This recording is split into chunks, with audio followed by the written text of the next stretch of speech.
Bunner Sisters **** Bunner Sisters by Edith Wharton, Scribner's Magazine, 60 October 1916 439–58, 60 November 1916 575–96. Contents: Part I 234 v6 Part 289 x 11 12 13 Part II. In the days when New York's traffic moved at the pace of the drooping horse car, when society applauded Christine Nilsson at the Academy of Music and basked in the sunsets of the Hudson River School on the walls of the National Academy of Design, an inconspicuous shop with a single show window was intimately and favorably known to the feminine population of the quarter bordering on Stuyvesant Square. It was a very small shop, in a shabby basement, in a side street already doomed to decline, and from the miscellaneous display behind the window pane, and the brevity of the sign surmounting it, merely Bunner Sisters in blotchy gold on a black ground, it would have been difficult for the uninitiated to guess the precise nature of the business carried on within. But that was of little consequence, since its fame was so purely local that the customers on whom its existence depended were almost congenitally aware of the exact range of goods to be found at Bunner Sisters. The house of which Bunner Sisters had annexed the basement was a private dwelling with a brick front, green shutters on weak hinges, and a dressmaker's sign in the window above the shop. On each side of its modest 3 stories stood higher buildings, with fronts of brown stone, cracked and blistered, cast-iron balconies and cat-haunted grass patches behind twisted railings. These houses too had once been private, but now a cheap lunchroom filled the basement of one, while the other announced itself, above the knotty wisteria that clasped its central balcony, as the Mendoza Family Hotel. It was obvious from the chronic cluster of refuse barrels at its area gate and the blurred surface of its curtainless windows, that the families frequenting the Mendoza Hotel were not exacting in their tastes, though they doubtless indulged in as much fastidiousness as they could afford to pay for, and rather more than their landlord thought they had a right to express.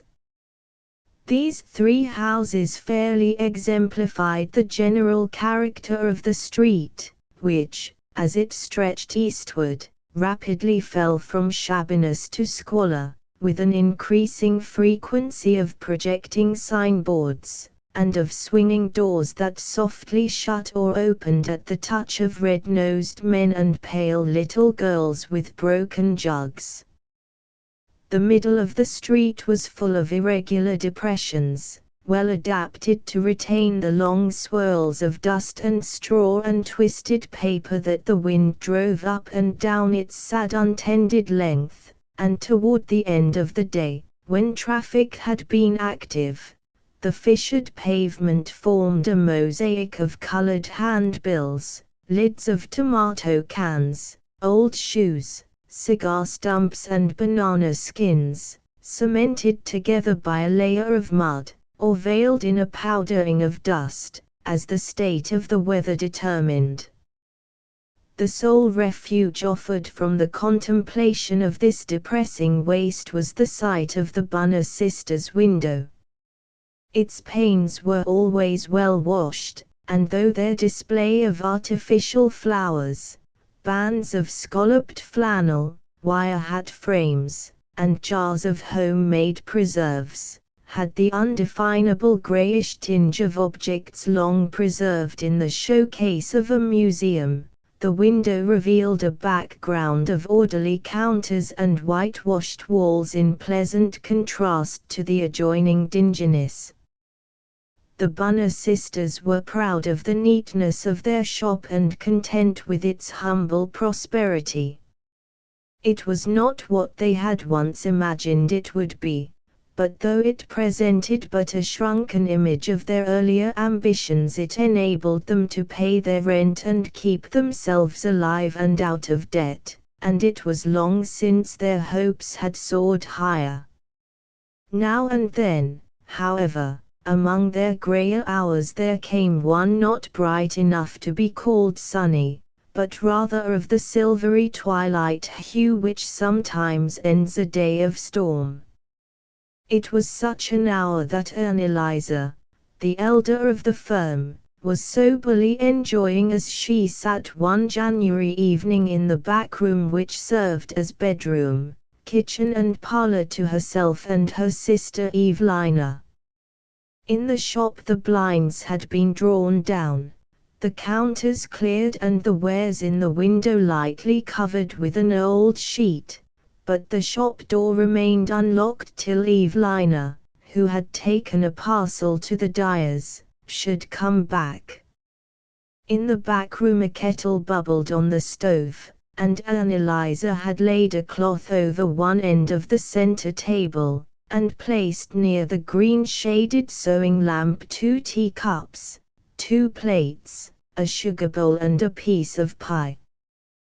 The rest of the room remained in a greenish shadow which discreetly veiled the outline of an old-fashioned mahogany bedstead surmounted by a chromo of a young lady in a nightgown who clung with eloquently rolling eyes to a crag described in illuminated letters as the Rock of Ages, and against the unshaded windows 2 rocking chairs and a sewing machine were silhouetted on the dusk.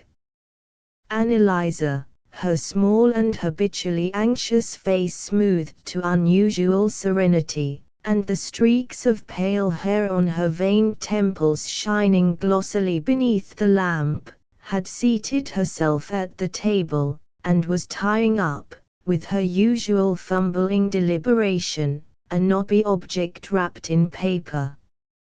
Now and then, as she struggled with the string, which was too short, she fancied she heard the click of the shop door, and paused to listen for her sister. Then, as no one came, she straightened her spectacles and entered into renewed conflict with the parcel. In honor of some event of obvious importance, she had put on her double-dyed and triple-turned black silk. Age, while bestowing on this garment a patina worthy of a Renaissance bronze, had deprived it of whatever curves the wearer's pre-Raphaelite figure had once been able to impress on it, but this stiffness of outline gave it an air of sacerdotal state which seemed to emphasize the importance of the occasion. Seen thus, in her sacramental black silk, a wisp of lace turned over the collar and fastened by a mosaic brooch, and her face smoothed into harmony with her apparel, Anneliese looked 10 years younger than behind the counter, in the heat and burden of the day. It would have been as difficult to guess her approximate age as that of the black silk, for she had the same worn and glossy aspect as her dress, but a faint tinge of pink still lingered on her cheekbones, like the reflection of sunset which sometimes colors the west long after the day is over. When she had tied the parcel to her satisfaction, and laid it with furtive accuracy just opposite her sister's plate, she sat down, with an air of obviously assumed indifference, in one of the rocking chairs near the window, and a moment later the shop door opened and Evelina entered. The younger Bunner sister, who was a little taller than her elder, had a more pronounced nose, but a weaker slope of mouth and chin. She still permitted herself the frivolity of waving her pale hair, and its tight little ridges, stiff as the tresses of an Assyrian statue, were flattened under a dotted veil which ended at the tip of her cold-reddened nose. In her scant jacket and skirt of black cashmere she looked singularly nipped and faded, but it seemed possible that under happier conditions she might still warm into relative youth.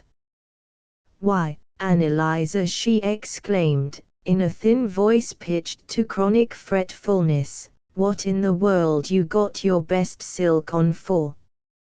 Anneliese had risen with a blush that made her steel-browed spectacles incongruous. "Why, Evelina, why shouldn't I sure LD like to know. Ain't it your birthday, dear?" She put out her arms with the awkwardness of habitually repressed emotion. Evelina, without seeming to notice the gesture, threw back the jacket from her narrow shoulders. "Oh, sure," she said, less peevishly. "I guess we'd better give up birthdays. Much as we can do to keep Christmas nowadays." "You hadn't ought to say that, Evelina. We ain't so badly off as all that. I guess you're cold and tired. Set down while I take the kettle off, it's right on the boil." She pushed Evelina toward the table, keeping a sideward eye on her sister's listless movements, while her own hands were busy with the kettle. A moment later came the exclamation for which she waited. "Why, Anneliese!" Evelina stood transfixed by the sight of the parcel beside her plate. Anneliese, tremulously engaged in filling the teapot, lifted a look of hypocritical surprise. "Sakes, Evelina! What's the matter?" The younger sister had rapidly untied the string, and drawn from its wrappings a round nickel clock of the kind to be bought for $1.75. "Oh, Anneliese, how could you?" She set the clock down, and the sisters exchanged agitated glances across the table. "Well," the elder retorted, "ain't it your birthday?"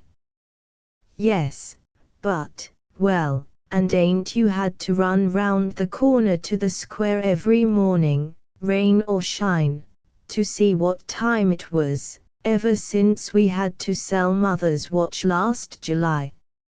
Ain't you, Evelina?"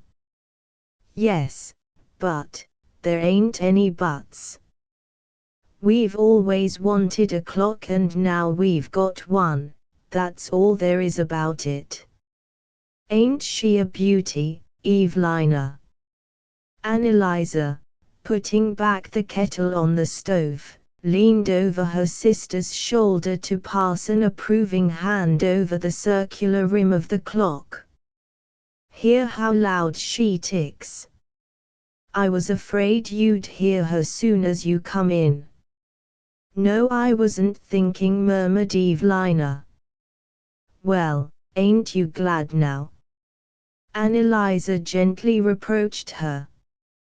The rebuke had no acerbity, for she knew that Evelina's seeming indifference was alive with unexpressed scruples. "I'm real glad, sister, but you hadn't oughta. We could have got on well enough without. Evelina Bunner, just you sit down to your tea. I guess I know what I'd oughta and what I hadn't oughta just as well as you do. I'm old enough." "You're real good, Anneliese, but I know you've given up something you needed to get me this clock." "What do I need, I'd like to know?"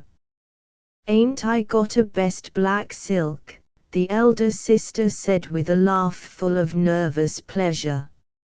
She poured out Evelina's tea, adding some condensed milk from the jug, and cutting for her the largest slice of pie. Then she drew up her own chair to the table. The two women ate in silence for a few moments before Evelina began to speak again. The clock is perfectly lovely and I don't say it ain't a comfort to have it, but I hate to think what it must have cost you. No, it didn't, neither Annalisa retorted. I got it dirt cheap, if you want to know. And I paid for it out of a little extra work I did the other night on the machine for Mrs. Hawkins. The baby waists. Yes. There, I knew it. You swore to me you'd buy a new pair of shoes with that money. Well, and s'posen I didn't want 'em, what then? I've patched up the old ones as good as new, and I do declare, Evelina Bunner, if you ask me another question you'll go and spoil all my pleasure. Very well, I won't, said the younger sister. They continued to eat without farther words. Evelina yielded to her sister's entreaty that she should finish the pie, and poured out a second cup of tea, into which she put the last lump of sugar, and between them, on the table, the clock kept up its sociable tick. Where'd you get it, Annalisa? Asked Evelina, fascinated. Where'd you suppose? Why, right round here, over across the square, in the queerest little store you ever laid eyes on. I saw it in the window as I was passing, and I stepped right in and asked how much it was, and the storekeeper he was real pleasant about it. He was just the nicest man. I guess he's a German. I told him I couldn't give much, and he said, well, he knew what hard times was too. His name's Rami, Herman Rami, I saw it written up over the store.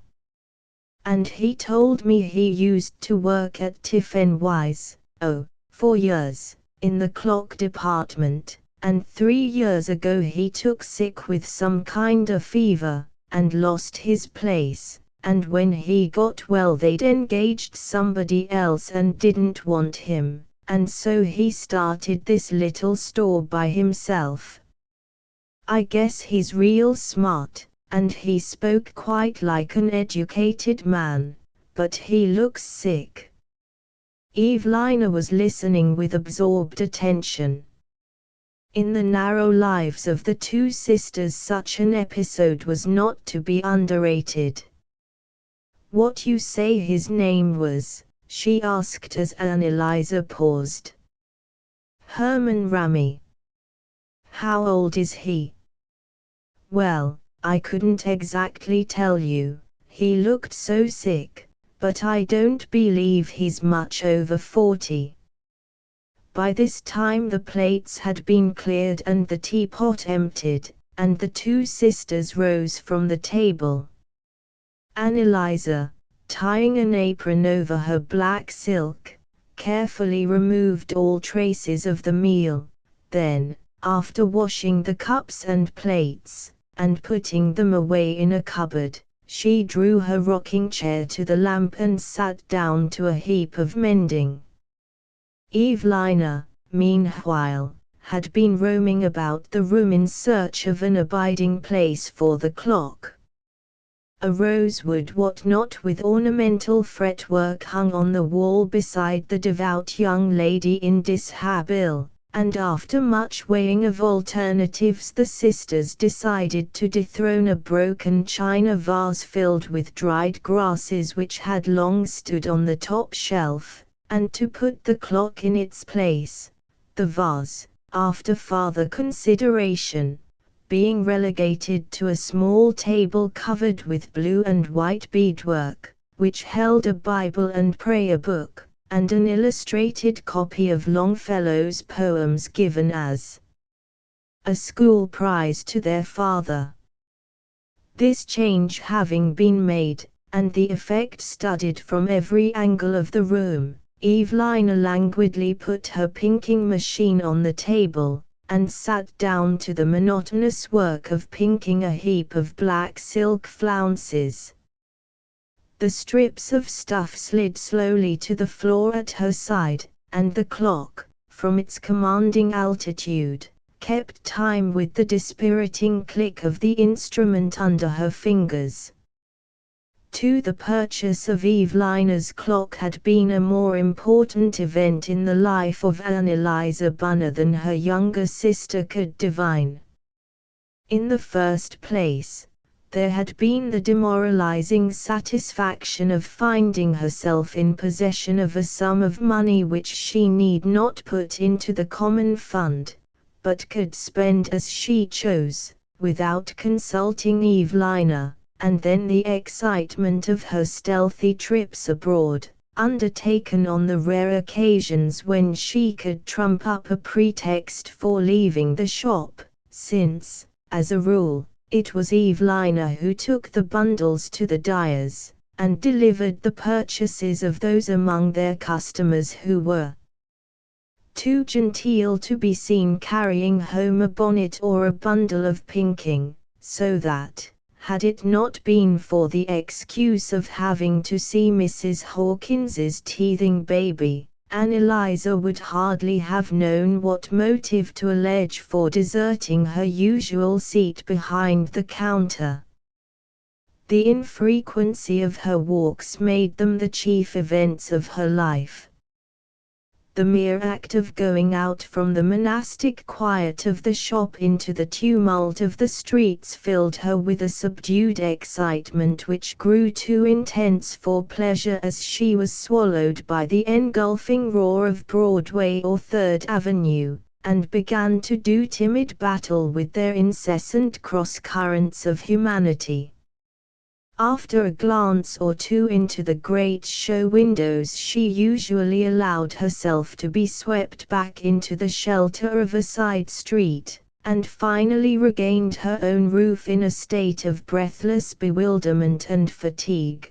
But gradually, as her nerves were soothed by the familiar quiet of the little shop, and the click of Evelina's pinking machine, certain sights and sounds would detach themselves from the torrent along which she had been swept, and she would devote the rest of the day to a mental reconstruction of the different episodes of her walk, till finally it took shape in her thought as a consecutive and highly colored experience, from which, for weeks afterwards, she would detach some fragmentary recollection in the course of her long dialogues with her sister.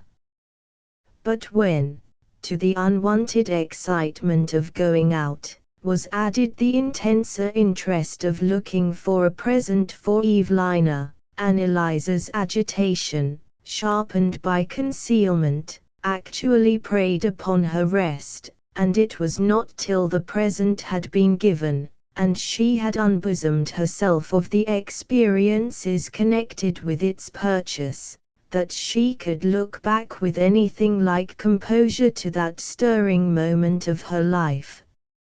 From that day forward, however, she began to take a certain tranquil pleasure in thinking of Mr. Ramy's small shop, not unlike her own in its countrified obscurity, though the layer of dust which covered its counter and shelves made the comparison only superficially acceptable. Still, she did not judge the state of the shop severely, for Mr. Ramy had told her that he was alone in the world, and lone men, she was aware, did not know how to deal with dust. It gave her a good deal of occupation to wonder why he had never married, or if, on the other hand, he were a widower, and had lost all his dear little children, and she scarcely knew which alternative seemed to make him the more interesting. In either case, his life was assuredly a sad one, and she passed many hours in speculating on the manner in which he probably spent his evenings. She knew he lived at the back of his shop, for she had caught, on entering, a glimpse of a dingy room with a tumbled bed, and the pervading smell of cold fry suggested that he probably did his own cooking.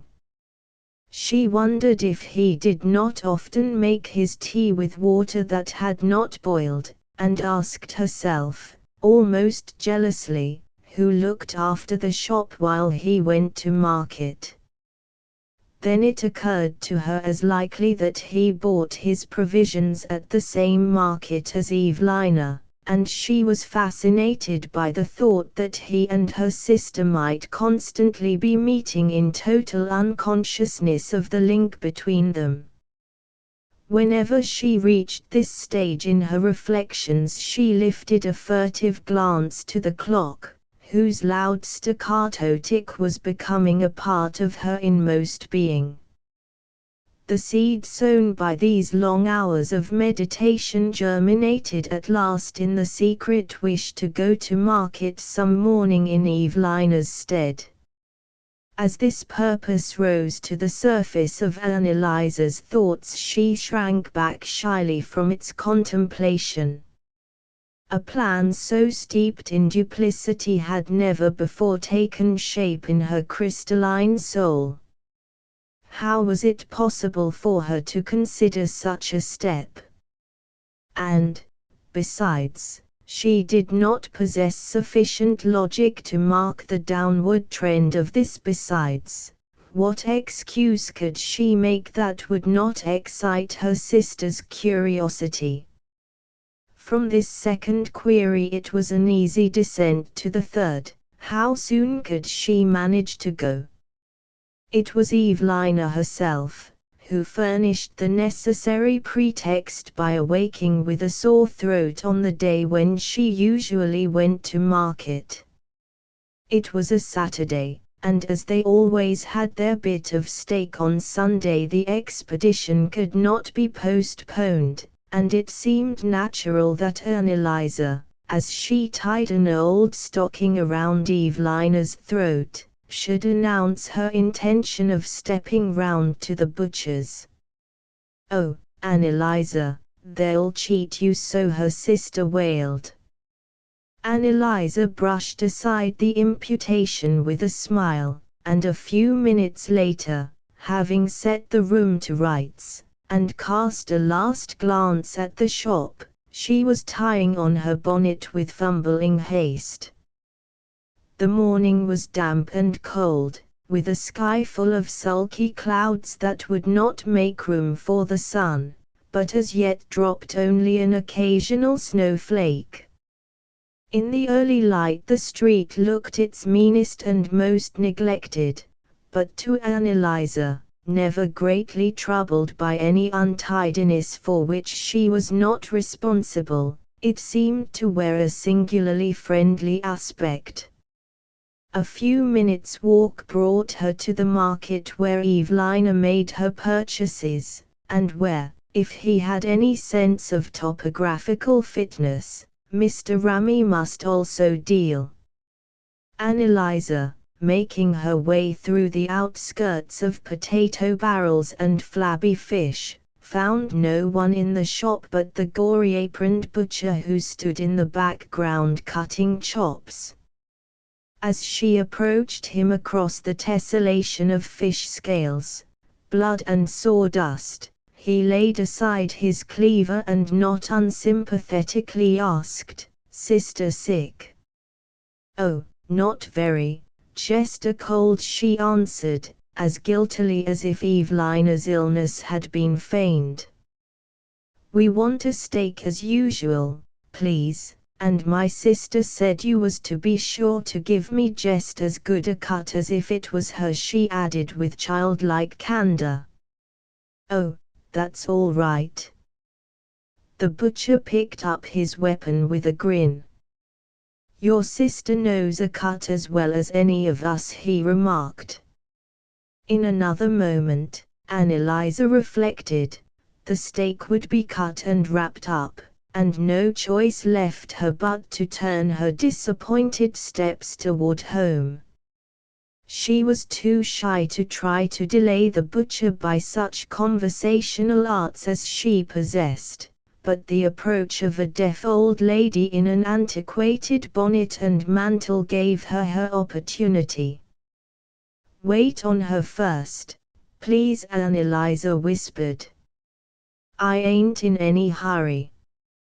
The butcher advanced to his new customer, and Anneliese, palpitating in the back of the shop, saw that the old lady's hesitations between liver and pork chops were likely to be indefinitely prolonged.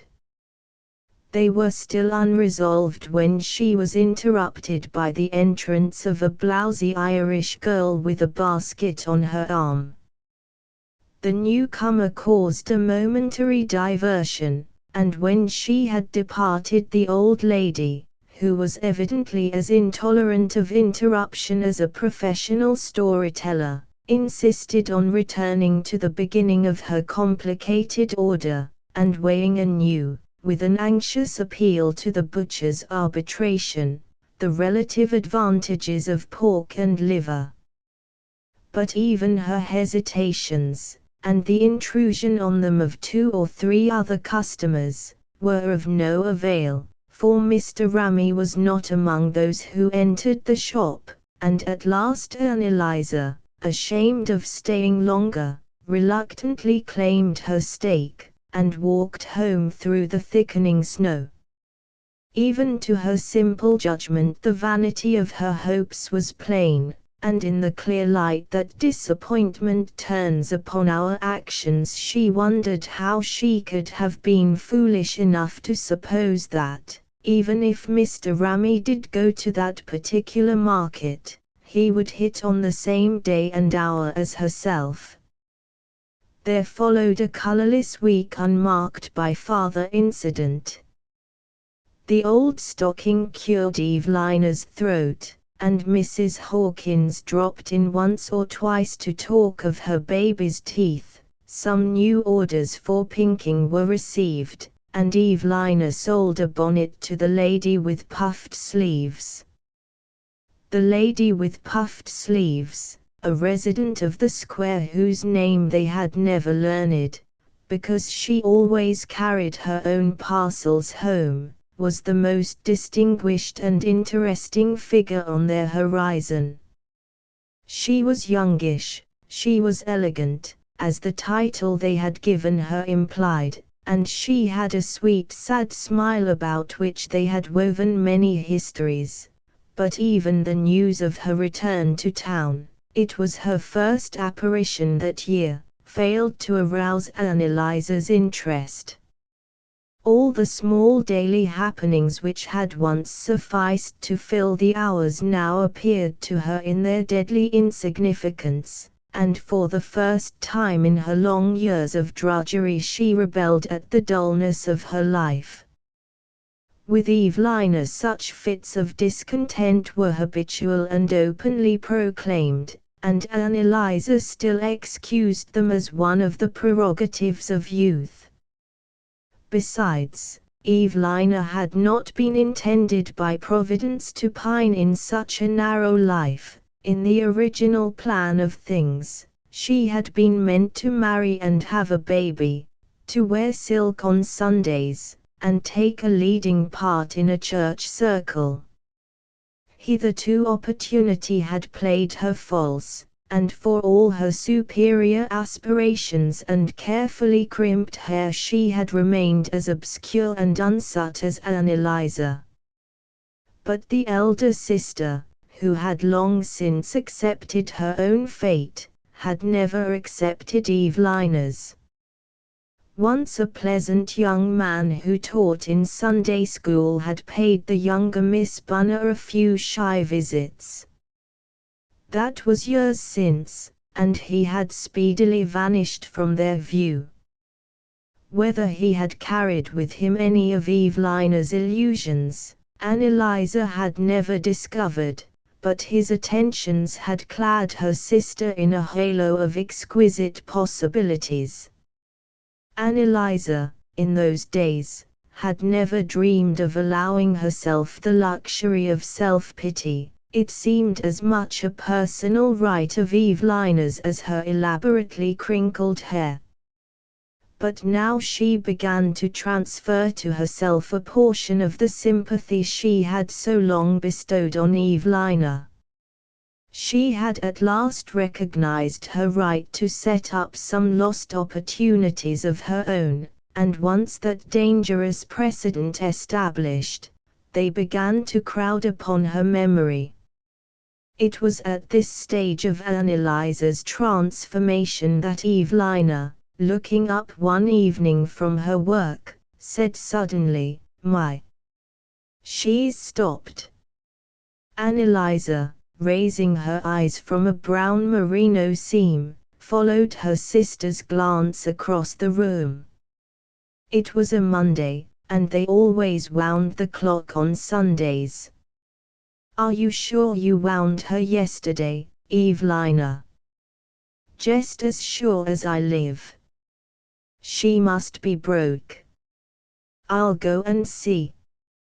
Evelina laid down the hat she was trimming, and took the clock from its shelf. "There, I knew it. She's wound just as tight. What you suppose happened to her, Annelise?" "I dunno, I'm sure," said the elder sister, wiping her spectacles before proceeding to a close examination of the clock. With anxiously bent heads the two women shook and turned it, as though they were trying to revive a living thing, but it remained unresponsive to their touch, and at length Evelina laid it down with a sigh. "Seems like something dead, don't it, Annelise? How still the room is." "Yes, ain't it? Well, I'll put her back where she belongs," Evelina continued, in the tone of one about to perform the last offices for the departed. "And I guess," she added, "you'll have to step round to Mr. Ramis tomorrow, and see if he can fix her." Annelise's face burned. Yes, I guess I'll have to," she stammered, stooping to pick up a spool of cotton which had rolled to the floor. A sudden heart-throb stretched the seams of her flat alpaca bosom, and a pulse leapt to life in each of her temples. That night, long after Evelina slept, Annelise lay awake in the unfamiliar silence, more acutely conscious of the nearness of the crippled clock than when it had volubly tolled out the minutes. The next morning she woke from a troubled dream of having carried it to Mr. Ramis, and found that he and his shop had vanished, and all through the day's occupations the memory of this dream oppressed her. It had been agreed that Annelise should take the clock to be repaired as soon as they had dined, but while they were still at table a weak-eyed little girl in a black apron stabbed with innumerable pins burst in on them with the cry, "Oh, Miss Bunner, for mercy's sake! Miss Mellis has been took again."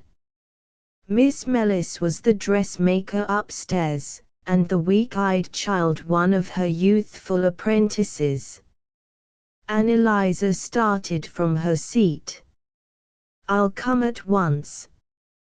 "Quick, Evelina, the cordial." By this euphemistic name the sisters designated a bottle of cherry brandy, the last of a dozen inherited from their grandmother, which they kept locked in their cupboard against such emergencies. A moment later, cordial in hand, Annelise was hurrying upstairs behind the weak-eyed child. Miss Mellis' turn was sufficiently serious to detain Annelise for nearly 2 hours, and dusk had fallen when she took up the depleted bottle of cordial and descended again to the shop. It was empty, as usual, and Evelina sat at her pinking machine in the back room. Anneliese was still agitated by her efforts to restore the dressmaker, but in spite of her preoccupation she was struck, as soon as she entered, by the loud tick of the clock, which still stood on the shelf where she had left it. "Why, she's going," she gasped, before Evelina could question her about Miss Mellis. "Did she start up again by herself?" "Oh, no, but I couldn't stand not knowing what time it was. I've got so accustomed to having her round, and just after you went upstairs Mrs. Hawkins dropped in, so I asked her to tend the store for a minute, and I clapped on my things and ran right round to Mr. Ramis. It turned out there wasn't anything the matter with her, nothing, only a speck of dust in the works, and he fixed her for me in a minute and I brought her right back. Ain't it lovely to hear her going again? But tell me about Miss Mellis, quick." For a moment Anneliese found no words. Not till she learned that she had missed her chance did she understand how many hopes had hung upon it. Even now she did not know why she had wanted so much to see the clockmaker again. "I suppose it's because nothing's ever happened to me," she thought, with a twinge of envy for the fate which gave Evelina every opportunity that came their way. She had the Sunday school teacher too, Anneliese murmured to herself, but she was well trained in the arts of renunciation, and after a scarcely perceptible pause she plunged into a detailed description of the dressmaker's turn. Evelina, when her curiosity was roused, was an insatiable questioner, and it was supper time before she had come to the end of her enquiries about Miss Mellis. But when the two sisters had seated themselves at their evening meal Anneliese at last found a chance to say, "So she only had a speck of dust in her." Evelina understood at once that the reference was not to Miss Mellis. "Yes, at least he thinks so," she answered, helping herself as a matter of course to the first cup of tea. "Only to think," murmured Anneliese. "But he isn't sure," Evelina continued, absently pushing the teapot toward her sister.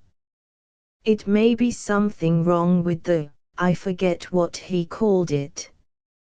Anyhow, he said he'd call round and see, day after tomorrow, after supper." "Who said?" gasped Anneliese. "Why, Mr. Ramy, of course. I think he's real nice, Anneliese. And I don't believe he's 40, but he does look sick. I guess he's pretty lonesome, all by himself in that store. He as much as told me so, and somehow," Evelina paused and bridled, "I kinda thought that maybe his saying he'd call round about the clock was only just an excuse. He said it just as I was going out of the store." "What you think, Anneliese?" "Oh, I don't hardly know." To save herself, Anneliese could produce nothing warmer. "Well, I don't pretend to be smarter than other folks," said Evelina, putting a conscious hand to her hair, "but I guess Mr. Herman Ramy wouldn't be sorry to pass an evening here, 'stead of spending it all alone in that poky little place of his." Her self-consciousness irritated Anneliese. "I guess he's got plenty of friends of his own," she said, almost harshly. "No, he ain't, either. He's got hardly any." "Did he tell you that too?" Even to her own ears there was a faint sneer in the interrogation. "Yes, He did, said Evelina, dropping her lids with a smile. He seemed to be just crazy to talk to somebody agreeable, I mean. I think the man's unhappy, Anneliese. So do I, broke from the elder sister. He seems such an educated man, too. He was reading the paper when I went in. Ain't it sad to think of his being reduced to that little store, after being years at Tiffin-Wise, and one of the head men in their clock department? He told you all that? Why, yes. I think he'd a told me everything ever happened to him if I'd had the time to stay and listen. I tell you he's dead lonely, Anneliese. Yes, said Anneliese.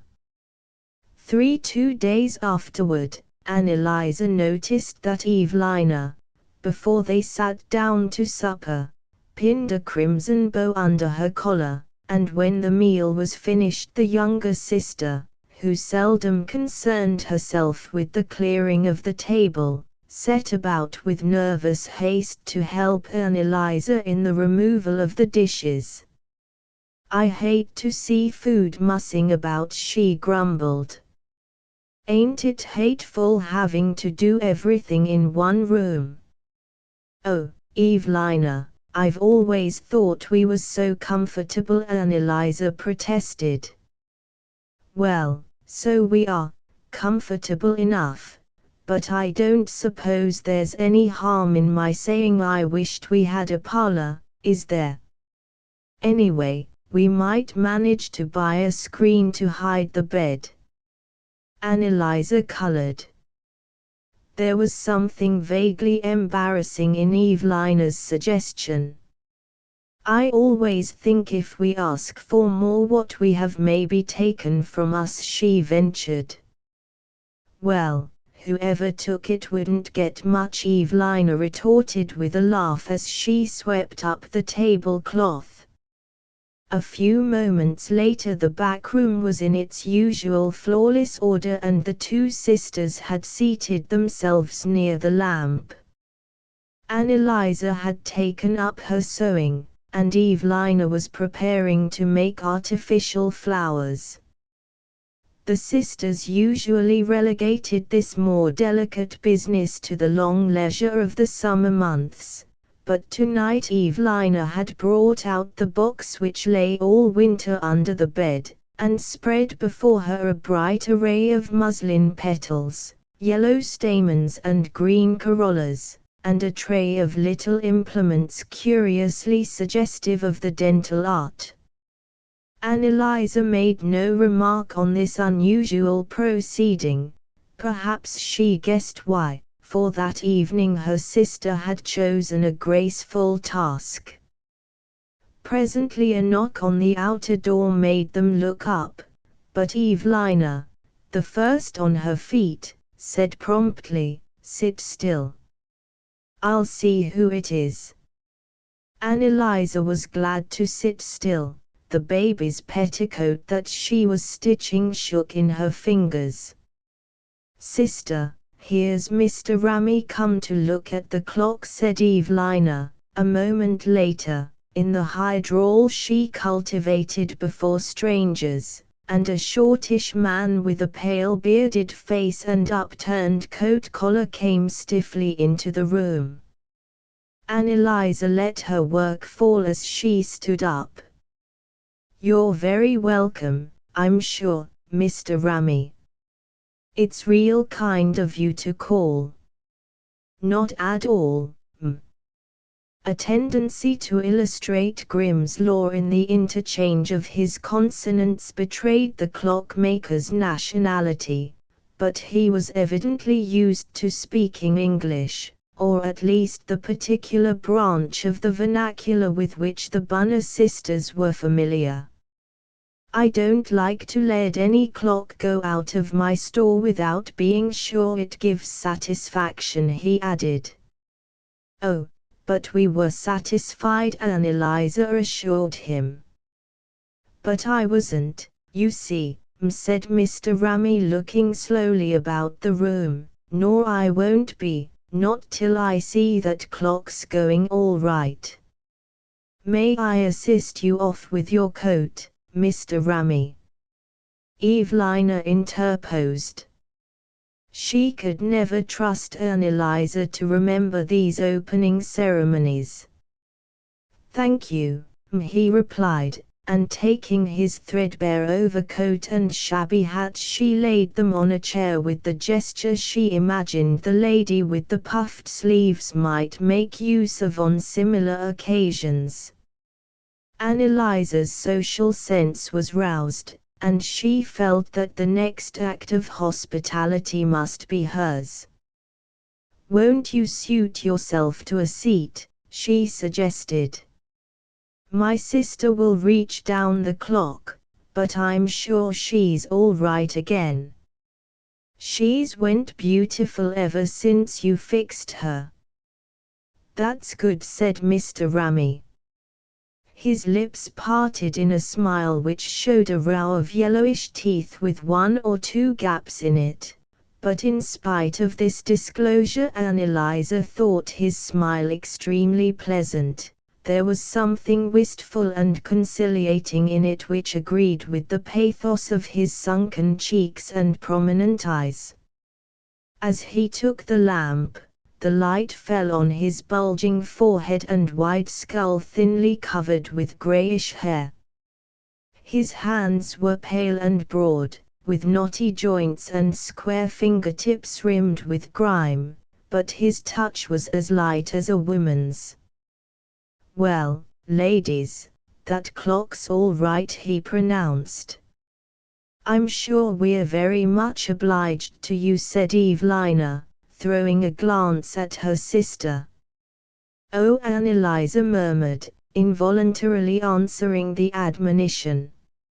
She selected a key from the bunch that hung at her waist with her cutting-out scissors, and fitting it into the lock of the cupboard, brought out the cherry brandy and 3 old-fashioned glasses engraved with vine wreaths.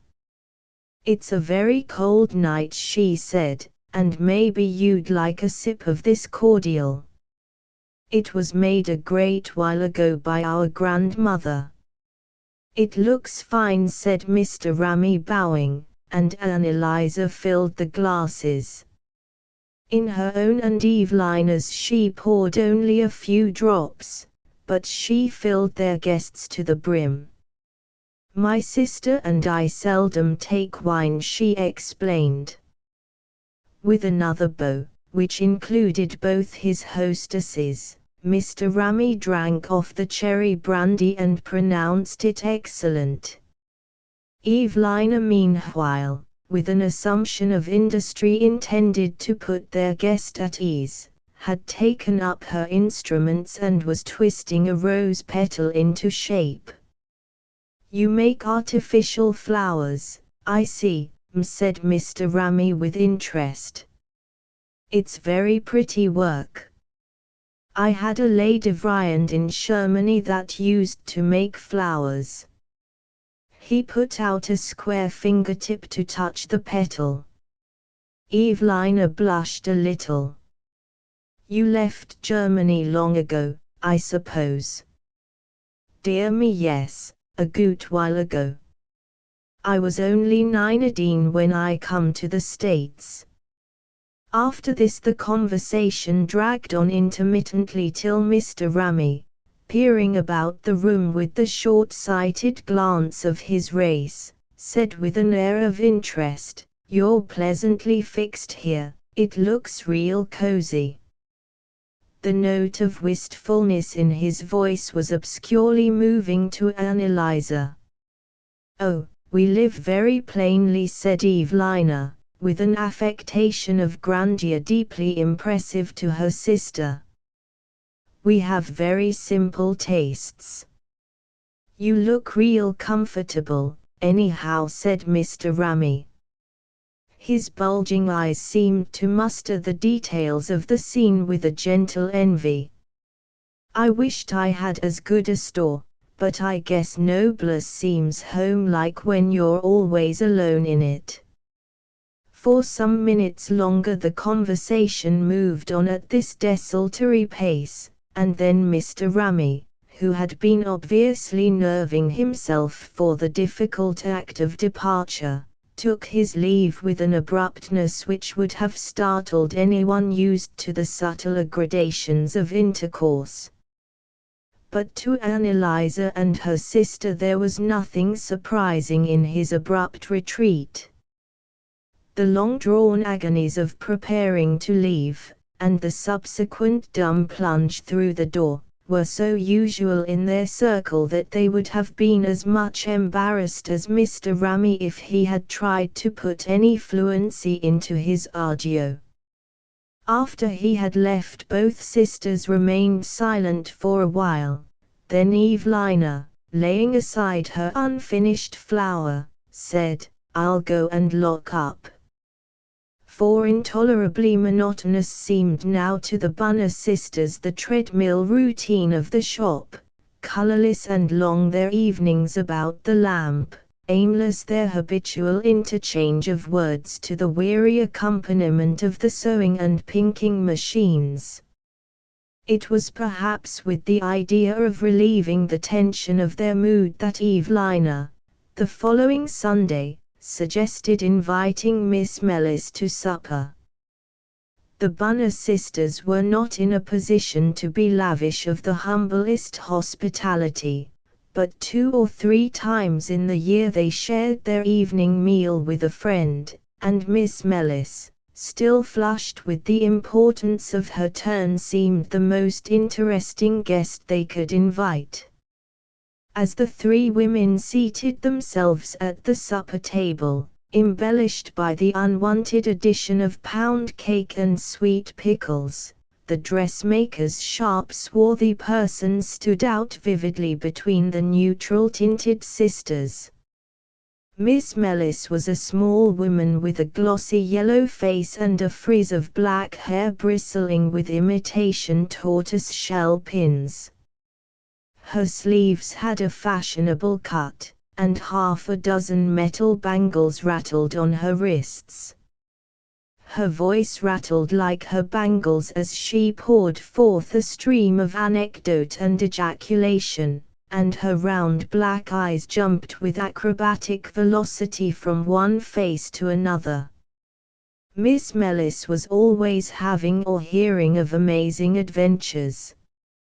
She had surprised a burglar in her room at midnight, though how he got there, what he robbed her of, and by what means he escaped had never been quite clear to her auditors. She had been warned by anonymous letters that her grocer, a rejected suitor, was putting poison in her tea. She had a customer who was shadowed by detectives, and another, a very wealthy lady, who had been arrested in a department store for kleptomania. She had been present at a spiritualist séance where an old gentleman had died in a fit on seeing a materialization of his mother-in-law. She had escaped from 2 fires in her nightgown, and at the funeral of her first cousin the horses attached to the hearse had run away and smashed the coffin, precipitating her relative into an open manhole before the eyes of his distracted family.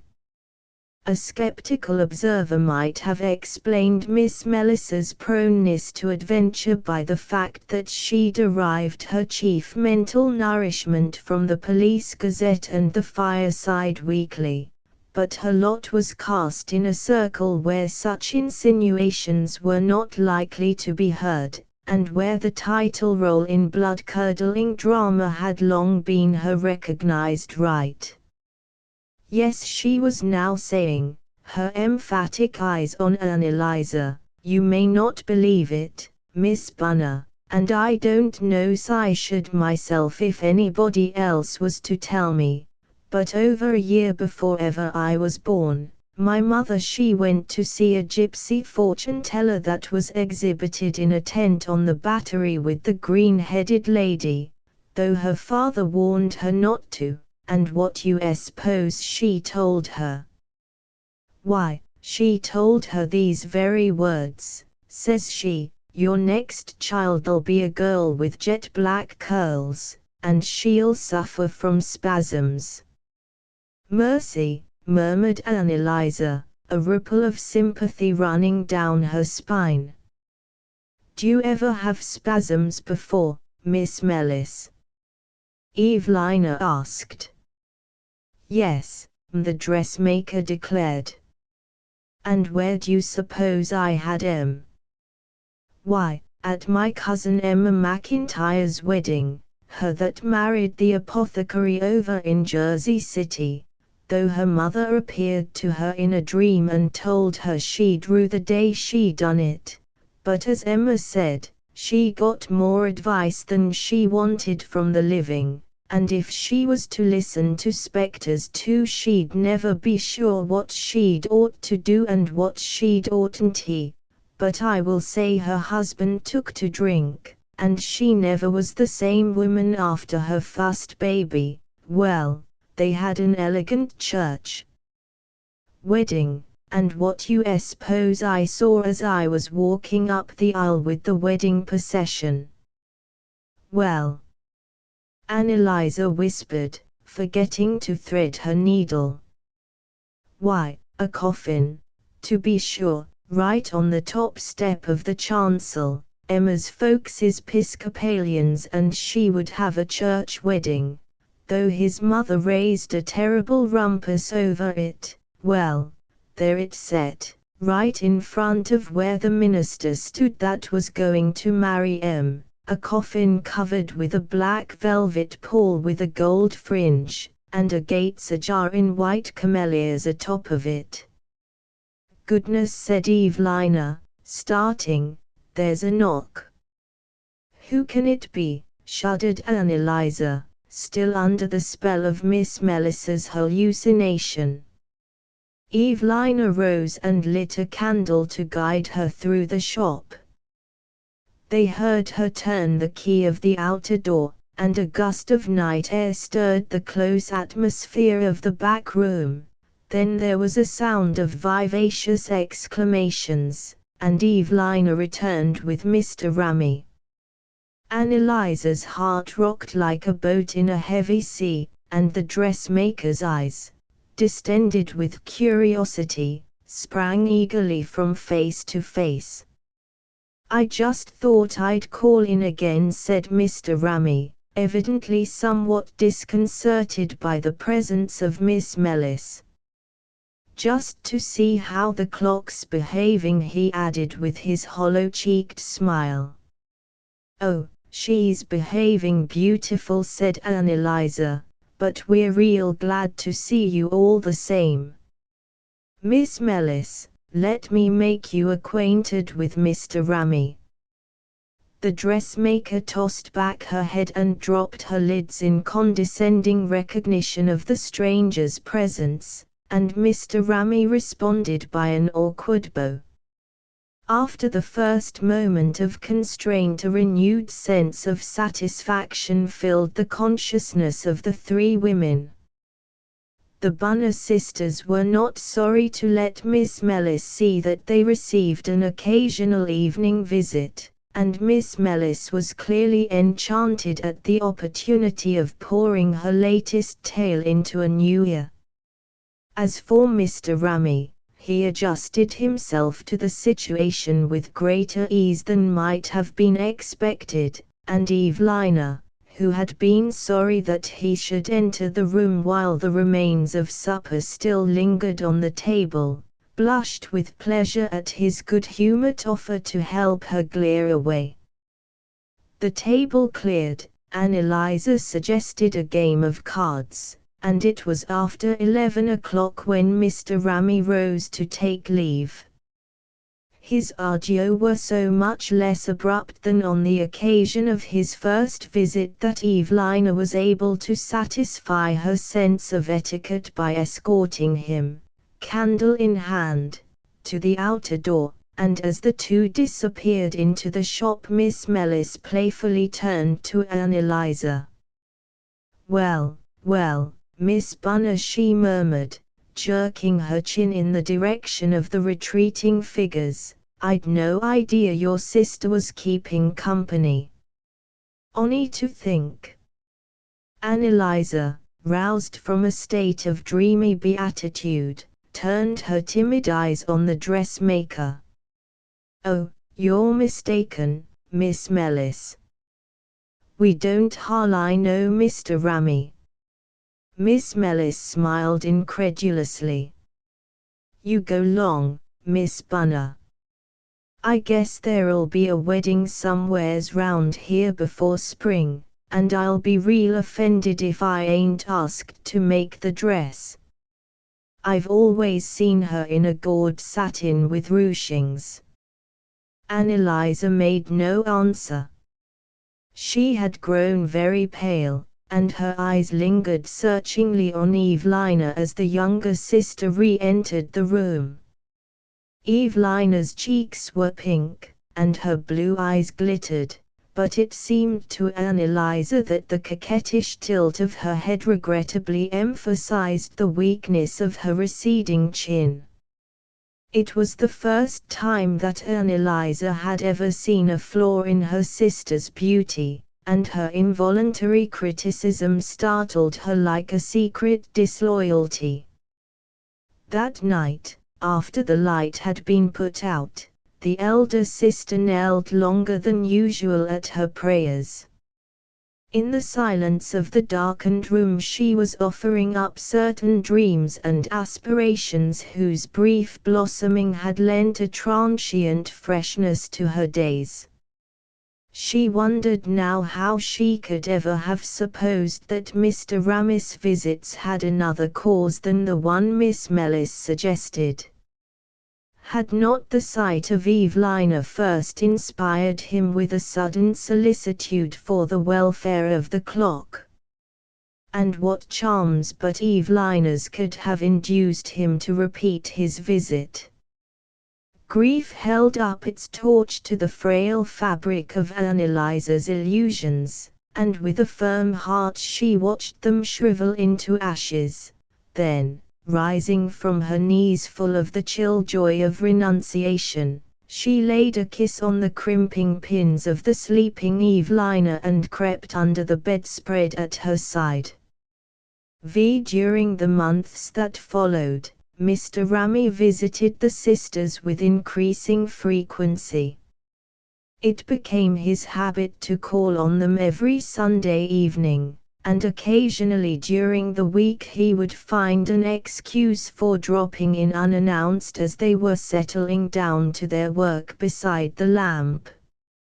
Anneliese noticed that Evelina now took the precaution of putting on her crimson bow every evening before supper, and that she had refurbished with a bit of carefully washed lace the black silk which they still called new because it had been bought a year after Anneliese's.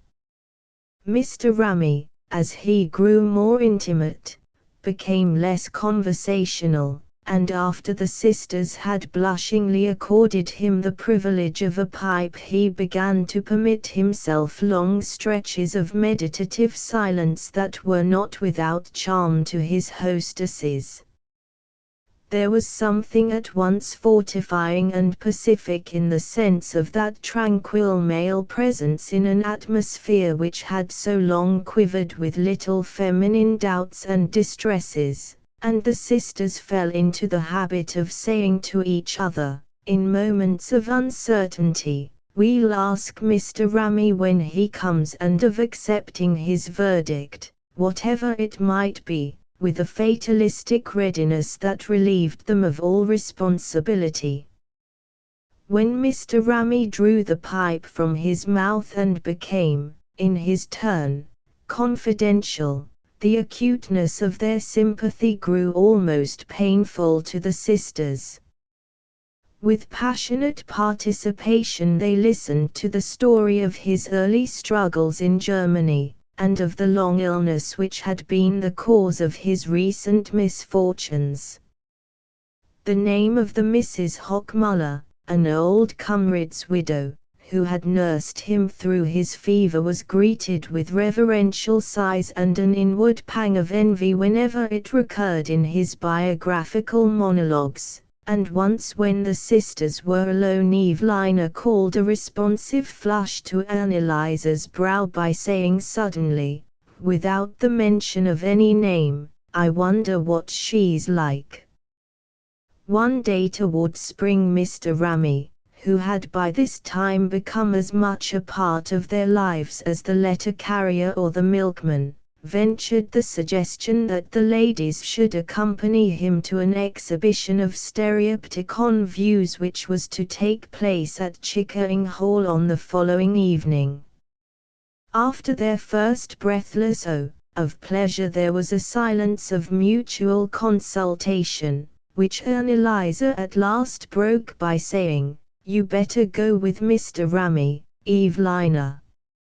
I guess we don't both want to leave the store at night." Evelina, with such protests as politeness demanded, acquiesced in this opinion, and spent the next day in trimming a white chip bonnet with forget-me-nots of her own making. Anneliese brought out her mosaic brooch. A cashmere scarf of their mother's was taken from its linen cerements, and thus adorned Evelina blushingly departed with Mr. Ramey, while the elder sister sat down in her place at the pinking machine. It seemed to Anneliese that she was alone for hours, and she was surprised, when she heard Evelina tap on the door, to find that the clock marked only 10:30. It must have gone wrong again, she reflected as she rose to let her sister in. The evening had been brilliantly interesting, and several striking stereopticon views of Berlin had afforded Mr. Ramey the opportunity of enlarging on the marvels of his native city. He said he'd love to show it all to me, Evelina declared as Anneliese conned her glowing face. "Did you ever hear anything so silly? I didn't know which way to look." Anneliese received this confidence with a sympathetic murmur. "My bonnet is becoming, isn't it?" Evelina went on irrelevantly, smiling at her reflection in the cracked glass above the chest of drawers. "You're just lovely," said Anneliese. Spring was making itself unmistakably known to the distrustful New Yorker by an increased harshness of wind and prevalence of dust, when one day Evelina entered the back room at supper time with a cluster of jonquils in her hand. "I was just that foolish," she answered Anneliese's wondering glance. "I couldn't help buying 'em. I felt as if I must have something pretty to look at right away." "Oh, sister," said Anneliese, in trembling sympathy. She felt that special indulgence must be conceded to those in Evelina's state, since she had had her own fleeting vision of such mysterious longings as the words betrayed.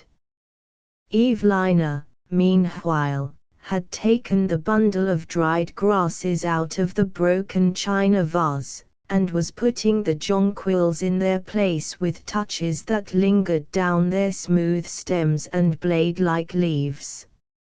"Ain't they pretty?" she kept repeating as she gathered the flowers into a starry circle. "Seems as if spring was really here, don't it?" Anneliese remembered that it was Mr. Ramey's evening. When he came, the Teutonic eye for anything that blooms made him turn at once to the jonquils. "Ain't they pretty?" he said. "Seems like as if the spring was really here, don't it?" Evelina exclaimed, thrilled by the coincidence of their thought. "It's just what I was saying to my sister." Anneliese got up suddenly and moved away. She remembered that she had not wound the clock the day before. Evelina was sitting at the table, the jonquils rose slenderly between herself and Mr. Rammy. "Oh," she murmured with vague eyes, "how I'd love to get away somewheres into the country this very minute, somewheres where it was green and quiet. Seems as if I couldn't stand the city another day." But Anneliese noticed that she was looking at Mr. Rammy, and not at the flowers. "I guess we might go to Central Park some Sunday," their visitor suggested. "Do you ever go there, Miss Evelina?" "No, we don't very often, leastways we ain't been for a good while." She sparkled at the prospect. "It would be lovely, wouldn't it, Anneliese?" "Why, yes," said the elder sister, coming back to her seat. "Well, why don't we go next Sunday?" Mr. Rammy continued. "And we'll invite Miss Mellis too, that'll make a cozy little party." That night when Evelina undressed, she took a jonquil from the vase and pressed it with a certain ostentation between the leaves of her prayer book. Anneliese, covertly observing her, felt that Evelina was not sorry to be observed, and that her own acute consciousness of the act was somehow regarded as magnifying its significance. The following Sunday broke blue and warm. The Bunner sisters were habitual church-goers, but for once they left their prayer books on the whatnot, and 10 o'clock found them, gloved and bonneted, awaiting Miss Mellis's knock. Miss Mellis presently appeared in a glitter of jet sequins and spangles, with a tale of having seen a strange man prowling under her windows till he was called off at dawn by a Confederate's whistle, and shortly afterward came Mr. Rammy, his hair brushed with more than usual care, his broad hands encased in gloves of olive green kid. The little party set out for the nearest streetcar, and a flutter of mingled gratification and embarrassment stirred Anneliese's bosom when it was found that Mr. Rammy intended to pay their fares. Nor did he fail to live up to this opening liberality, for after guiding them through the mall and the Ramble he led the way to a rustic restaurant where, also at his expense, they fared idyllically on milk and lemon pie. After this they resumed their walk, strolling on with the slowness of unaccustomed holidaymakers from one path to another, through budding shrubberies, past grass banks sprinkled with lilac crocuses, and under rocks on which the forsythia lay like sudden sunshine. Everything about her seemed new and miraculously lovely to Anneliese, but she kept her feelings to herself, leaving it to Evelina to exclaim at the hepaticas under the shady ledges, and to Miss Mellis, less interested in the vegetable than in the human world, to remark significantly on the probable history of the persons they met. All the alleys were thronged with promenaders and obstructed by perambulators, and Miss Mellis's running commentary threw a glare of lurid possibilities over the placid family groups and their romping progeny. Anneliese was in no mood for such interpretations of life, but, knowing that Miss Mellis had been invited for the sole purpose of keeping her company, she continued to cling to the dressmaker's side, letting Mr. Rammy lead the way with Evelina. Miss Mellis, stimulated by the excitement of the occasion, grew more and more discursive, and her ceaseless talk, and the kaleidoscopic whirl of the crowd, were unspeakably bewildering to Anneliese. Her feet, accustomed to the slippered ease of the shop, ached with the unfamiliar effort of walking, and her ears with the din of the dressmaker's anecdotes, but every nerve in her was aware of Evelina's enjoyment, and she was determined that no weariness of hers should curtail it. Yet even her heroism shrank from the significant glances which Miss Mellis presently began to cast at the couple in front of them. Anneliza could bear to connive at Evelina's bliss, but not to acknowledge it to others. At length Evelina's feet also failed her, and she turned to suggest that they ought to be going home. Her flushed face had grown pale with fatigue, but her eyes were radiant. The return lived in Anneliza's memory with the persistence of an evil dream. The horse cars were packed with the returning throng, and they had to let a dozen go by before they could push their way into one that was already crowded. Anneliza had never before felt so tired.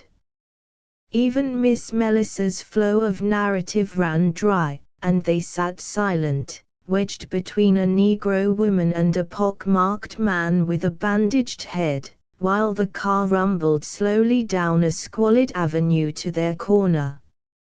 Evelina and Mr. Ramey sat together in the forward part of the car, and Anneliza could catch only an occasional glimpse of the forget-me-not bonnet and the clockmaker's shiny coat collar.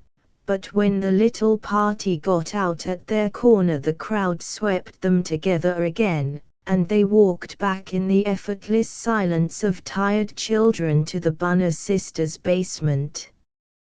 As Miss Mellis and Mr. Ramey turned to go their various ways, Evelina mustered a last display of smiles, but Anneliza crossed the threshold in silence, feeling the stillness of the little shop reach out to her like consoling arms. That night she could not sleep, but as she lay cold and rigid at her sister's side, she suddenly felt the pressure of Evelina's arms, and heard her whisper, "Oh, Anneliza, won't it heavenly?" 4 days after their Sunday in the park, the Bunner sisters had no news of Mr. Ramey. At first neither one betrayed her disappointment and anxiety to the other, but on the 5th morning Evelina, always the first to yield to her feelings, said, as she turned from her untasted tea, "I thought you'd oughta take that money out by now, Anneliza." Anneliza understood and reddened. The winter had been a fairly prosperous one for the sisters, and their slowly accumulated savings had now reached the handsome sum of $200. But the satisfaction they might have felt in this unwanted opulence had been clouded by a suggestion of Miss Melissa's that there were dark rumors concerning the savings bank in which their funds were deposited. They knew Miss Mellis was given to vain alarms, but her words, by the sheer force of repetition, had so shaken Anneliza's peace that after long hours of midnight council the sisters had decided to advise with Mr. Ramey, and on Anneliza, as the head of the house, this duty had devolved. Mr. Ramey, when consulted, had not only confirmed the dressmaker's report, but had offered to find some safe investment which should give the sisters a higher rate of interest than the suspected savings bank, and Anneliza knew that Evelina alluded to the suggested transfer. "Why, yes, to be sure," she agreed. "Mr. Ramey said if he was us he wouldn't want to leave his money there any longer and he could help." "It was over a week ago he said it," Evelina reminded her.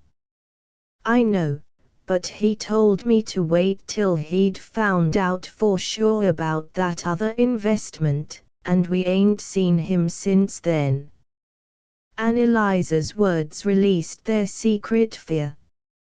"I wonder what's happened to him," Evelina said. "You don't suppose he could be sick?" "I was wondering too," Annalisa rejoined, and the sisters looked down at their plates. "I should think you'd oughta do something about that money pretty soon," Evelina began again. "Well, I know I'd oughta. What would you do if you was me?" "If I was you," said her sister, with perceptible emphasis and a rising blush, "I'd go right round and see if Mr. Rammy was sick." "You could?" The words pierced Annalisa like a blade. "Yes, that's so," she said. "It would only seem friendly, if he really is sick." "If I was you I'd go today," Evelina continued, and after dinner Annalisa went. On the way she had to leave a parcel at the dyer's, and having performed that errand she turned toward Mr. Rammy's shop. Never before had she felt so old, so hopeless and humble. She knew she was bound on a love errand of Evelina's, and the knowledge seemed to dry the last drop of young blood in her veins. It took from her, too, all her faded virginal shyness, and with a brisk composure she turned the handle of the clockmaker's door. But as she entered her heart began to tremble, for she saw Mr. Rammy, his face hidden in his hands, sitting behind the counter in an attitude of strange dejection. At the click of the latch he looked up slowly, fixing a lusterless stare on Annalisa. For a moment she thought he did not know her. "Oh, you're sick," she exclaimed, and the sound of her voice seemed to recall his wandering senses. "Why, if it ain't Miss Bunner," he said, in a low thick tone, but he made no attempt to move, and she noticed that his face was the color of yellow ashes. "You are sick," she persisted, emboldened by his evident need of help. "Mr. Rammy, it was real unfriendly of you not to let us know." He continued to look at her with dull eyes. "I ain't been sick," he said. "Leastways not very, only one of my old turns." He spoke in a slow-labored way, as if he had difficulty in getting his words together. "Rheumatism," she ventured, seeing how unwillingly he seemed to move. "Well, something like, maybe. I couldn't hardly put a name to it. If it was anything like rheumatism, my grandmother used to make a tea," Annalisa began. She had forgotten, in the warmth of the moment, that she had only come as Evelina's messenger. At the mention of tea an expression of uncontrollable repugnance passed over Mr. Rammy's face. "Oh, I guess I'm getting on all right. I've just got a headache today." Annalisa's courage dropped at the note of refusal in his voice. "I'm sorry," she said gently. "My sister and Middy have been glad to do anything we could for you." "Thank you kindly," said Mr. Rammy wearily, then, as she turned to the door, he added with an effort, "Maybe I'll step round tomorrow." "We'll be real glad," Annalisa repeated. Her eyes were fixed on a dusty bronze clock in the window. She was unaware of looking at it at the time, but long afterward she remembered that it represented a Newfoundland dog with his paw on an open book. When she reached home there was a purchaser in the shop, turning over hooks and eyes under Evelina's absent-minded supervision. Anneliese passed hastily into the back room, but in an instant she heard her sister at her side. "Quick! I told her I was going to look for some smaller hooks. How is he?" Evelina gasped. "He ain't been very well," said Anneliese slowly, her eyes on Evelina's eager face, "but he says he'll be sure to be round tomorrow night." "He will? Are you telling me the truth?" "Why, Evelina Bunner." "Oh, I don't care," cried the younger recklessly, rushing back into the shop. Anneliese stood burning with the shame of Evelina's self-exposure. She was shocked that, even to her, Evelina should lay bare the nakedness of her emotion, and she tried to turn her thoughts from it as though its recollection made her a sharer in her sister's debasement. The next evening, Mr. Ramy reappeared, still somewhat sallow and red-lidded, but otherwise his usual self.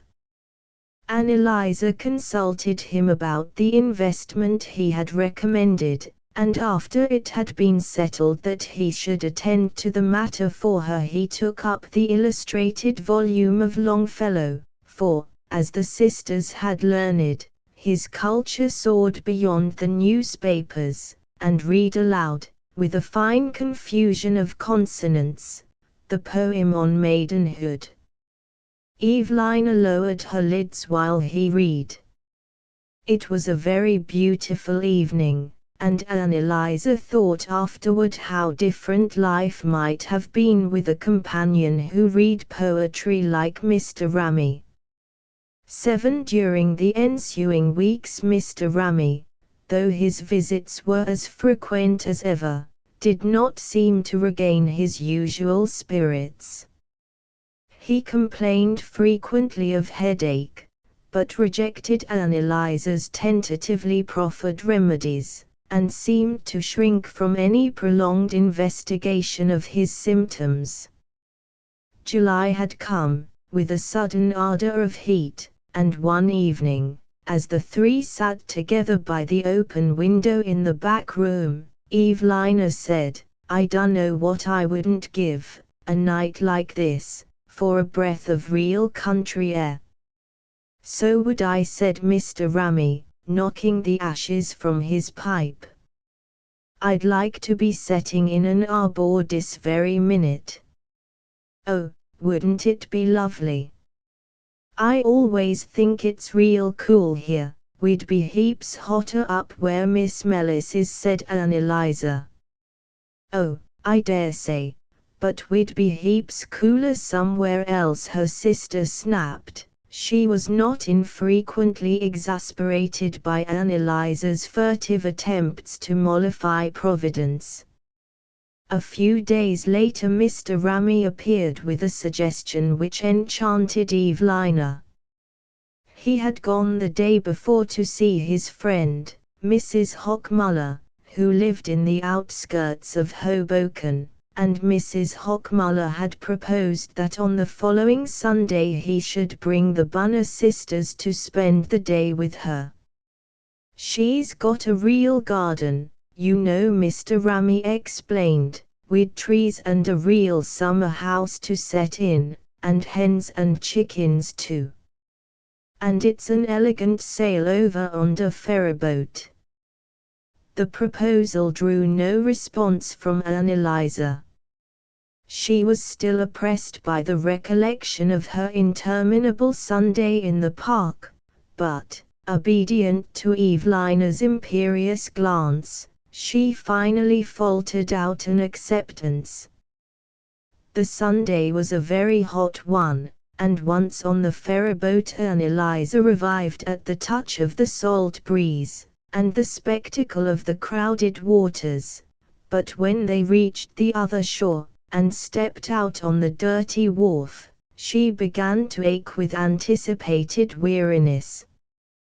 They got into a streetcar, and were jolted from one mean street to another, till at length Mr. Rammy pulled the conductor's sleeve and they got out again. Then they stood in the blazing sun, near the door of a crowded beer saloon, waiting for another car to come, and that carried them out to a thinly settled district, past vacant lots and narrow brick houses standing in unsupported solitude, till they finally reached an almost rural region of scattered cottages and low wooden buildings that looked like village stores. Here the car finally stopped of its own accord, and they walked along a rutty road, past a stone-cutter's yard with a high fence tapestried with theatrical advertisements, to a little red house with green blinds and a garden paling. Really, Mr. Rammy had not deceived them.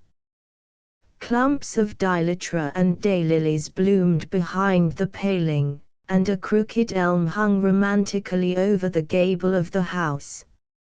At the gate Mrs. Hockmuller, a broad woman in brick-brown merino, met them with nods and smiles, while her daughter Linda, a flaxen-haired girl with mottled red cheeks and a sidelong stare, hovered inquisitively behind her. Mrs. Hockmuller, leading the way into the house, conducted the Bunner sisters the way to her bedroom.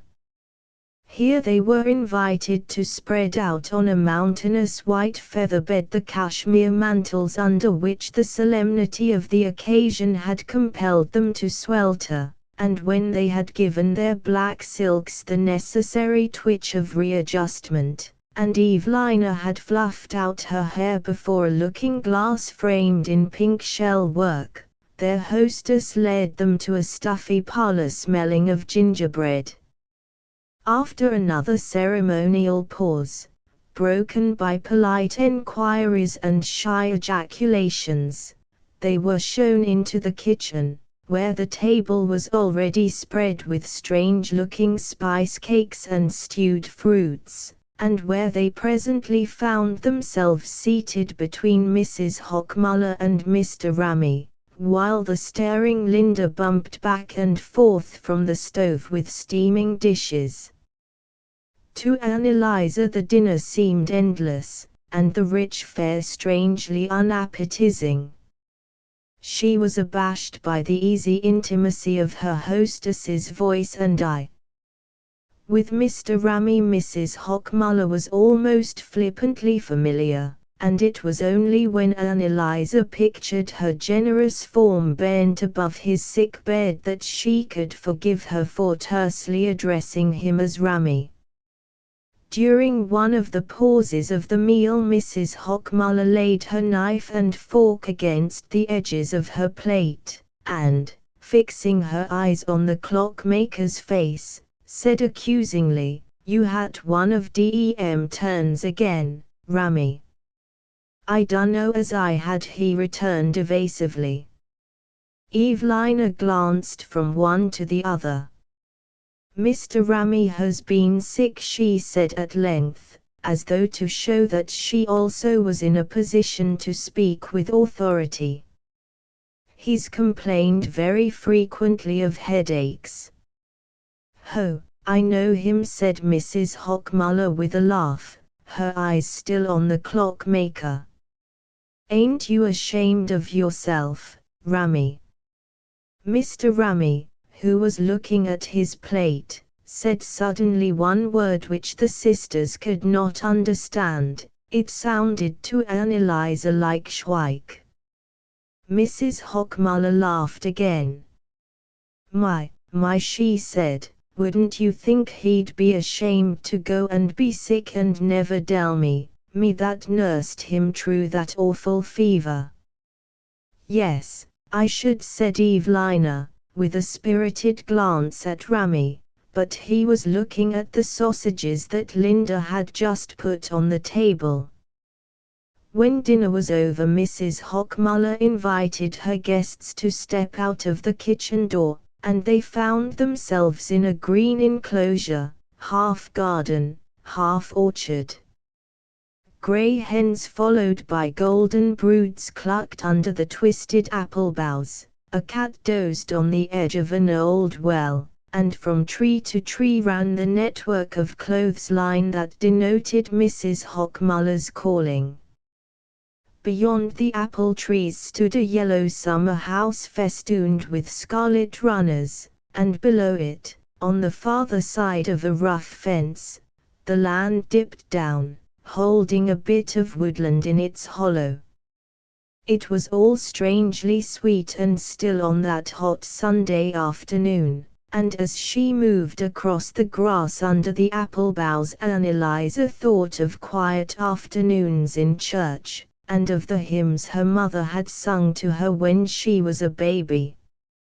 Evelina was more restless.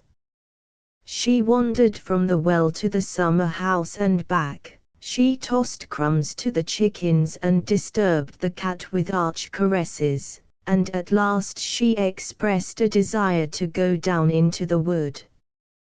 "I guess you got to go round by the road," then said Mrs. Hockmuller. "My Linda, she goes through a hole in the fence, but I guess you'd tear your dress if you was to dry."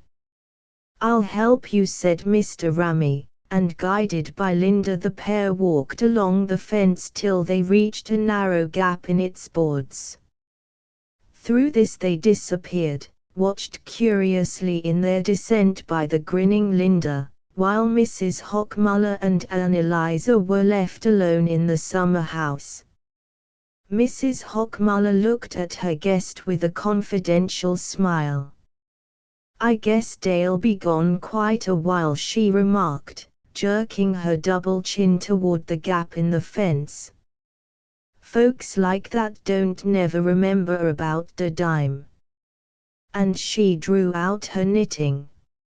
Anneliese could think of nothing to say. "Your sister, she thinks a great lot of him, don't she?" her hostess continued. Anneliese's cheeks grew hot. "Ain't you a teeny bit lonesome away out here sometimes?" she asked. "I should think you'd be scared nights, all alone with your daughter." "Oh, no, I ain't," said Mrs. Hockmuller.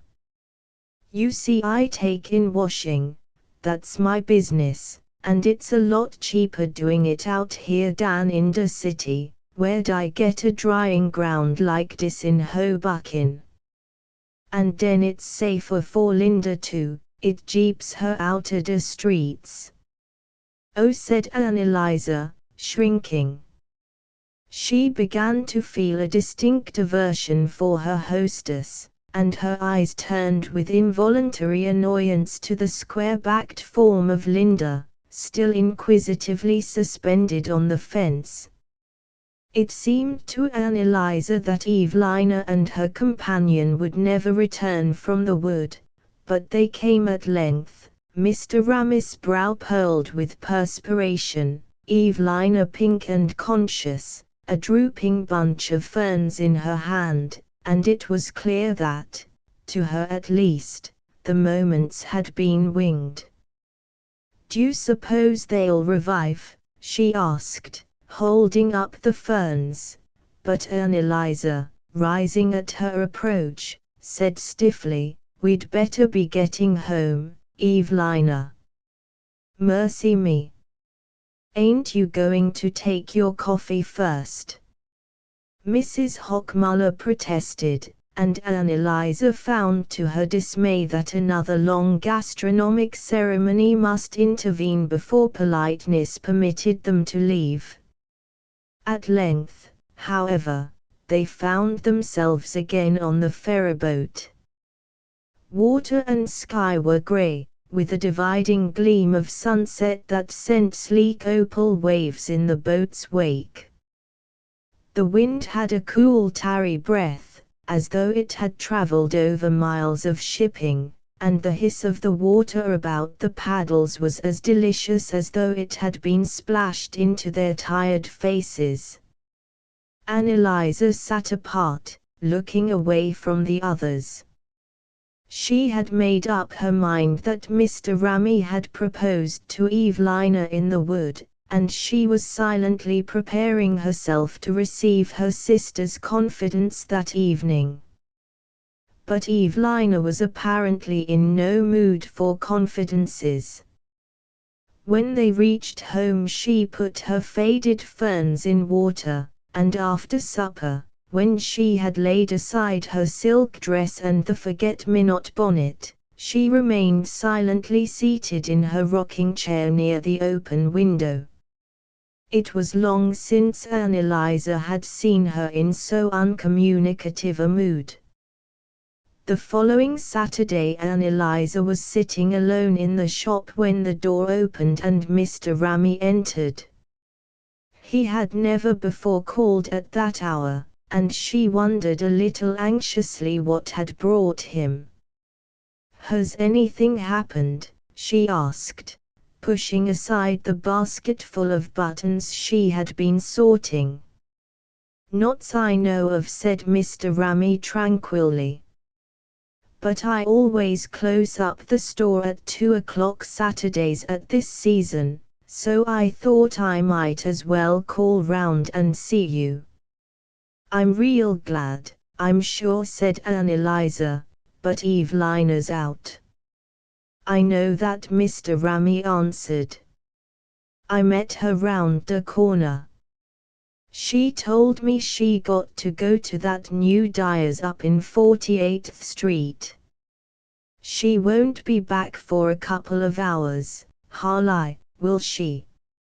Anneliese looked at him with rising bewilderment.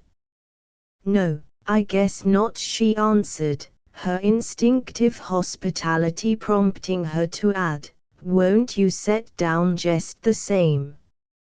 Mr. Ramy sat down on the stool beside the counter, and Anneliese returned to her place behind it. "I can't leave the store," she explained. "Well, I guess we're very well here." Anneliese had become suddenly aware that Mr. Ramy was looking at her with unusual intentness. Involuntarily her hand strayed to the thin streaks of hair on her temples, and thence descended to straighten the brooch beneath her collar. "You're looking very well today, Miss Bunner," said Mr. Ramy, following her gesture with a smile. "Oh," said Anneliese nervously. "I'm always well in health," she added. "I guess you're healthier than your sister, even if you are less sizable." "Oh, I don't know. Evelina's a mite nervous sometimes, but she ain't a bit sickly. She eats heartier than you do, but that don't mean nothing," said Mr. Ramy. Anneliese was silent.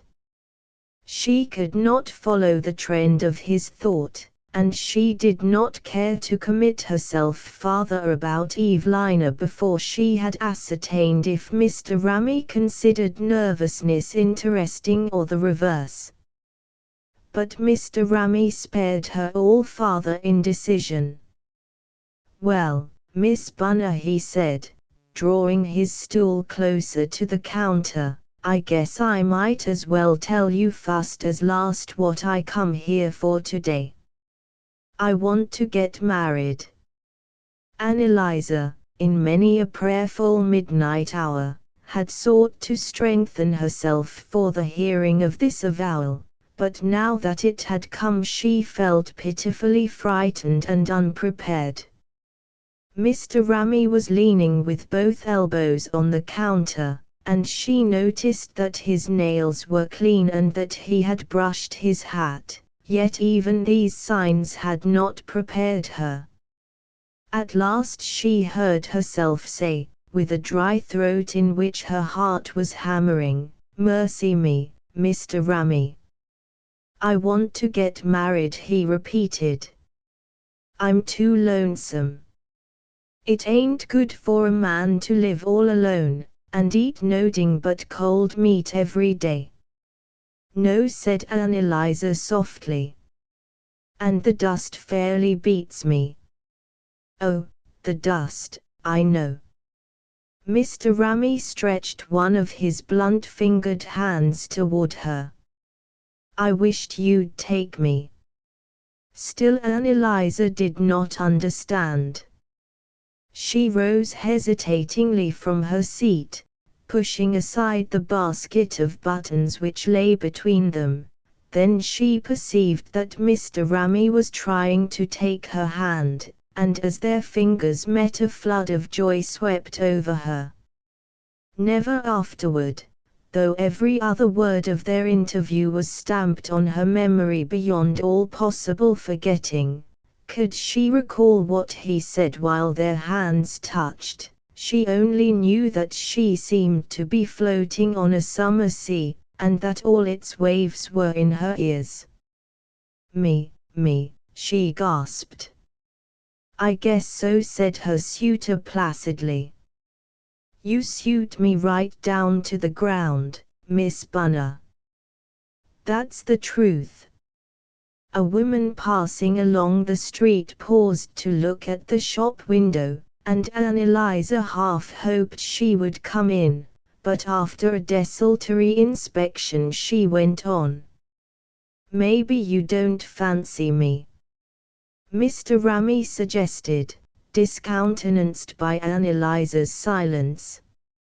A word of assent was on her tongue, but her lips refused it. She must find some other way of telling him. I don't say that.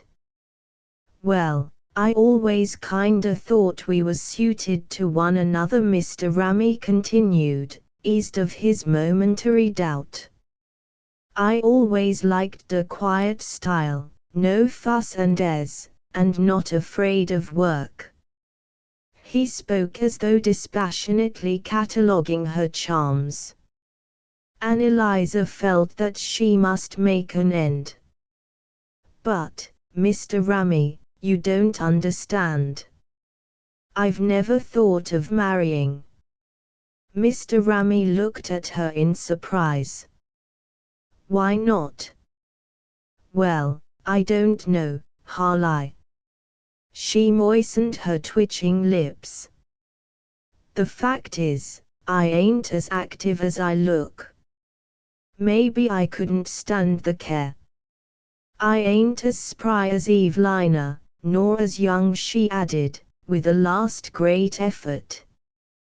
But you do most of the work here, anyways, said her suitor doubtfully. Oh, well, that's because Evelina's busy outside, and where there's only 2 women the work don't amount to much. Besides, I'm the oldest, I have to look after things, she hastened on, half pained that her simple ruse should so readily deceive him. Well, I guess you're active enough for me, he persisted. His calm determination began to frighten her. She trembled lest her own should be less staunch. No, she repeated, feeling the tears on her lashes. I couldn't, Mr. Ramy, I couldn't marry. I'm so surprised. I always thought it was Evelina, always. And so did everybody else. She's so bright and pretty, it seemed so natural. Well, you was all mistaken, said Mr. Ramy obstinately. I'm so sorry. He rose, pushing back his chair. You'd better think it over, he said, in the large tone of a man who feels he may safely wait. Oh, no. It ain't any sorta use, Mr. Ramy. I don't never mean to marry. I get tired so easily, I'd be afraid of the work. And I have such awful headaches. She paused, racking her brain for more convincing infirmities. Headaches, do you? Said Mr. Ramy, turning back. My, yes, awful ones, that I have to give right up to. Evelina has to do everything when I have one of them headaches. She has to bring me my tea in the mornings. Well, I'm sorry to hear it, said Mr. Rammy. Thank you kindly all the same, Annalisa murmured. And please don't. She stopped suddenly, looking at him through her tears. Oh, that's all right, he answered. Don't you fret, Miss Gunner. Folks have got to suit themselves. She thought his tone had grown more resigned since she had spoken of her headaches. For some moments he stood looking at her with a hesitating eye, as though uncertain how to end their conversation, and at length she found courage to say, in the words of a novel she had once read, I don't want this should make any difference between us. Oh, my, no, said Mr. Rammy, absently picking up his hat. You'll come in just the same, she continued, nerving herself to the effort.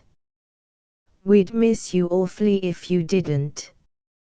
Evelina, she paused, torn between her desire to turn his thoughts to Evelina, and the dread of prematurely disclosing her sister's secret.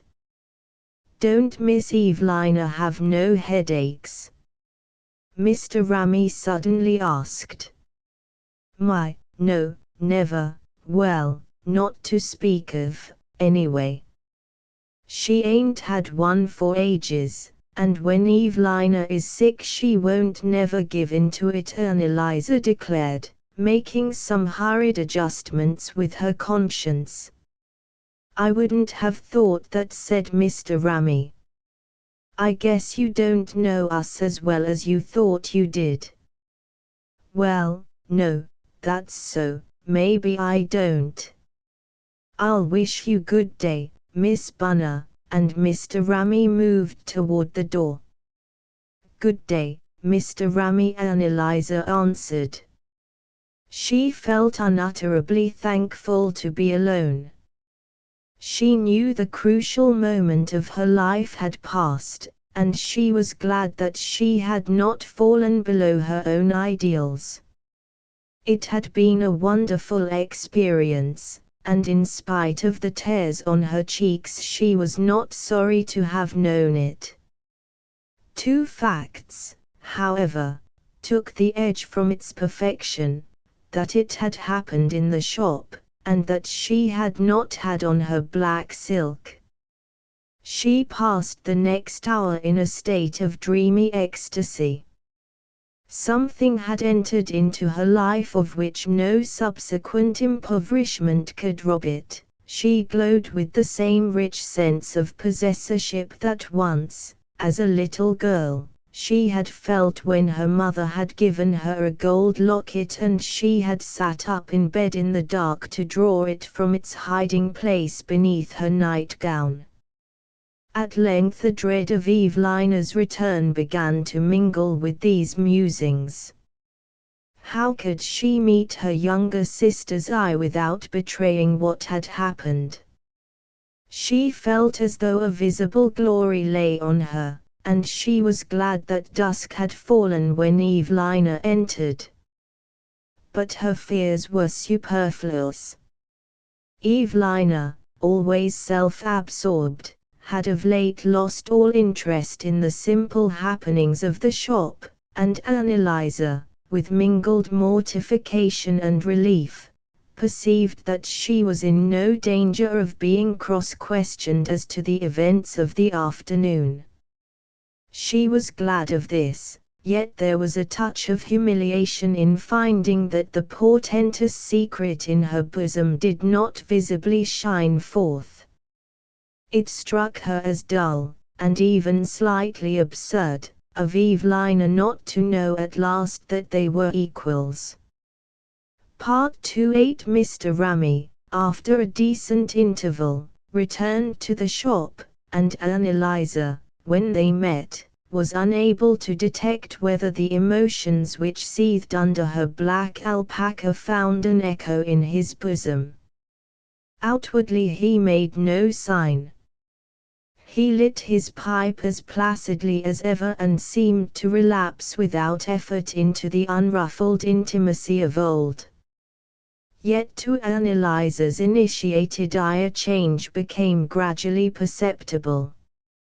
She saw that he was beginning to look at her sister as he had looked at her on that momentous afternoon. She even discerned a secret significance in the turn of his talk with Evelina.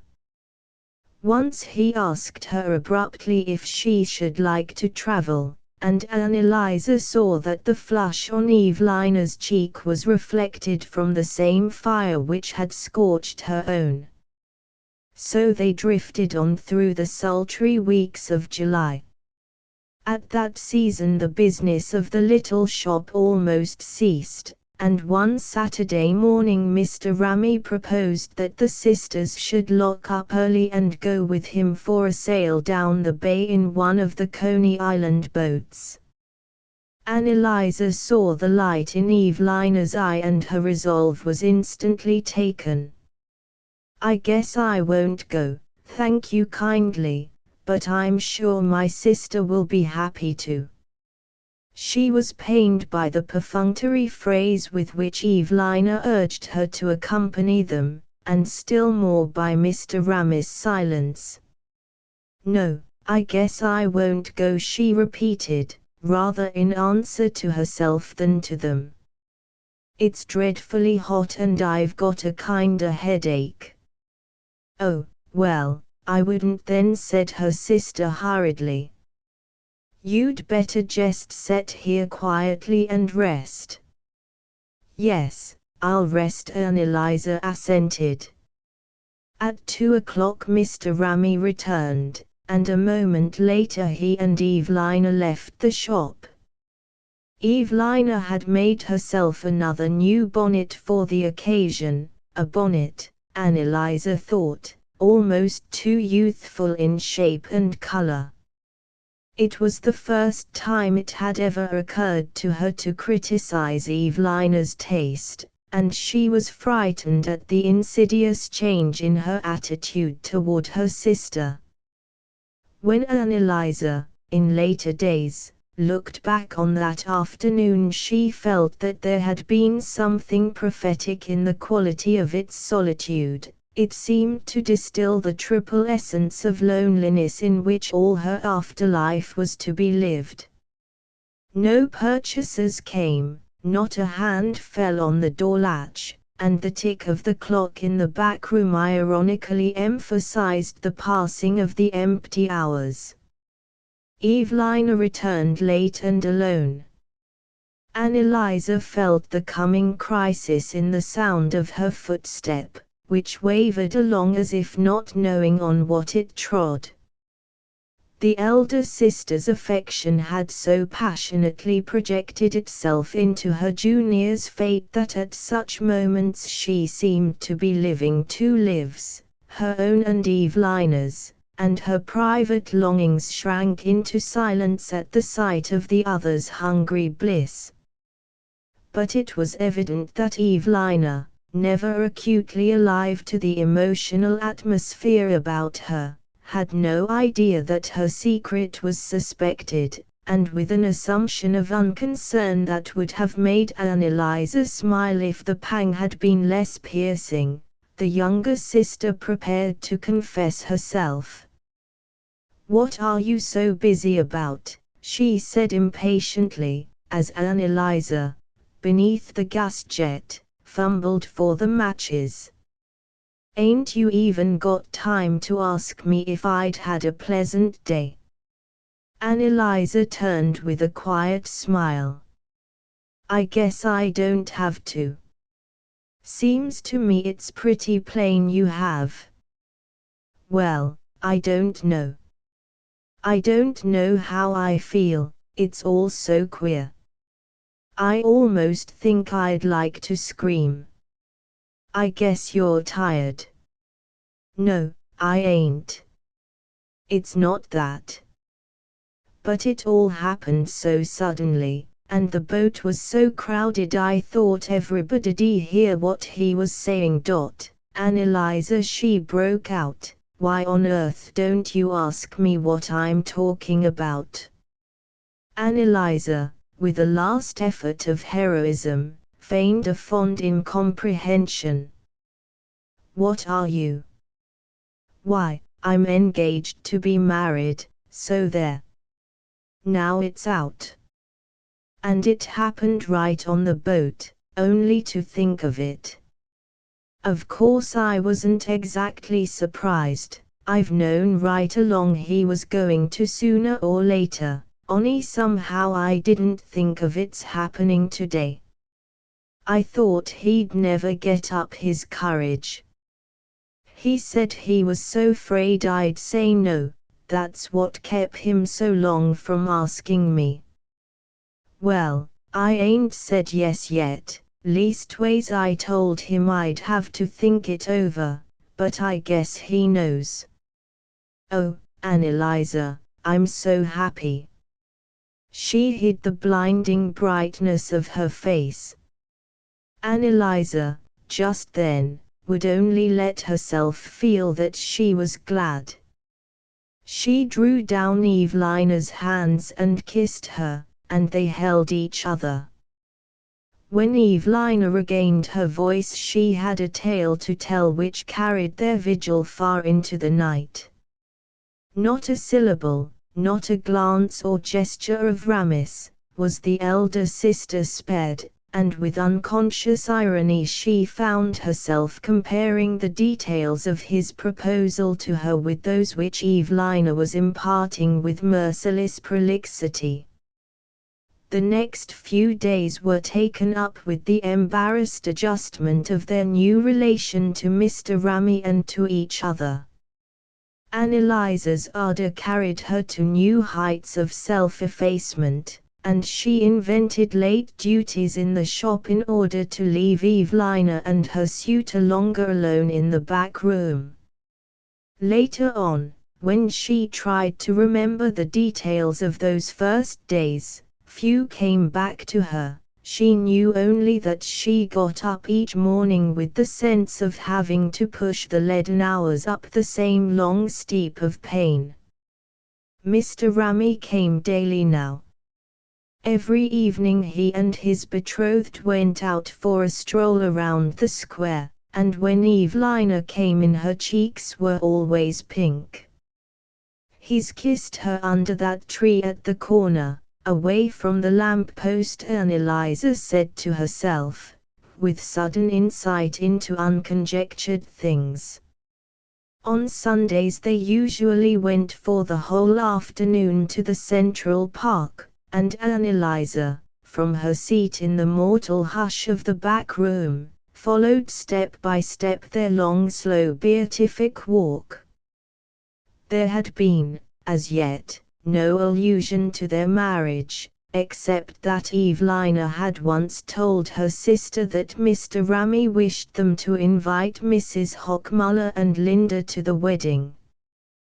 The mention of the laundress raised a half-forgotten fear in Anneliese, and she said in a tone of tentative appeal, "I guess if I was you I wouldn't want to be very great friends with Mrs. Hochmuller." Evelina glanced at her compassionately. "I guess if you was me you'd want to do everything you could to please the man you loved. It's lucky," she added with glacial irony, "that I'm not too grand for Herman's friends." "Oh," Anneliese protested, "that ain't what I mean, and you know it ain't. Only somehow the day we saw her I didn't think she seemed like the kinda person you'd want for a friend." "I guess a married woman's the best judge of such matters," Evelina replied, as though she already walked in the light of her future state. Anneliese, after that, kept her own counsel. She saw that Evelina wanted her sympathy as little as her admonitions, and that already she counted for nothing in her sister's scheme of life. To Annelise's idolatrous acceptance of the cruelties of fate, this exclusion seemed both natural and just, but it caused her the most lively pain. She could not divest her love for Evelina of its passionate motherliness. No breath of reason could lower it to the cool temperature of sisterly affection. She was then passing, as she thought, through the novitiate of her pain, preparing, in 100 experimental ways, for the solitude awaiting her when Evelina left. It was true that it would be a tempered loneliness. They would not be far apart. Evelina would run in daily from the clockmaker's. They would doubtless take supper with her on Sundays. But already Anneliese guessed with what growing perfunctoriness her sister would fulfill these obligations. She even foresaw the day when, to get news of Evelina, she should have to lock the shop at nightfall and go herself to Mr. Ramis' door. But on that contingency she would not dwell. "They can come to me when they want to. They'll always find me here," she simply said to herself. One evening Evelina came in flushed and agitated from her stroll around the square. Anneliese saw at once that something had happened, but the new habit of reticence checked her question. She had not long to wait. "Oh, Anneliese, only to think what he says." The pronoun stood exclusively for Mr. Ramy. "I declare I'm so upset I thought the people in the square would notice me. Don't I look queer? He wants to get married right off, this very next week." "Next week?" "Yes. So's we can move out to St. Louis right away. Him and you move out to St. Louis. Well, I don't know as it would be natural for him to want to go out there without me," Evelina simpered. "But it's all so sudden I don't know what to think. He only got the letter this morning. Do I look queer, Anneliese?" Her eye was roving for the mirror. "No, you don't," said Anneliese almost harshly. "Well, it's a mercy," Evelina pursued with a tinge of disappointment. "It's a regular miracle I didn't faint right out there in the square. Herman's so thoughtless, he just put the letter into my hand without a word. It's from a big firm out there, the TIFF-NY of St. Louis. He says it is, offering him a place in their clock department. Seems they heard of him through a German friend of his that's settled out there. It's a splendid opening, and if he gives satisfaction they'll raise him at the end of the year." She paused, flushed with the importance of the situation, which seemed to lift her once for all above the dull level of her former life. "Then you'll have to go," came at last from Anneliese. Evelina stared. "You wouldn't have me interfere with his prospects, would you?" No, I only meant, has it got to be so soon?" "Right away, I tell you, next week." "Ain't it awful?" blushed the bride. Well, this was what happened to mothers. They bore it, Anneliese mused, so why not she? Ah, but they had their own chance first. She had had no chance at all. And now this life which she had made her own was going from her forever, had gone, already, in the inner and deeper sense, and was soon to vanish in even its outward nearness, its surface communion of voice and eye. At that moment even the thought of Evelina's happiness refused her its consolatory ray, or its light, if she saw it, was too remote to warm her. The thirst for a personal and inalienable tie, for pangs and problems of her own, was parching Annelise's soul. It seemed to her that she could never again gather strength to look her loneliness in the face. The trivial obligations of the moment came to her aid. Nursed in idleness, her grief would have mastered her, but the needs of the shop and the back room, and the preparations for Evelina's marriage, kept the tyrant under.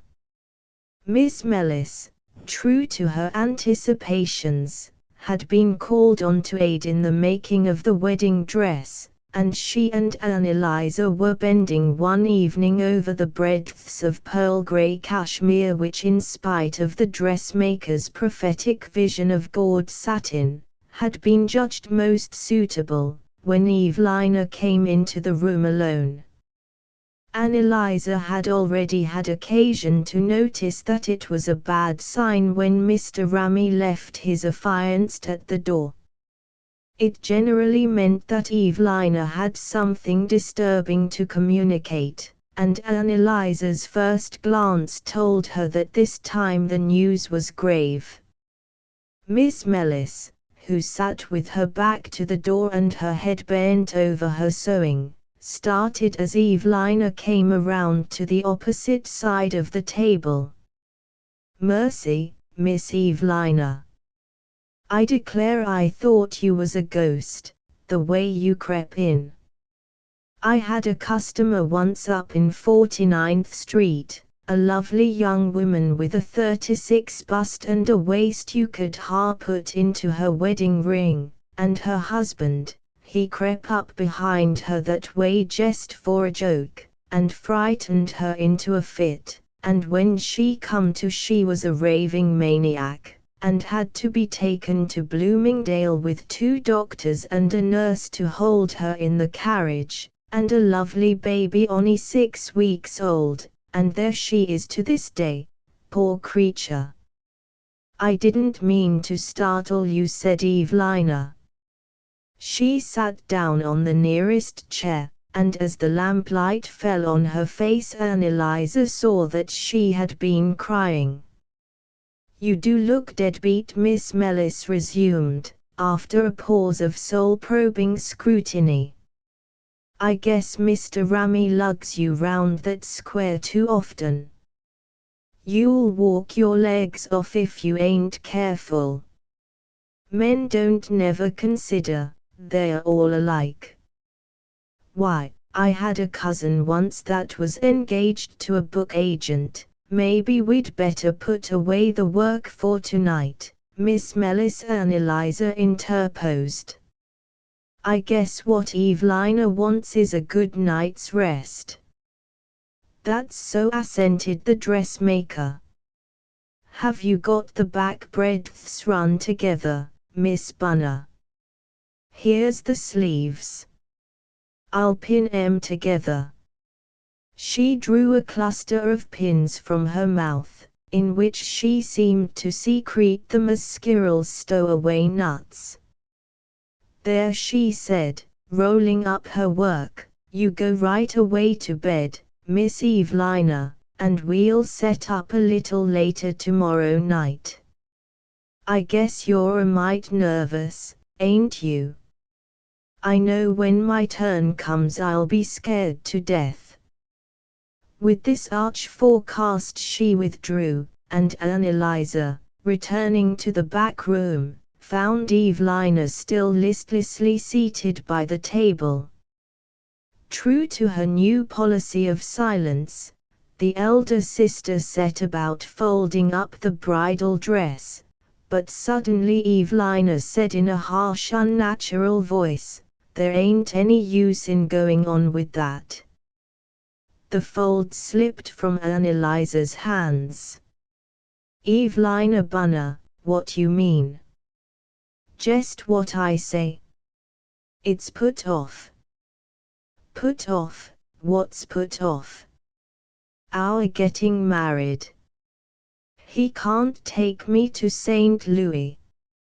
He ain't got money enough. She brought the words out in the monotonous tone of a child reciting a lesson. Anneliese picked up another breadth of cashmere and began to smooth it out. I don't understand, she said at length. Well, it's plain enough. The journey's fearfully expensive, and we've got to have something left to start with when we get out there. We've counted up, and he ain't got the money to do it, that's all. But I thought he was going right into a splendid place. So he is, but the salary's pretty low the first year, and board's very high in St. Louis. He's just got another letter from his German friend, and he's been figuring it out, and he's afraid to chance it. He'll have to go alone. But there's your money, have you forgotten that? The $100 in the bank. Evelina made an impatient movement. Of course I ain't forgotten it. Only it ain't enough. It would all have to go into buying furniture, and if he was took sick and lost his place again we wouldn't have a cent left. He says he's got to lay by another $100 before he'll be willing to take me out there.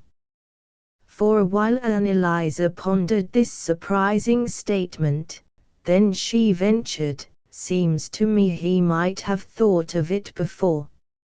In an instant Evelina was aflame.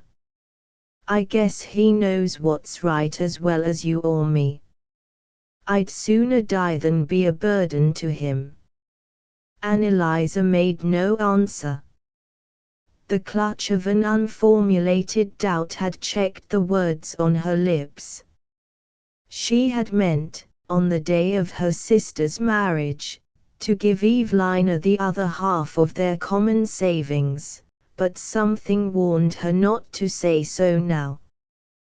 The sisters undressed without farther words.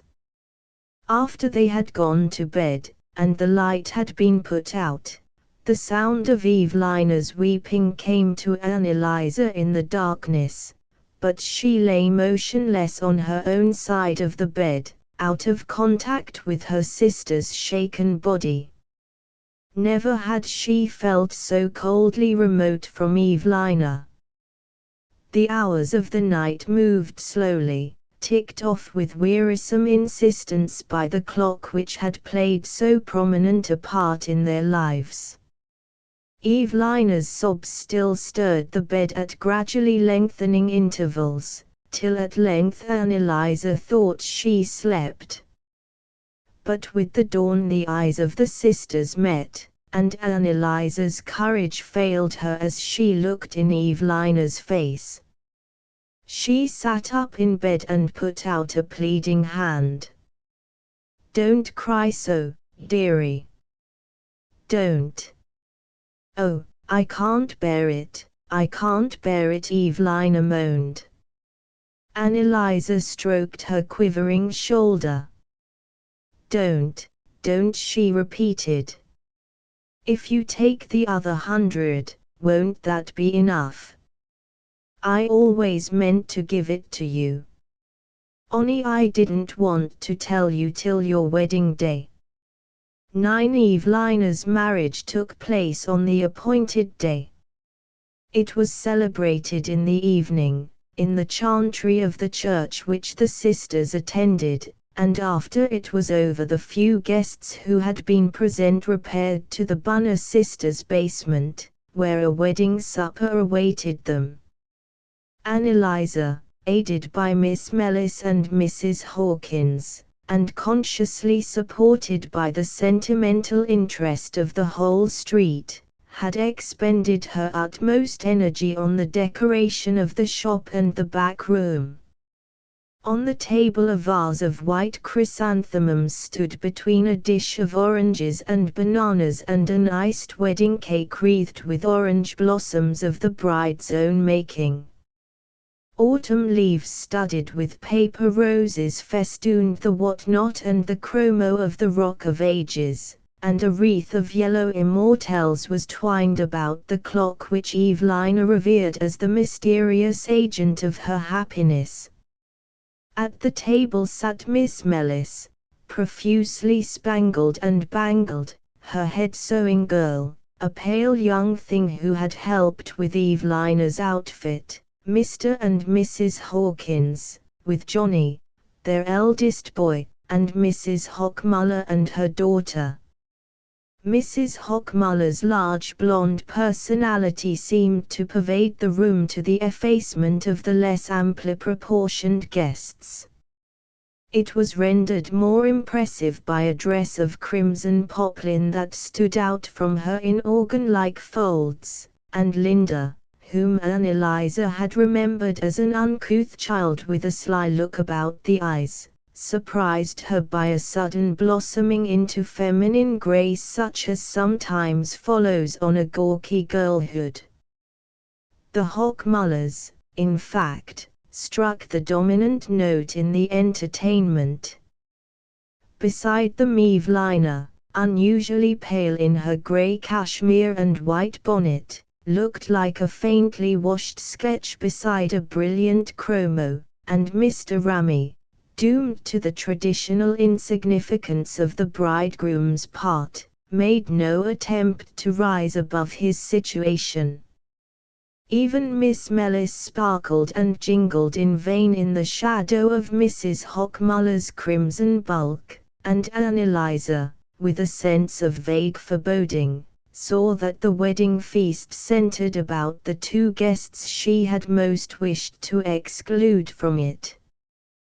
What was said or done while they all sat about the table she never afterward recalled.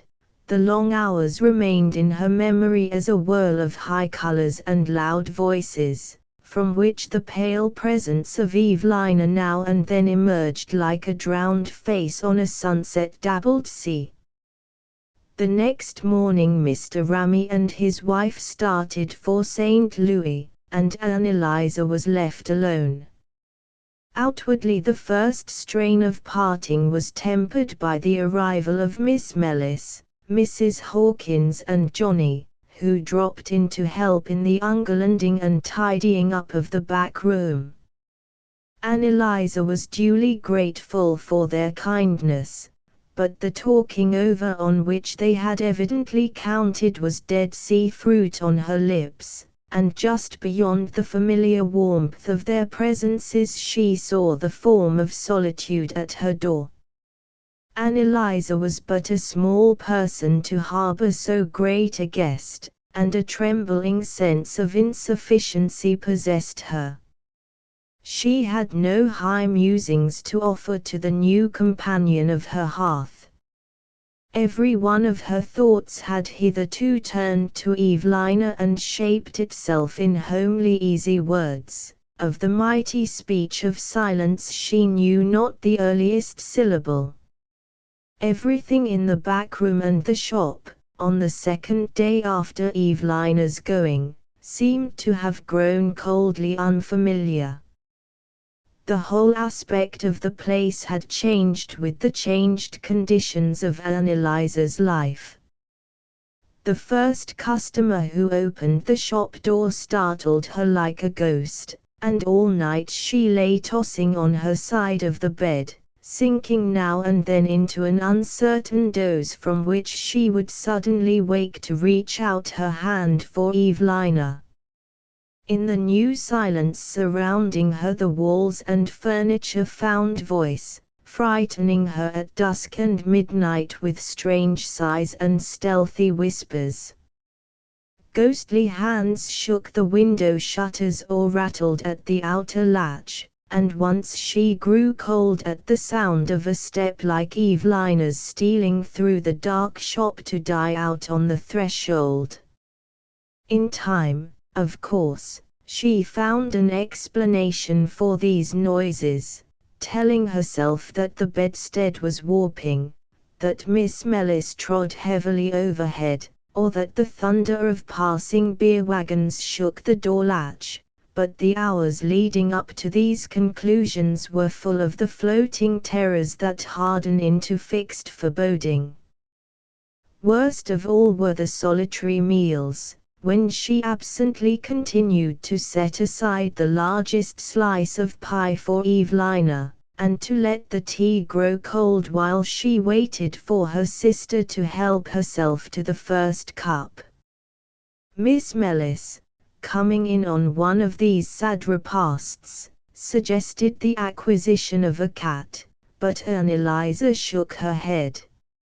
She had never been used to animals, and she felt the vague shrinking of the pious from creatures divided from her by the abyss of soullessness.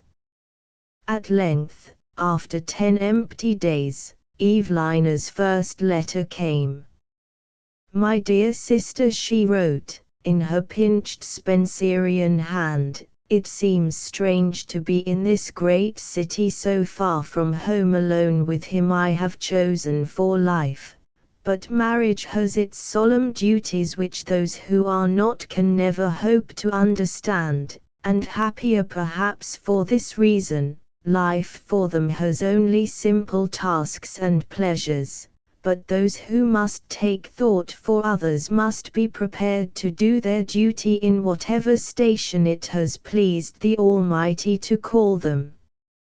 Not that I have cause to complain, my dear husband is all love and devotion, but being absent all day at his business, how can I help but feel lonesome at times? As the poet says, it is hard for they that love to live apart. And I often wonder, my dear sister, how you are getting along alone in the store. May you never experience the feelings of solitude I have underwent since I came here.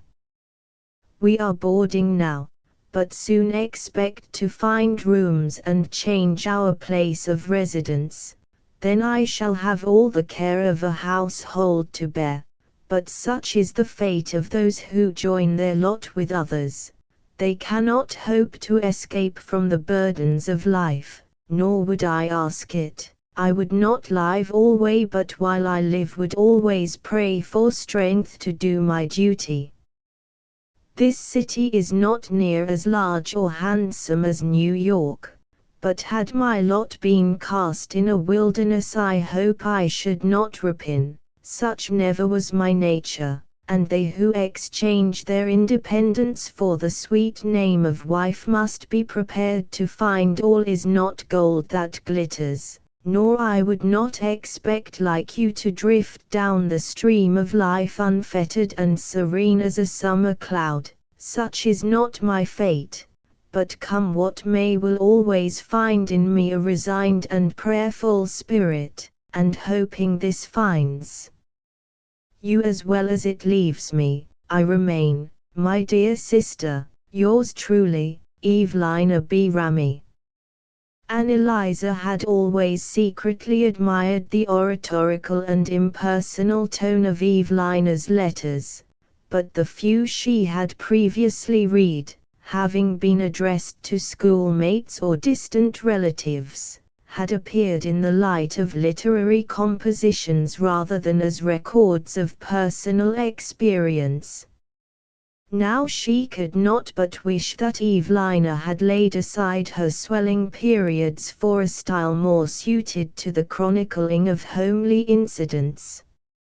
She read the letter again and again, seeking for a clue to what her sister was really doing and thinking. But after each reading she emerged impressed but unenlightened from the labyrinth of Evelina's eloquence.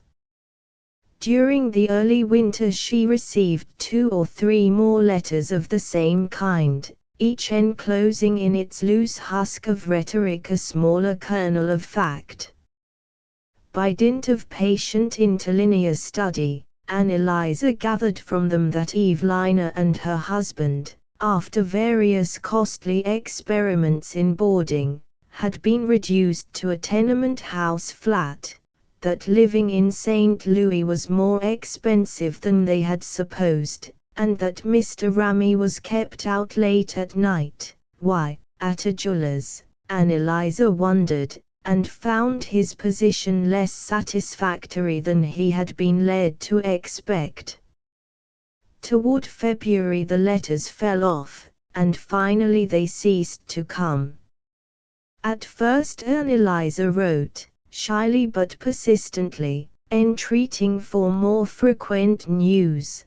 Then, as one appeal after another was swallowed up in the mystery of Eveline's protracted silence, vague fears began to assail the elder sister. Perhaps Evelina was ill, and with no one to nurse her but a man who could not even make himself a cup of tea. Anneliese recalled the layer of dust in Mr. Ramey's shop, and pictures of domestic disorder mingled with the more poignant vision of her sister's illness. But surely if Evelina were ill Mr. Ramey would have written. He wrote a small neat hand, and epistolary communication was not an insuperable embarrassment to him. The too probable alternative was that both the unhappy pair had been prostrated by some disease which left them powerless to summon her, for summon her they surely would, Anneliese with unconscious cynicism reflected, if she or her small economies could be of use to them.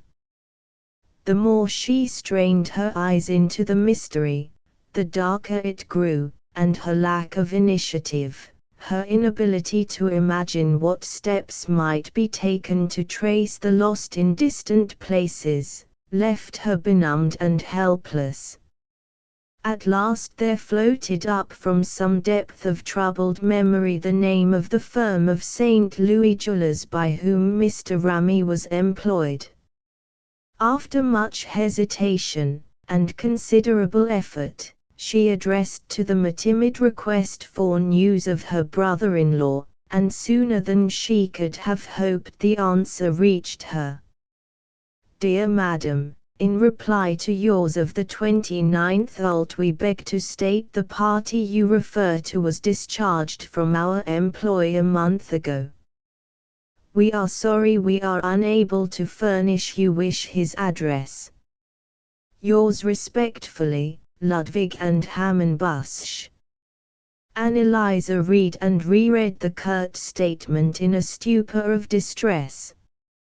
She had lost her last trace of Evelina. All that night she lay awake, revolving the stupendous project of going to St. Louis in search of her sister, but though she pieced together her few financial possibilities with the ingenuity of a brain used to fitting odd scraps into patchwork quilts, she woke to the cold daylight fact that she could not raise the money for her fare. Her wedding gift to Evelina had left her without any resources beyond her daily earnings, and these had steadily dwindled as the winter passed. She had long since renounced her weekly visit to the butcher, and had reduced her other expenses to the narrowest measure, but the most systematic frugality had not enabled her to put by any money. In spite of her dogged efforts to maintain the prosperity of the little shop, her sister's absence had already told on its business. Now that Anneliese had to carry the bundles to the dyers herself, the customers who called in her absence, finding the shop locked, too often went elsewhere. Moreover, after several stern but unavailing efforts, she had had to give up the trimming of bonnets, which in Evelina's hands had been the most lucrative as well as the most interesting part of the business. This change, to the passing female eye, robbed the shop window of its chief attraction, and when painful experience had convinced the regular customers of the Bunner sisters of Annelise's lack of millinery skill, they began to lose faith in her ability to curl a feather or even freshen up a bunch of flowers. The time came when Anneliese had almost made up her mind to speak to the lady with puffed sleeves, who had always looked at her so kindly, and had once ordered a hat of Evelina. Perhaps the lady with puffed sleeves would be able to get her a little plain sewing to do, or she might recommend the shop to friends. Anneliese, with this possibility in view, rummaged out of a drawer the fly-blown remainder of the business cards which the sisters had ordered in the first flush of their commercial adventure. But when the lady with puffed sleeves finally appeared, she was in deep mourning, and wore so sad a look that Anneliese dared not speak. She came in to buy some spools of black thread and silk, and in the doorway she turned back to say, "I am going away tomorrow for a long time. I hope you will have a pleasant winter." And the door shut on her. One day not long after this it occurred to Anneliese to go to Hoboken in quest of Mrs. Hochmuller. Much as she shrank from pouring her distress into that particular ear, her anxiety had carried her beyond such reluctance. But when she began to think the matter over, she was faced by a new difficulty. On the occasion of her only visit to Mrs. Hochmuller, she and Evelina had suffered themselves to be led there by Mr. Ramey, and Anneliese now perceived that she did not even know the name of the laundress's suburb, much less that of the street in which she lived. But she must have news of Evelina, and no obstacle was great enough to thwart her. Though she longed to turn to someone for advice, she disliked to expose her situation to Miss Melissa's searching eye, and at first she could think of no other confidant. Then she remembered Mrs. Hawkins, or rather her husband, who, though Anneliese had always thought him a dull, uneducated man, was probably gifted with the mysterious masculine faculty of finding out people's addresses. It went hard with Anneliese to trust her secret even to the mild ear of Mrs. Hawkins, but at least she was spared the cross-examination to which the dressmaker would have subjected her. The accumulating pressure of domestic cares had so crushed in Mrs. Hawkins any curiosity concerning the affairs of others that she received her visitor's confidence with an almost masculine indifference, while she rocked her teething baby on one arm and with the other tried to check the acrobatic impulses of the next in age. My, she simply said as Anneliese ended. "Keep still now, Arthur. Miss Bunner don't want you to jump up and down on her foot today. And what are you gaping at, Johnny? Run right off and play," she added, turning sternly to her eldest, who, because he was the least naughty, usually bore the brunt of her wrath against the others. "Well, perhaps Mr. Hawkins can help you," Mrs. Hawkins continued meditatively, while the children, after scattering at her bidding, returned to their previous pursuits like flies settling down on the spot from which an exasperated hand has swept them. "I'll send him right round the minute he comes in, and you can tell him the whole story.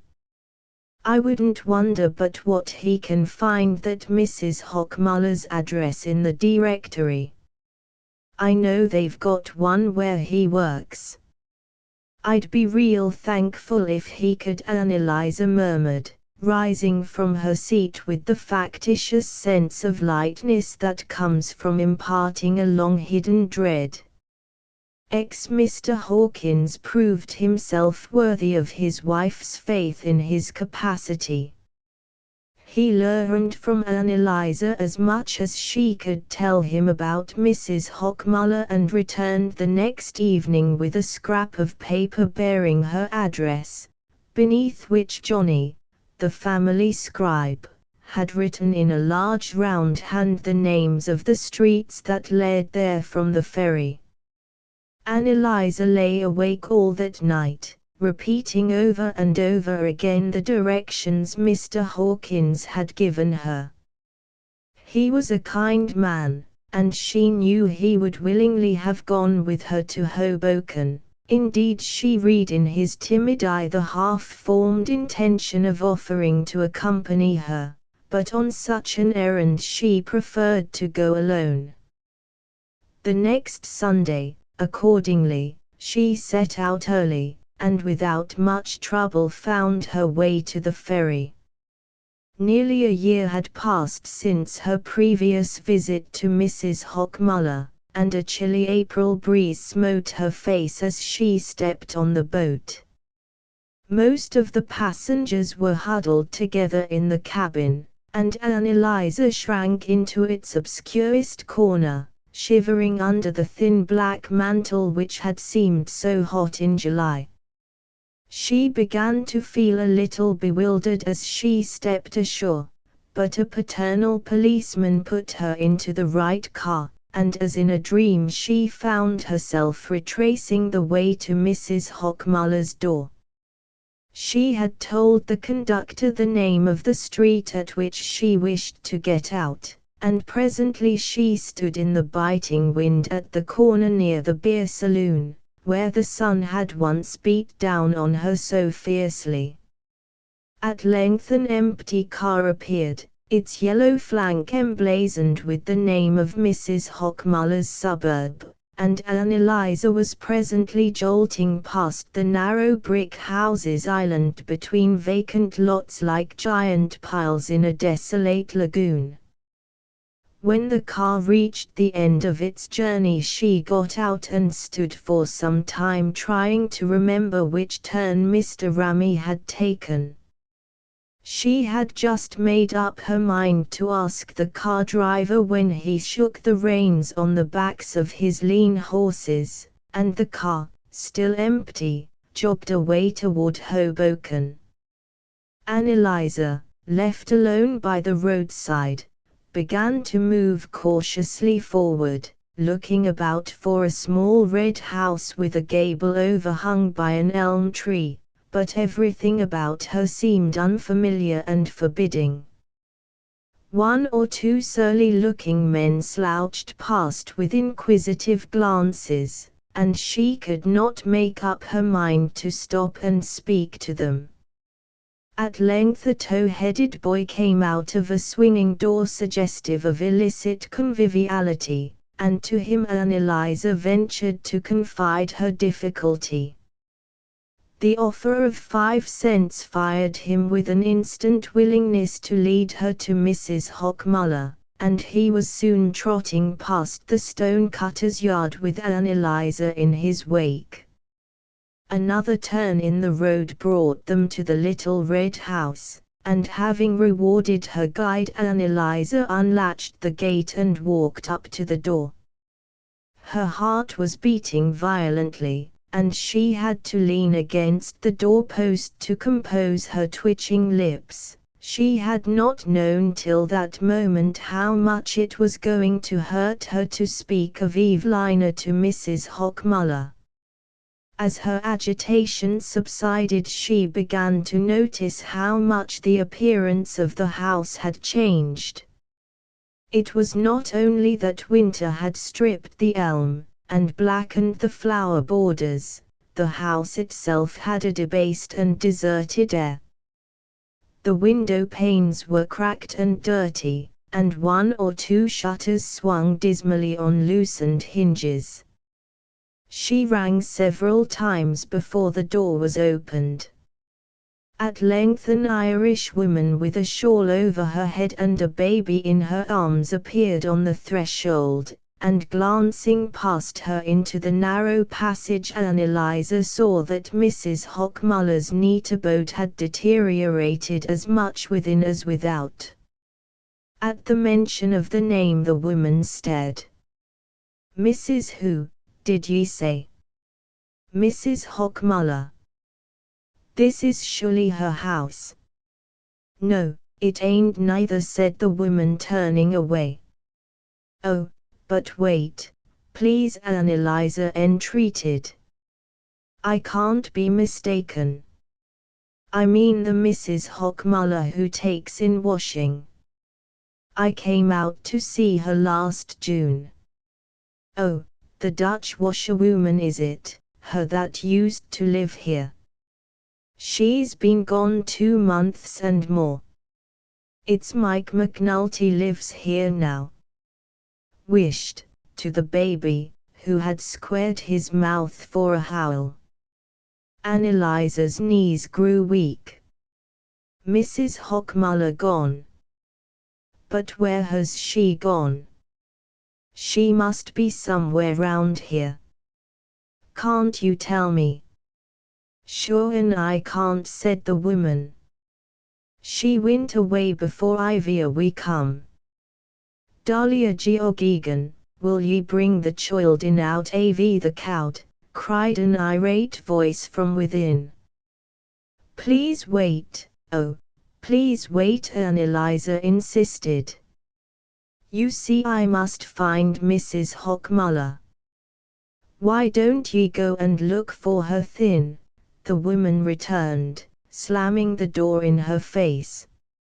She stood motionless on the doorstep, dazed by the immensity of her disappointment, till a burst of loud voices inside the house drove her down the path and out of the gate. Even then she could not grasp what had happened, and pausing in the road she looked back at the house, half hoping that Mrs. Hochmuller's once detested face might appear at one of the grimy windows. She was roused by an icy wind that seemed to spring up suddenly from the desolate scene, piercing her thin dress like gauze, and turning away she began to retrace her steps. She thought of enquiring for Mrs. Hochmuller at some of the neighboring houses, but their look was so unfriendly that she walked on without making up her mind at which door to ring. When she reached the horse-car terminus, a car was just moving off toward Hoboken, and for nearly an hour she had to wait on the corner in the bitter wind. Her hands and feet were stiff with cold when the car at length loomed into sight again, and she thought of stopping somewhere on the way to the ferry for a cup of tea, but before the region of lunchrooms was reached she had grown so sick and dizzy that the thought of food was repulsive. At length she found herself on the ferryboat, in the soothing stuffiness of the crowded cabin. Then came another interval of shivering on a street corner, another long jolting journey in a cross-town car that smelt of damp straw and tobacco, and lastly, in the cold spring dusk, she unlocked her door and groped her way through the shop to her fireless bedroom. The next morning Mrs. Hawkins, dropping in to hear the result of the trip, found Anneliese sitting behind the counter wrapped in an old shawl. "Why, Miss Bunner, you're sick. You must have fever, your face is just as red."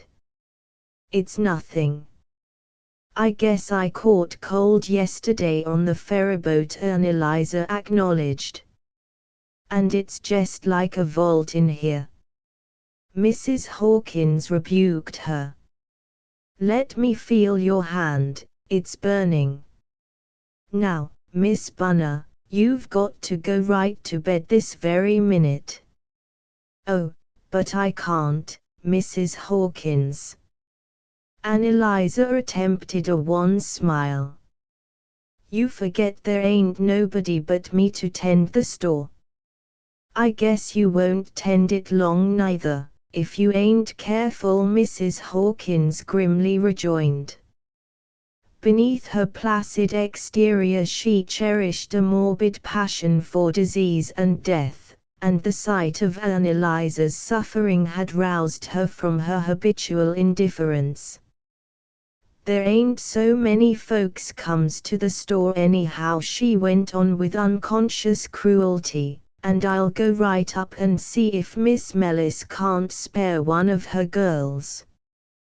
Anneliesa, too weary to resist, allowed Mrs. Hawkins to put her to bed and make a cup of tea over the stove, while Miss Mellis, always good-naturedly responsive to any appeal for help, sent down the weak-eyed little girl to deal with hypothetical customers. Anneliesa, having so far abdicated her independence, sank into sudden apathy. As far as she could remember, it was the first time in her life that she had been taken care of instead of taking care, and there was a momentary relief in the surrender. She swallowed the tea like an obedient child, allowed a poultice to be applied to her aching chest and uttered no protest when a fire was kindled in the rarely used grate. But as Mrs. Hawkins bent over to settle her pillows she raised herself on her elbow to whisper, "Oh, Mrs. Hawkins, Mrs. Hockmuller warn't he there?" The tears rolled down her cheeks. She warn't he there? Has she moved? Over 2 months ago, and they don't know where she's gone. Oh, what'll I do, Mrs. Hawkins? There, Miss Bunner. You lay still and don't fret. I'll ask Mr. Hawkins soon as ever he comes home. Anneliesa murmured her gratitude, and Mrs. Hawkins, bending down, kissed her on the forehead. Don't you fret, she repeated, in the voice with which she soothed her children. For over a week Anneliesa lay in bed, faithfully nursed by her 2 neighbors, while the weak-eyed child, and the pale sewing girl who had helped to finish Evelina's wedding dress, took turns in minding the shop. Every morning, when her friends appeared, Anneliesa lifted her head to ask, "Is there a letter?" and at their gentle negative sank back in silence. Mrs. Hawkins, for several days, spoke no more of her promise to consult her husband as to the best way of tracing Mrs. Hockmuller, and dread of fresh disappointment kept Anneliesa from bringing up the subject. But the following Sunday evening, as she sat for the first time bolstered up in her rocking chair near the stove, while Miss Mellis studied the Police Gazette beneath the lamp, there came a knock on the shop door and Mr. Hawkins entered. Anneliesa's first glance at his plain friendly face showed her he had news to give, but though she no longer attempted to hide her anxiety from Miss Mellis, her lips trembled too much to let her speak. "Good evening, Miss Bunner," said Mr. Hawkins in his dragging voice. "I've been over to Hoboken all day looking round for Mrs. Hockmuller." "Oh, Mr. Hawkins, you have?" "I made a thorough search, but I'm sorry to say it was no use. She's left Hoboken, moved clear away, and nobody seems to know where." "It was real good of you, Mr. Hawkins." Anneliesa's voice struggled up in a faint whisper through the submerging tide of her disappointment. Mr. Hawkins, in his embarrassed sense of being the bringer of bad news, stood before her uncertainly, then he turned to go. No trouble at all, he paused to assure her from the doorway. She wanted to speak again, to detain him, to ask him to advise her, but the words caught in her throat and she lay back silent. The next day she got up early, and dressed and bonneted herself with twitching fingers. She waited till the weak-eyed child appeared, and having laid on her minute instructions as to the care of the shop, she slipped out into the street. It had occurred to her in one of the weary watches of the previous night that she might go to Tiffany's and make enquiries about Ramis' past. Possibly in that way she might obtain some information that would suggest a new way of reaching Evelina. She was guiltily aware that Mrs. Hawkins and Miss Mellis would be angry with her for venturing out of doors, but she knew she should never feel any better till she had news of Evelina. The morning air was sharp, and as she turned to face the wind she felt so weak and unsteady that she wondered if she should ever get as far as Union Square, but by walking very slowly, and standing still now and then when she could do so without being noticed, she found herself at last before the jeweller's great glass doors. It was still so early that there were no purchasers in the shop, and she felt herself the center of innumerable unemployed eyes as she moved forward between long lines of showcases glittering with diamonds and silver. She was glancing about in the hope of finding the clock department without having to approach one of the impressive gentlemen who paced the empty aisles, when she attracted the attention of one of the most impressive of the number. The formidable benevolence with which he enquired what he could do for her made her almost despair of explaining herself, but she finally disentangled from a flurry of wrong beginnings the request to be shown to the clock department. The gentleman considered her thoughtfully. "May I ask what style of clock you are looking for? Would it be for a wedding present, or?" The irony of the allusion filled Annalisa's veins with sudden strength. "I don't want to buy a clock at all. I want to see the head of the department.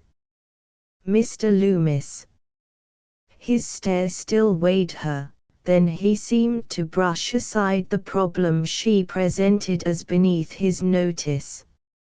"Oh, certainly. Take the elevator to the second floor. Next aisle to the left." He waved her down the endless perspective of showcases. Annalisa followed the line of his lordly gesture, and a swift ascent brought her to a great hall full of the buzzing and booming of thousands of clocks. Whichever way she looked, clocks stretched away from her in glittering interminable vistas, clocks of all sizes and voices, from the bell-throated giant of the hallway to the chirping dressing-table toy, tall clocks of mahogany and brass with cathedral chimes, clocks of bronze, glass, porcelain, of every possible size, voice and configuration, and between their serried ranks, along the polished floor of the aisles, moved the languid forms of other gentlemanly floor-walkers, waiting for their duties to begin. One of them soon approached, and Annalisa repeated her request. He received it affably. "Mr. Loomis, go right down to the office at the other end." He pointed to a kind of box of ground glass and highly polished paneling. As she thanked him he turned to one of his companions and said something in which she caught the name of Mr. Loomis, and which was received with an appreciative chuckle. She suspected herself of being the object of the pleasantry, and straightened her thin shoulders under her mantle. The door of the office stood open, and within sat a grey-bearded man at a desk. He looked up kindly, and again she asked for Mr. Loomis. "I'm Mr. Loomis. What can I do for you?" He was much less portentous than the others, though she guessed him to be above them in authority, and encouraged by his tone she seated herself on the edge of the chair he waved her to. "I hope you'll excuse my troubling you, sir. I came to ask if you could tell me anything about Mr. Herman Ramey. He was employed here in the clock department 2 or 3 years ago." Mr. Loomis showed no recognition of the name. "Ramey. When was he discharged?" "I don't hardly know. He was very sick, and when he got well his place had been filled. He married my sister last October and they went to St. Louis. I ain't had any news of them for over 2 months, and she's my only sister, and I'm most crazy worrying about her." "I see." Mr. Loomis reflected. "In what capacity was Ramey employed here?" he asked after a moment. He told us that he was one of the heads of the clock department." Eliza stammered, overswept by a sudden doubt. "That was probably a slight exaggeration. But I can tell you about him by referring to our books." The name again. Ramey, Herman Ramey. There ensued a long silence, broken only by the flutter of leaves as Mr. Loomis turned over his ledgers. Presently he looked up, keeping his finger between the pages.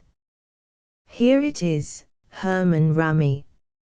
He was one of our ordinary workmen, and left us 3.5 years ago last June. On account of sickness." Eliza faltered.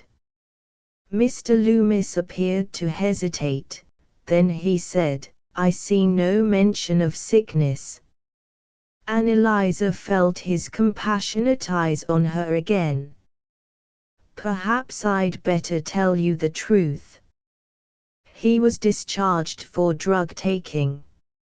A capable workman, but we couldn't keep him straight. I'm sorry to have to tell you this, but it seems fairer, since you say you're anxious about your sister." The polished sides of the office vanished from Eliza's sight, and the cackle of the innumerable clocks came to her like the yell of waves in a storm. She tried to speak but could not, tried to get to her feet, but the floor was gone. "I'm very sorry," Mr. Loomis repeated, closing the ledger.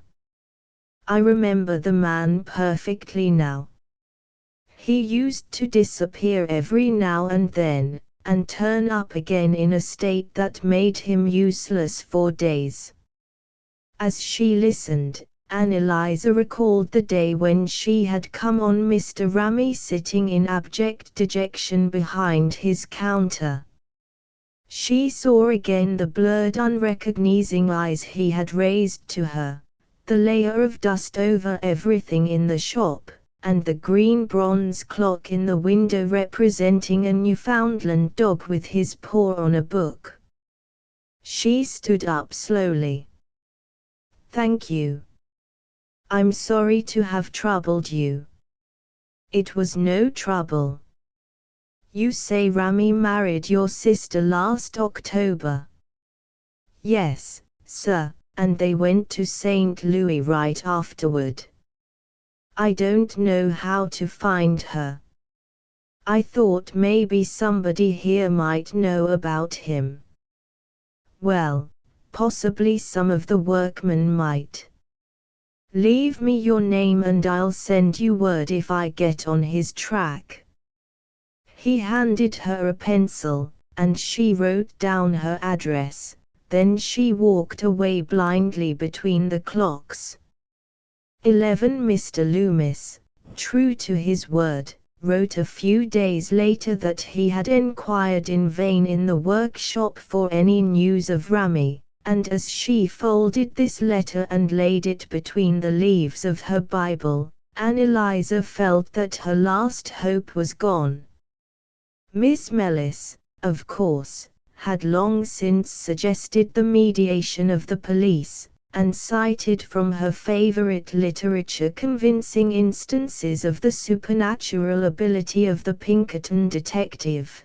But Mr. Hawkins, when called in counsel, dashed this project by remarking that detectives cost something like $20 a day, and a vague fear of the law, some half-formed vision of Evelina in the clutch of a blue-coated officer kept Anneliese from invoking the aid of the police.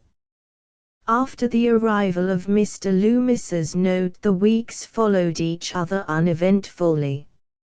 Anneliese's cough clung to her till late in the spring. The reflection in her looking-glass grew more bent and meager, and her forehead sloped back farther toward the twist of hair that was fastened above her parting by a comb of black India rubber. Toward spring, a lady who was expecting a baby took up her abode at the Mendoza Family Hotel, and through the friendly intervention of Miss Mellis the making of some of the baby clothes was entrusted to Anneliese. This eased her of anxiety for the immediate future, but she had to rouse herself to feel any sense of relief. Her personal welfare was what least concerned her. Sometimes she thought of giving up the shop altogether, and only the fear that, if she changed her address, Evelina might not be able to find her, kept her from carrying out this plan. Since she had lost her last hope of tracing her sister, all the activities of her lonely imagination had been concentrated on the possibility of Evelina's coming back to her. The discovery of Rami's secret filled her with dreadful fears. In the solitude of the shop and the back room she was tortured by vague pictures of Evelina's sufferings. What horrors might not be hidden beneath her silence? Anneliese's great dread was that Miss Mellis should worm out of her what she had learned from Mr. Loomis.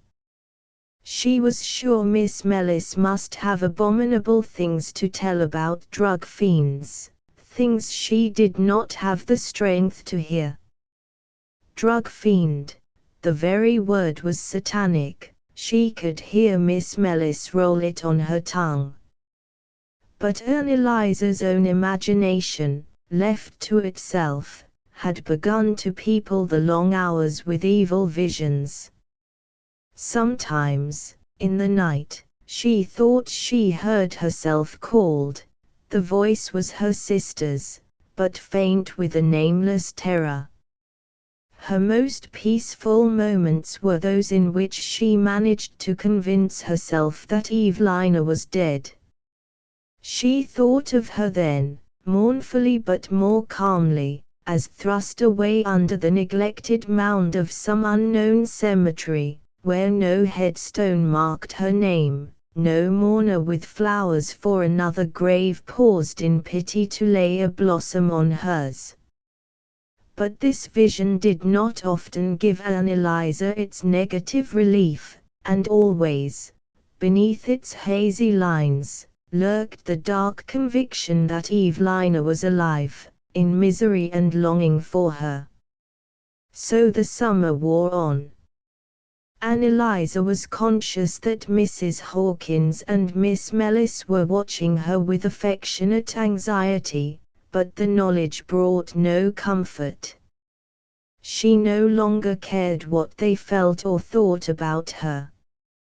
Her grief lay far beyond touch of human healing, and after a while she became aware that they knew they could not help her.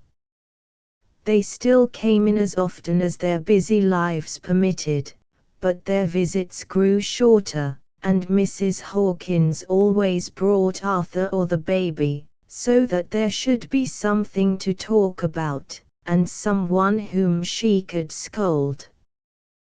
The autumn came, and the winter. Business had fallen off again, and but few purchasers came to the little shop in the basement. In January Anneliese pawned her mother's cashmere scarf, her mosaic brooch, and the rosewood whatnot on which the clock had always stood. She would have sold the bedstead too, but for the persistent vision of Evelina returning weak and weary, and not knowing where to lay her head. The winter passed in its turn, and March reappeared with its galaxies of yellow jonquils at the windy street corners, reminding Anneliese of the spring day when Evelina had come home with a bunch of jonquils in her hand. In spite of the flowers which lent such a premature brightness to the streets, the month was fierce and stormy, and Anneliese could get no warmth into her bones. Nevertheless, she was insensibly beginning to take up the healing routine of life. Little by little she had grown used to being alone. She had begun to take a languid interest in the one or two new purchases the season had brought, and though the thought of Evelina was as poignant as ever, it was less persistently in the foreground of her mind. Late one afternoon she was sitting behind the counter, wrapped in her shawl, and wondering how soon she might draw down the blinds and retreat into the comparative coziness of the back room. She was not thinking of anything in particular, except perhaps in a hazy way of the lady with the puffed sleeves, who after her long eclipse had reappeared the day before in sleeves of a new cut, and bought some tape and needles.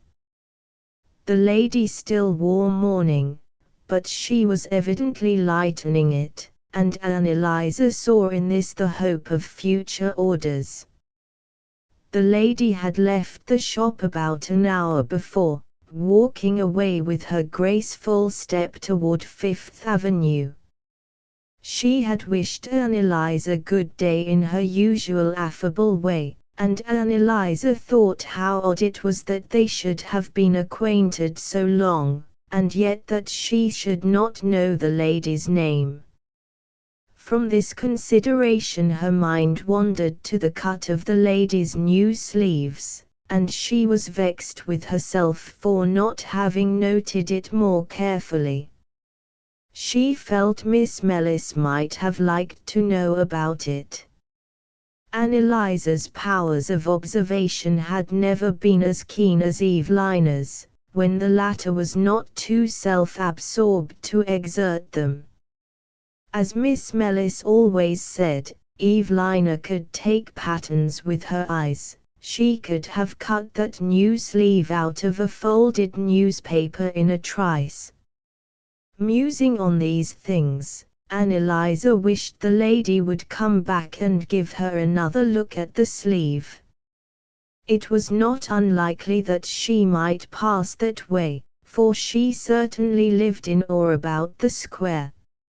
Suddenly Anneliese remarked a small neat handkerchief on the counter. It must have dropped from the lady's purse, and she would probably come back to get it. Anneliese, pleased at the idea, sat on behind the counter and watched the darkening street. She always lit the gas as late as possible, keeping the box of matches at her elbow, so that if anyone came she could apply a quick flame to the gas jet. At length through the deepening dusk she distinguished a slim dark figure coming down the steps to the shop. With a little warmth of pleasure about her heart she reached up to light the gas.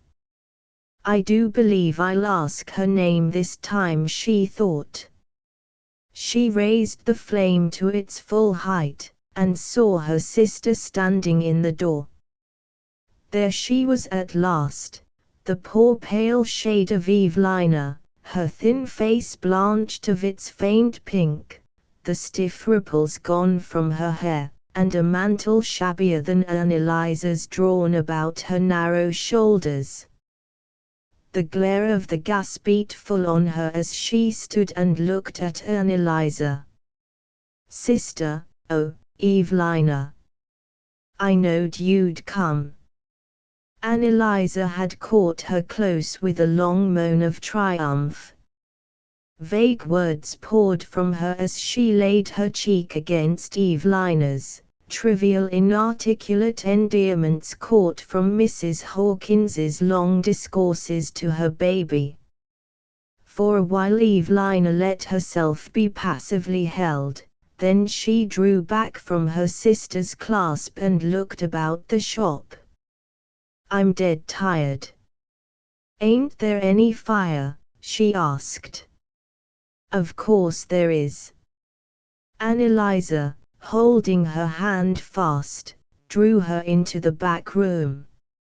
She did not want to ask any questions yet, she simply wanted to feel the emptiness of the room brimmed full again by the one presence that was warmth and light to her.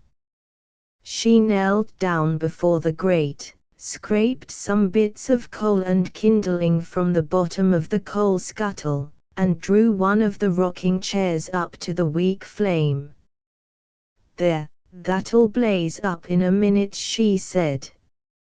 She pressed Evelina down on the faded cushions of the rocking chair, and, kneeling beside her, began to rub her hands.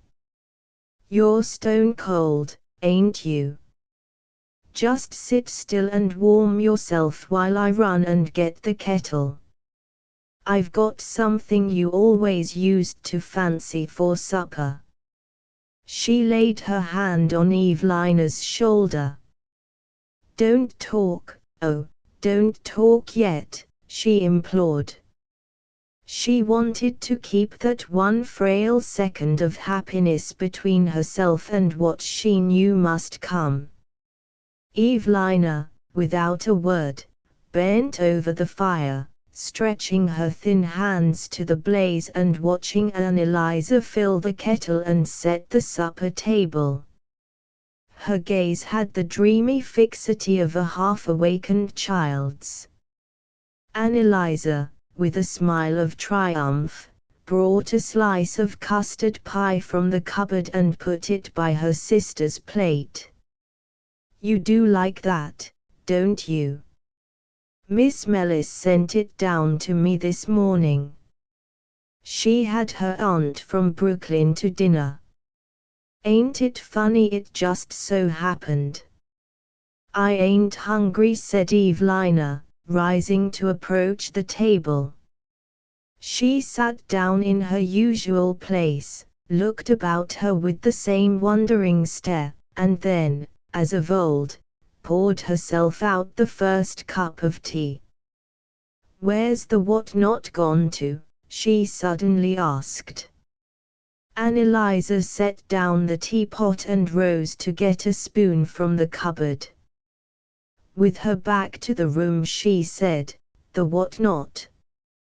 Why, you see, dearie, living here all alone by myself it only made one more thing to dust, so I sold it." Evelina's eyes were still traveling about the familiar room. Though it was against all the traditions of the Bunner family to sell any household possession, she showed no surprise at her sister's answer. "And the clock?" "The clock's gone too." "Oh, I gave that away, I gave it to Mrs. Hawkins." She's kept awake so nights with that last baby. I wish you'd never bought it, said Evelina harshly. Annalisa's heart grew faint with fear. Without answering, she crossed over to her sister's seat and poured her out a second cup of tea.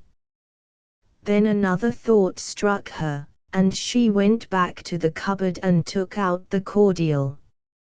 In Evelina's absence, considerable draughts had been drawn from it by invalid neighbors, but a glass full of the precious liquid still remained. Here, drink this right off, it'll warm you up quicker than anything, Annalisa said. Evelina obeyed, and a slight spark of color came into her cheeks. She turned to the custard pie and began to eat with a silent voracity distressing to watch. She did not even look to see what was left for Annalisa.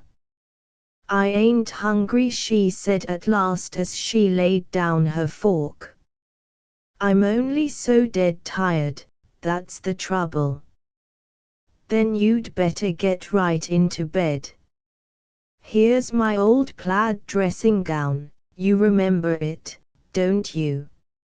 Annalisa laughed, recalling Evelina's ironies on the subject of the antiquated garment. With trembling fingers she began to undo her sister's cloak. The dress beneath it told a tale of poverty that Annalisa dared not pause to note. She drew it gently off, and as it slipped from Evelina's shoulders it revealed a tiny black bag hanging on a ribbon about her neck. Evelina lifted her hand as though to screen the bag from Annalisa, and the elder sister, seeing the gesture, continued her task with lowered eyes. She undressed Evelina as quickly as she could, and wrapping her in the plaid dressing gown put her to bed, and spread her own shawl and her sister's cloak above the blanket. "Where's the old red comfortable?" Evelina asked, as she sank down on the pillow. "The comfortable? Oh, it was so hot and heavy I never used it after you went, so I sold that too. I never could sleep under much clothes." She became aware that her sister was looking at her more attentively. "I guess you've been in trouble too," Evelina said. "Me? In trouble? What do you mean, Evelina?" "You've had to pawn the things, I suppose," Evelina continued in a weary, unmoved tone. "Well, I've been through worse than that. I've been to hell and back." "Oh, Evelina, don't say it, sister," Annalisa implored, shrinking from the unholy word. She knelt down and began to rub her sister's feet beneath the bedclothes. "I've been to hell and back, if I am back," Evelina repeated. She lifted her head from the pillow and began to talk with a sudden feverish volubility. "It began right away, less than a month after we were married. I've been in hell all that time, Annalisa." She fixed her eyes with passionate intentness on Annalisa's face. "He took opium. I didn't find it out till long afterward. At first, when he acted so strange, I thought he drank. But it was worse, much worse than drinking." "Oh, sister, don't say it yet. It's so sweet just to have you here with me again." "I must say it," Evelina insisted, her flushed face burning with a kind of bitter cruelty. "You don't know what life's like, you don't know anything about it, sitting here safe all the while in this peaceful place. Oh, Evelina, why didn't you write and send for me if it was like that? That's why I couldn't write. Didn't you guess I was ashamed? How could you be ashamed to write to Anneliese? Evelina raised herself on her thin elbow, while Anneliese, bending over, drew a corner of the shawl about her shoulder. Do lay down again. You'll catch your death. My death. That don't frighten me. You don't know what I've been through. And sitting upright in the old mahogany bed, with flushed cheeks and chattering teeth, and Anneliese's trembling arm clasping the shawl about her neck, Evelina poured out her story. It was a tale of misery and humiliation so remote from the elder sister's innocent experiences that much of it was hardly intelligible to her. Evelina's dreadful familiarity with it all, her fluency about things which Anneliese half guessed and quickly shuddered back from, seemed even more alien and terrible than the actual tale she told. It was one thing, and heaven knew it was bad enough, to learn that one's sister's husband was a drug fiend. It was another, and much worse thing, to learn from that sister's pallid lips what vileness lay behind the word. Evelina, unconscious of any distress but her own, sat upright, shivering in Anneliese's hold, while she piled up, detail by detail, her dreary narrative. The minute we got out there, and he found the job wasn't as good as he expected, he changed. At first I thought he was sick. I used to try to keep him home and nurse him. Then I saw it was something different. He used to go off for hours at a time, and when he came back his eyes kinda had a fog over them. Sometimes he didn't hardly know me, and when he did he seemed to hate me. Once he hit me here. She touched her breast. Do you remember, Anneliese, that time he didn't come to see us for a week, the time after we all went to Central Park together, and you and I thought he must be sick? Anneliese nodded. Well, that was the trouble, he'd been at it then. But nothing like as bad. After we'd been out there about a month he disappeared for a whole week. They took him back at the store, and gave him another chance, but the second time they discharged him, and he drifted round for ever so long before he could get another job. We spent all our money and had to move to a cheaper place. Then he got something to do, but they hardly paid him anything, and he didn't stay there long. When he found out about the baby, Anneliese faltered. It's dead, it only lived a day. When he found out about it, he got mad, and said he hadn't any money to pay doctor's bills, and I'd better write to you to help us. He had an idea you had money hidden away that I didn't know about.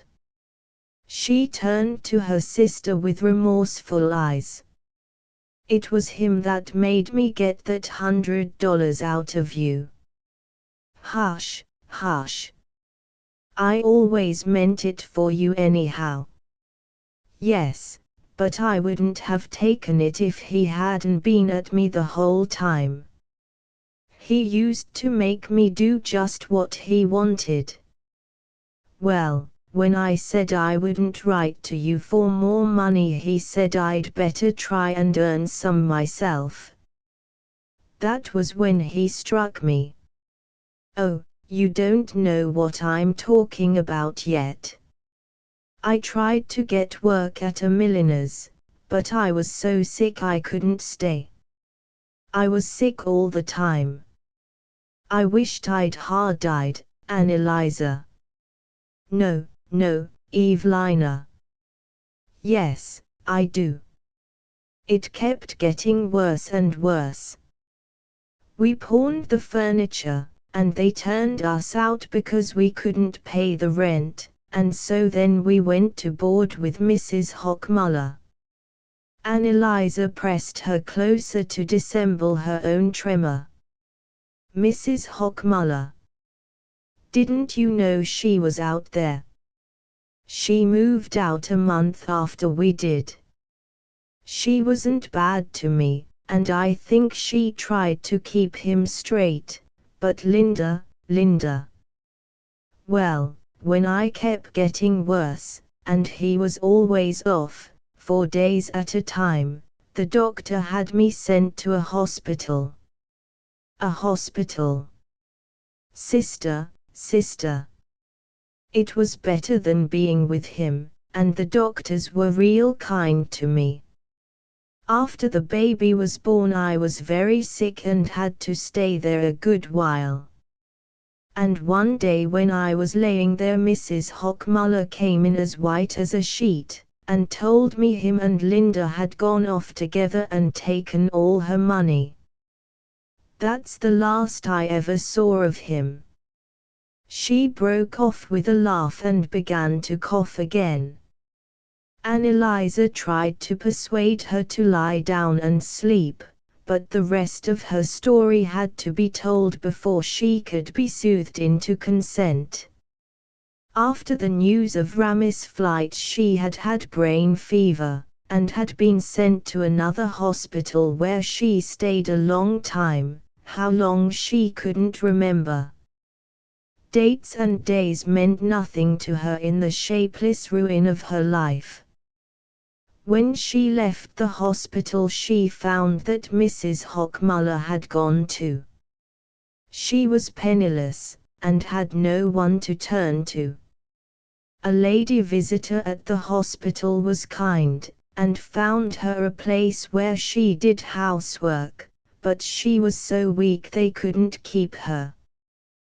Then she got a job as waitress in a downtown lunchroom, but one day she fainted while she was handing a dish, and that evening when they paid her they told her she needn't come again.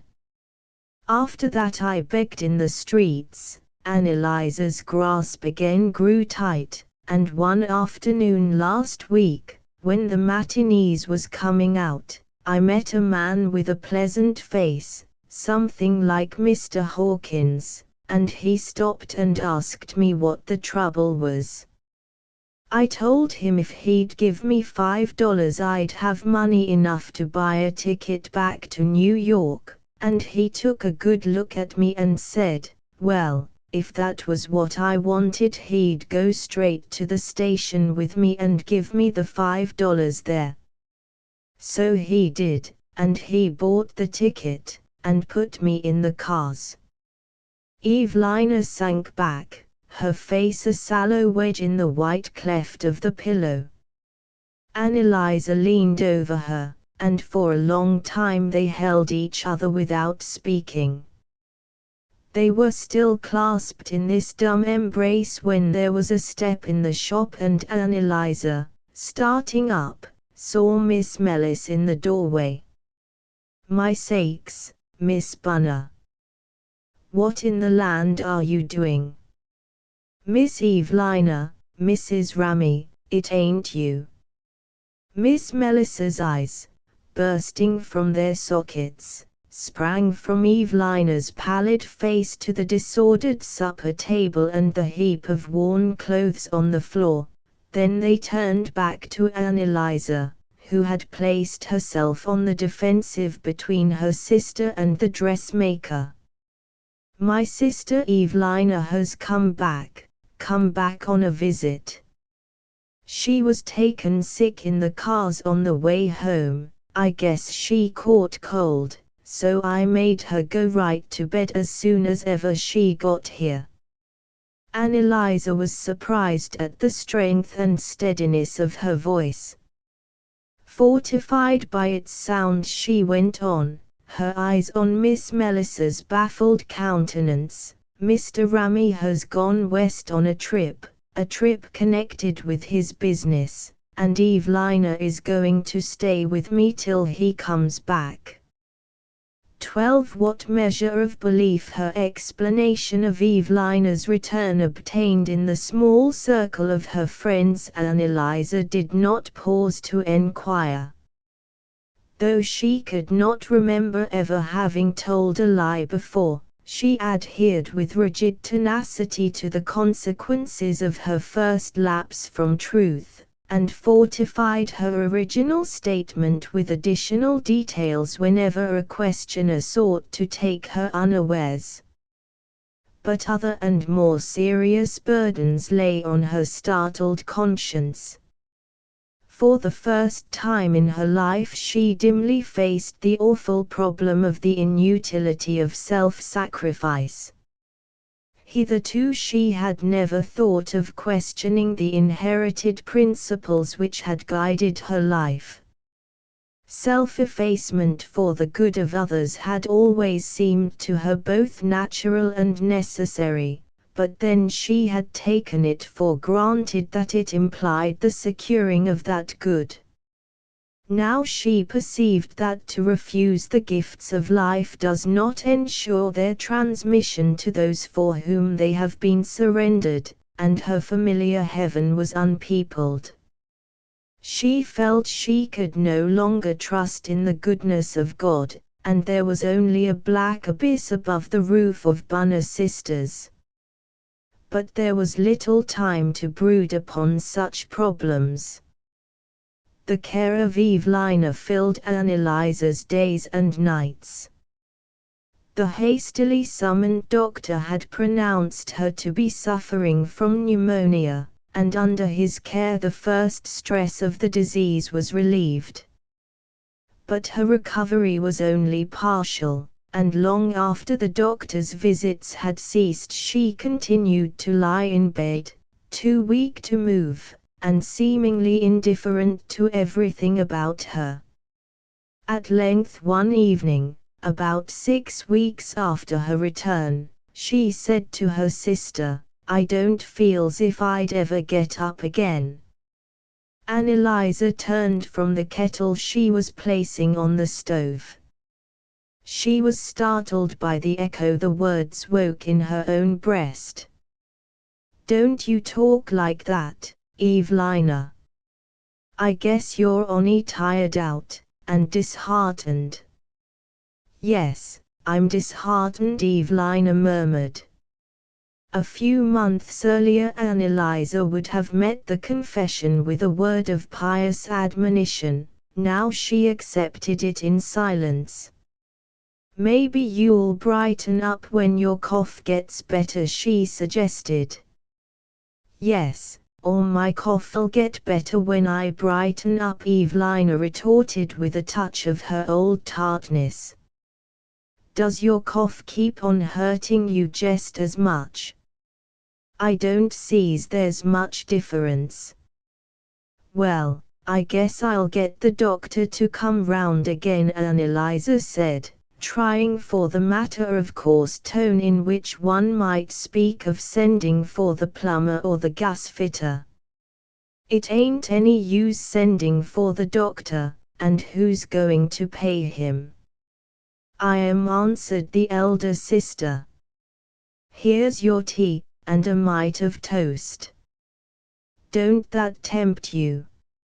Already, in the watches of the night, Anneliese had been tormented by that same question, who was to pay the doctor, and a few days before she had temporarily silenced it by borrowing $20 of Miss Melis.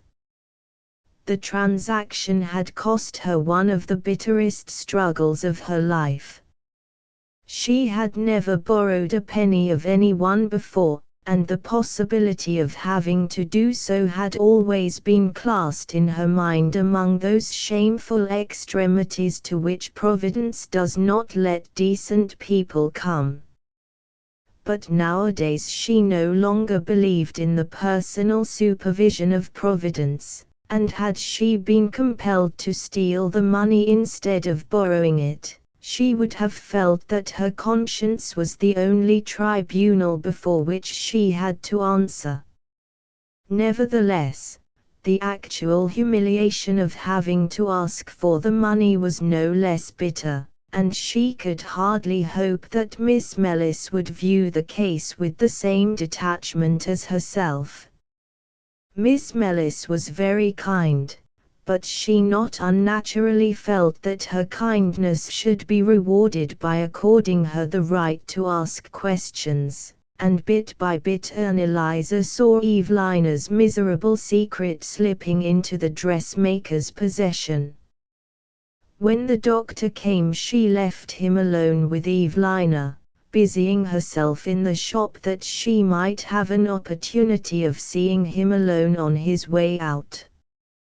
To steady herself she began to sort a trayful of buttons, and when the doctor appeared she was reciting under her breath, 24 horn, 2½ cards fancy pearl. She saw at once that his look was grave. He sat down on the chair beside the counter, and her mind travelled miles before he spoke. "Miss Bunner, the best thing you can do is to let me get a bed for your sister at St. Luke's. The hospital. Come now, you're above that sort of prejudice, aren't you?" The doctor spoke in the tone of one who coaxes a spoiled child. "I know how devoted you are, but Mrs. Ramey can be much better cared for there than here.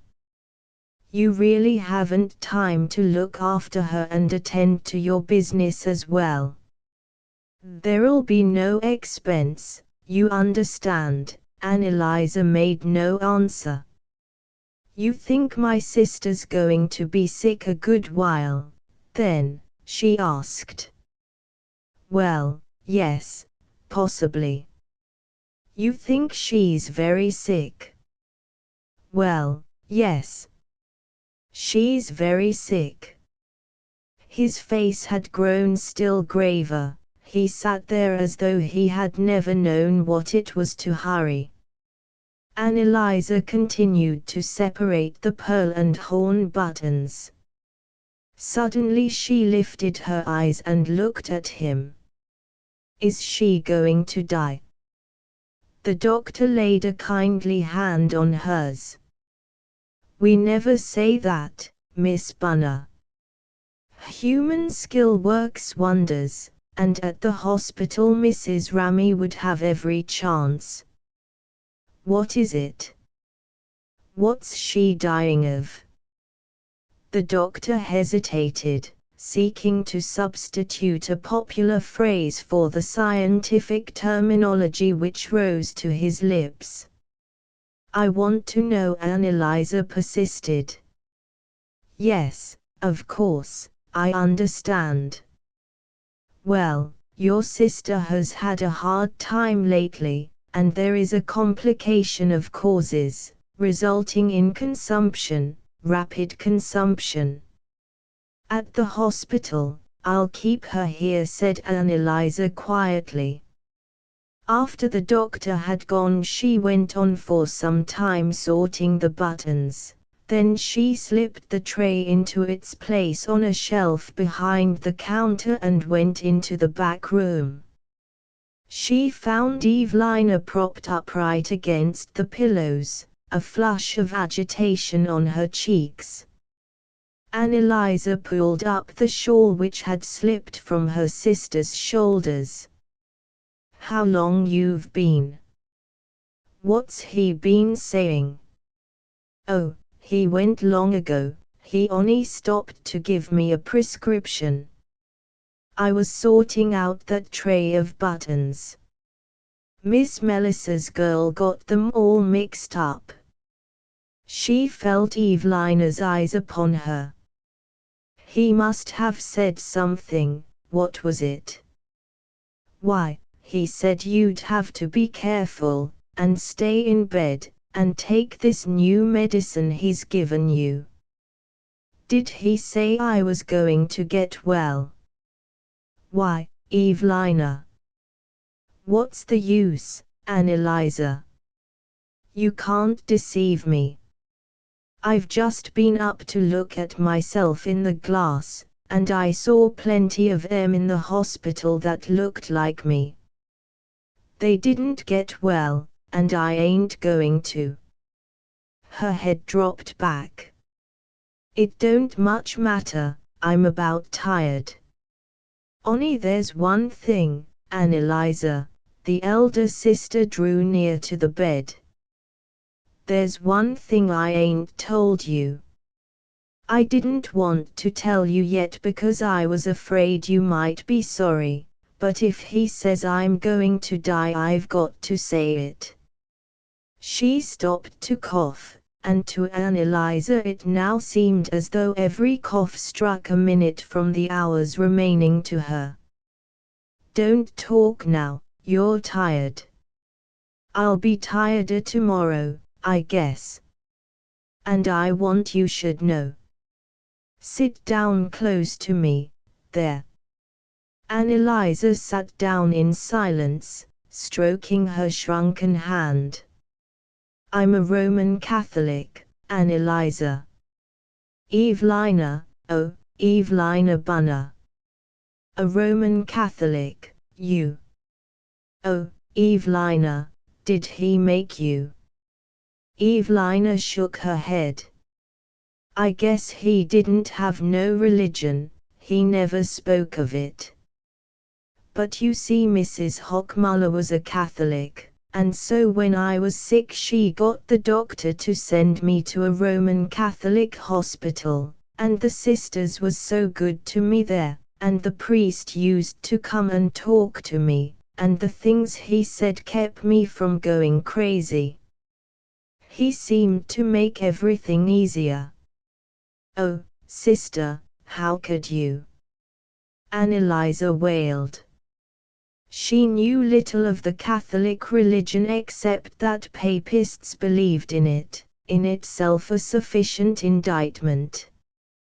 Her spiritual rebellion had not freed her from the formal part of her religious belief, and apostasy had always seemed to her one of the sins from which the pure in mind avert their thoughts. And then when the baby was born, Evelina continued, he christened it right away, so it could go to heaven, and after that, you see, I had to be a Catholic. I don't see, don't I have to be where the baby is? I couldn't ever ha gone there if I hadn't been made a Catholic. Don't you understand that? Annalisa sat speechless, drawing her hand away.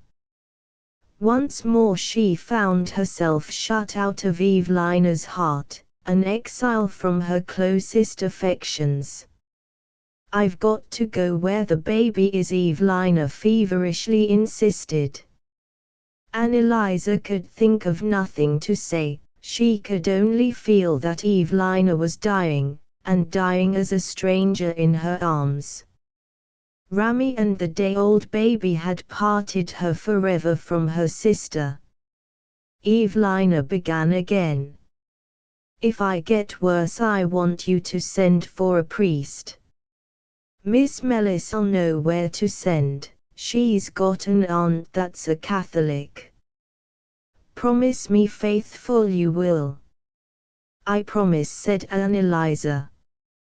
After that they spoke no more of the matter, but Annalisa now understood that the little black bag about her sister's neck, which she had innocently taken for a memento of Rami, was some kind of sacrilegious amulet, and her fingers shrank from its contact when she bathed and dressed Evelina. It seemed to her the diabolical instrument of their estrangement. 13 Spring had really come at last. There were leaves on the ailanthus tree that Evelina could see from her bed, Gentle clouds floated over it in the blue, and now and then the cry of a flower seller sounded from the street. One day there was a shy knock on the back room door, and Johnny Hawkins came in with 2 yellow jonquils in his fist. He was getting bigger and squarer, and his round freckled face was growing into a smaller copy of his father's. He walked up to Evelina and held out the flowers. They blew off the cart and the fellow said I could keep 'em. But you can have 'em, he announced. Anneliese rose from her seat at the sewing machine and tried to take the flowers from him. They ain't for you, they're for her, he sturdily objected, and Evelina held out her hand for the jonquils. After Johnny had gone she lay and looked at them without speaking. Anneliese, who had gone back to the machine, bent her head over the seam she was stitching.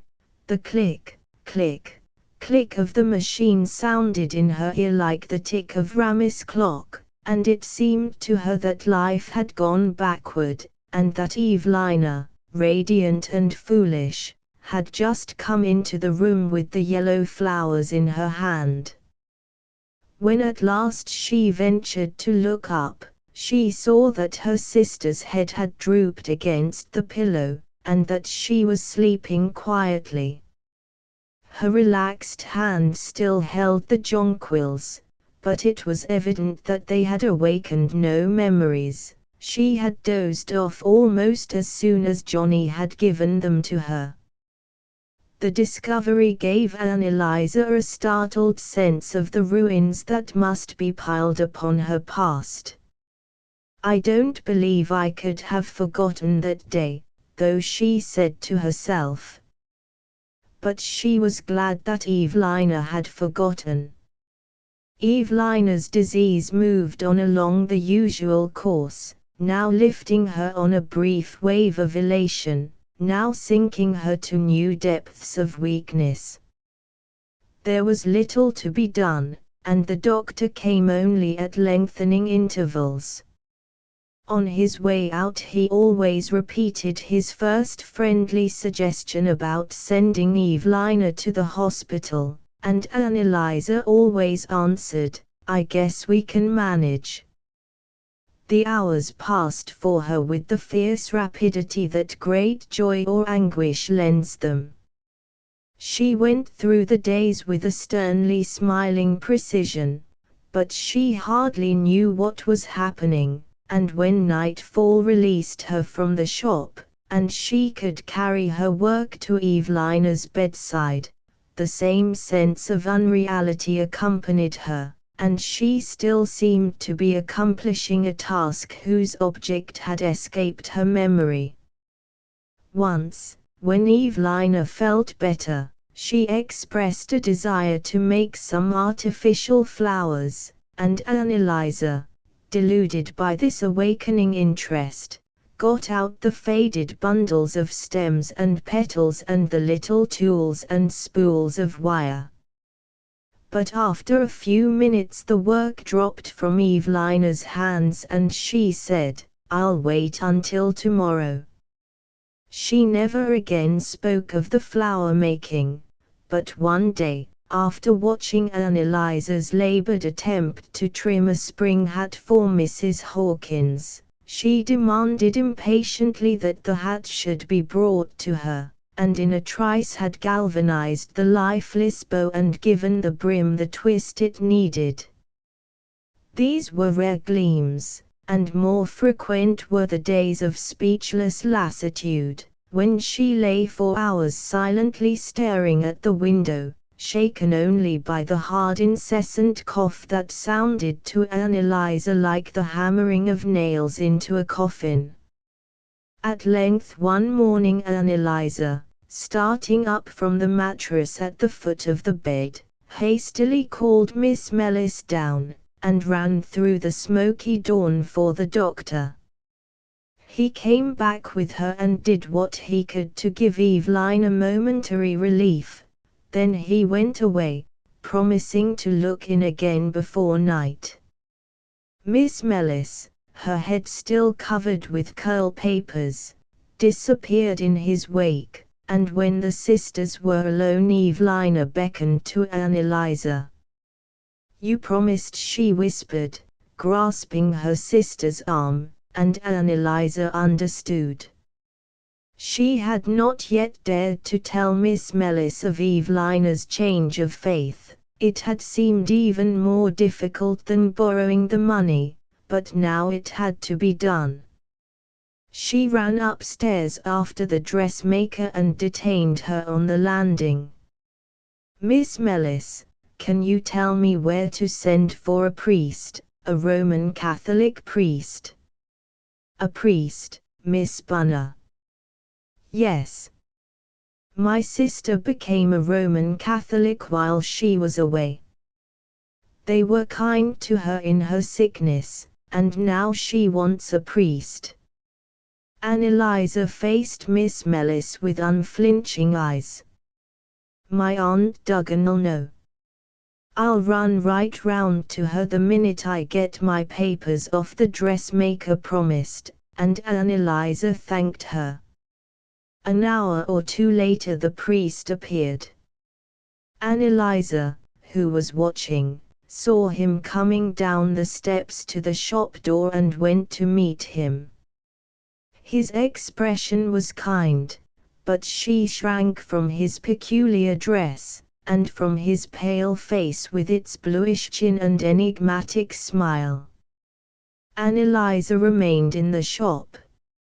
Miss Mellis's girl had mixed the buttons again and she set herself to sort them. The priest stayed a long time with Evelina. When he again carried his enigmatic smile past the counter, and Anneliese rejoined her sister, Evelina was smiling with something of the same mystery, but she did not tell her secret. After that it seemed to Anneliese that the shop and the back room no longer belonged to her. It was as though she were there on sufferance, indulgently tolerated by the unseen power which hovered over Evelina even in the absence of its minister. The priest came almost daily, and at last a day arrived when he was called to administer some rite of which Anneliese but dimly grasped the sacramental meaning. All she knew was that it meant that Evelina was going, under this alien guidance, even farther from her than to the dark places of death.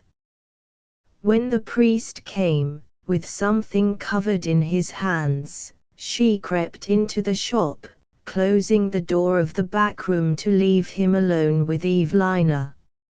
It was a warm afternoon in May, and the crooked ailanthus tree rooted in a fissure of the opposite pavement was a fountain of tender green. Women in light dresses passed with the languid step of spring, and presently there came a man with a handcart full of pansy and geranium plants who stopped outside the window, signaling to Anneliese to buy. An hour went by before the door of the back room opened and the priest reappeared with that mysterious covered something in his hands. Anneliese had risen, drawing back as he passed. He had doubtless divined her antipathy, for he had hitherto only bowed in going in and out, but today he paused and looked at her compassionately. "I have left your sister in a very beautiful state of mind," he said in a low voice like a woman's. "She is full of spiritual consolation." Anneliese was silent, and he bowed and went out. She hastened back to Evelina's bed, and knelt down beside it. Evelina's eyes were very large and bright. She turned them on Anneliese with a look of inner illumination. "I shall see the baby," she said, then her eyelids fell and she dozed. The doctor came again at nightfall, administering some last palliatives, and after he had gone Eliza, refusing to have her vigil shared by Miss Mellis or Mrs. Hawkins, sat down to keep watch alone. It was a very quiet night. Evelina never spoke or opened her eyes, but in the still hour before dawn Eliza saw that the restless hand outside the bedclothes had stopped its twitching. She stooped over and felt no breath on her sister's lips. The funeral took place 3 days later. Evelina was buried in Calvary Cemetery, the priest assuming the whole care of the necessary arrangements, while Eliza, a passive spectator, beheld with stony indifference this last negation of her past. A week afterward she stood in her bonnet and mantle in the doorway of the little shop. Its whole aspect had changed. Counter and shelves were bare, the window was stripped of its familiar miscellany of artificial flowers, note paper, wire hat frames, and limp garments from the dyers, and against the glass pane of the doorway hung a sign, "This store to let." Eliza turned her eyes from the sign as she went out and locked the door behind her. Evelina's funeral had been very expensive, and Eliza, having sold her stock in trade and the few articles of furniture that remained to her, was leaving the shop for the last time. She had not been able to buy any mourning, but Miss Mellis had sewed some crape on her old black mantle and bonnet, and having no gloves she slipped her bare hands under the folds of the mantle. It was a beautiful morning, and the air was full of a warm sunshine that had coaxed open nearly every window in the street, and summoned to the window-sills the sickly plants nurtured indoors in winter. Eliza's way lay westward, toward Broadway, but at the corner she paused and looked back down the familiar length of the street. Her eyes rested a moment on the blotched Bunner sisters above the empty window of the shop, then they traveled on to the overflowing foliage of the square, above which was the church tower with the dial that had marked the hours for the sisters before Eliza had bought the nickel clock. She looked at it all as though it had been the scene of some unknown life, of which the vague report had reached her. She felt for herself the only remote pity that busy people accord to the misfortunes which come to them by hearsay. She walked to Broadway and down to the office of the house agent to whom she had entrusted the subletting of the shop. She left the key with one of his clerks, who took it from her as if it had been any one of 1,000 others, and remarked that the weather looked as if spring was really coming. Then she turned and began to move up the great thoroughfare, which was just beginning to wake to its multitudinous activities. She walked less rapidly now, studying each shop window as she passed, but not with the desultory eye of enjoyment. The watchful fixity of her gaze overlooked everything but the object of its quest. At length she stopped before a small window wedged between two mammoth buildings, and displaying, behind its shining plate glass festooned with muslin, a varied assortment of sofa cushions, tea cloths, pen wipers, painted calendars and other specimens of feminine industry. In a corner of the window she had read, on a slip of paper pasted against the pane, "Wanted, a sales lady," and after studying the display of fancy articles beneath it, she gave her mantle a twitch, straightened her shoulders and went in. Behind a counter crowded with pincushions, watch holders and other needlework trifles. A plump young woman with smooth hair sat sewing boughs of ribbon on a scrap basket. The little shop was about the size of the one on which Annalisa had just closed the door, and it looked as fresh and gay and thriving as she and Evelina had once dreamed of making Bunner sisters. The friendly air of the place made her pluck up courage to speak. "Say less, lady." "Yes, we do want one." "Have you anyone to recommend?" the young woman asked, not unkindly. Annalisa hesitated, disconcerted by the unexpected question, and the other, cocking her head on one side to study the effect of the bow she had just sewed on the basket, continued, "We can't afford more than $30 a month, but the work is light. She would be expected to do a little fancy sewing between times. We want a bright girl, stylish, and pleasant manners. You know what I mean. Not over 30, anyhow, and nice looking. Will you write down the name?" Annalisa looked at her confusedly. She opened her lips to explain, and then, without speaking, turned toward the crisply curtained door. "Ain't you going to leave the address?" the young woman called out after her. Annalisa went out into the thronged street.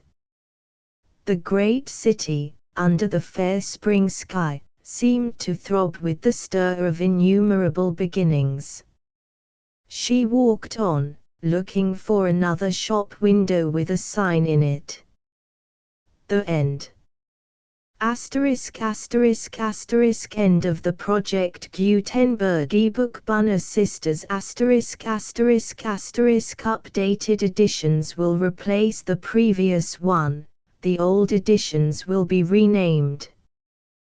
Creating the works from print editions not protected by U.S. copyright law means that no one owns a United States copyright in these works, so the Foundation, and you, can copy and distribute it in the United States without permission and without paying copyright royalties.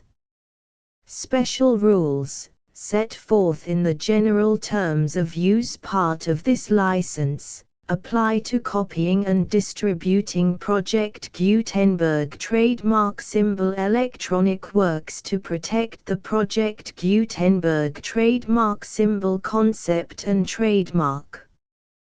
Project Gutenberg is a registered trademark, and may not be used if you charge for an ebook, except by following the terms of the trademark license, including paying royalties for use of the Project Gutenberg trademark. If you do not charge anything for copies of this ebook, complying with the trademark license is very easy. You may use this ebook for nearly any purpose such as creation of derivative works, reports, performances and research. Project Gutenberg ebooks may be modified and printed and given away. You may do practically anything in the United States with ebooks not protected by U.S. copyright law. Redistribution is subject to the trademark license, especially commercial redistribution. Start. Full license. The full Project Gutenberg license. Please read this before you distribute or use this work to protect the Project Gutenberg trademark symbol mission of promoting the free distribution of electronic works, by using or distributing this work, or any other work associated in any way with the phrase Project Gutenberg. you agree to comply with all the terms of the full Project Gutenberg trademark symbol license available with this file or online at www.gutenberg.org/license. Section 1. General Terms of Use and Redistributing Project Gutenberg Trademark Symbol Electronic Works 1.0.